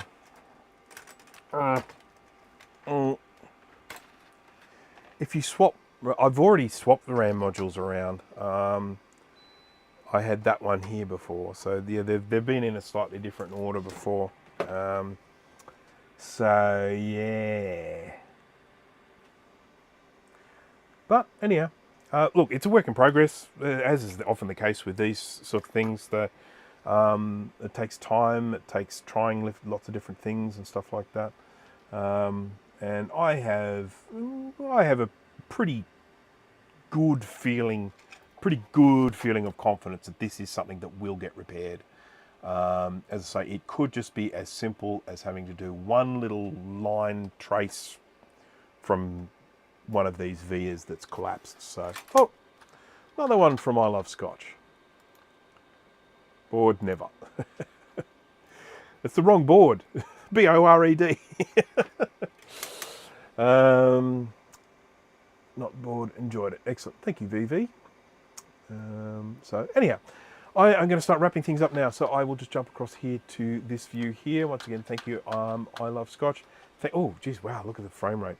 I do need to open up this little Mac Mini down here and clean some of the dirt out of it because I think it's struggling a little bit at the moment. So, my usual thing, thank you everyone for joining. Thank you everyone for spending this time with me, taking that time out of your day, night, or whatever. I hope you enjoyed it. Sorry this one went on for so long. 4 hours and 20 minutes. Good grief.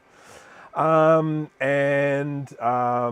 you for the super chats. Thanks for all the chat, the contributions in the chat. Thanks for keeping it lively. That's what makes these live streams fun, is people getting in there in the chat and, you know, chatting away with each other and with me. It's all good.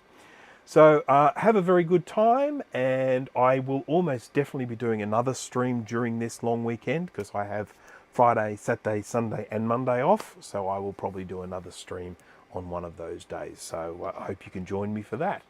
And if I have any progress with this after ultrasonically cleaning or anything like that, I will be sure to put it onto my Facebook page. That's where I put, if I have positive progress, that's generally where I put that information.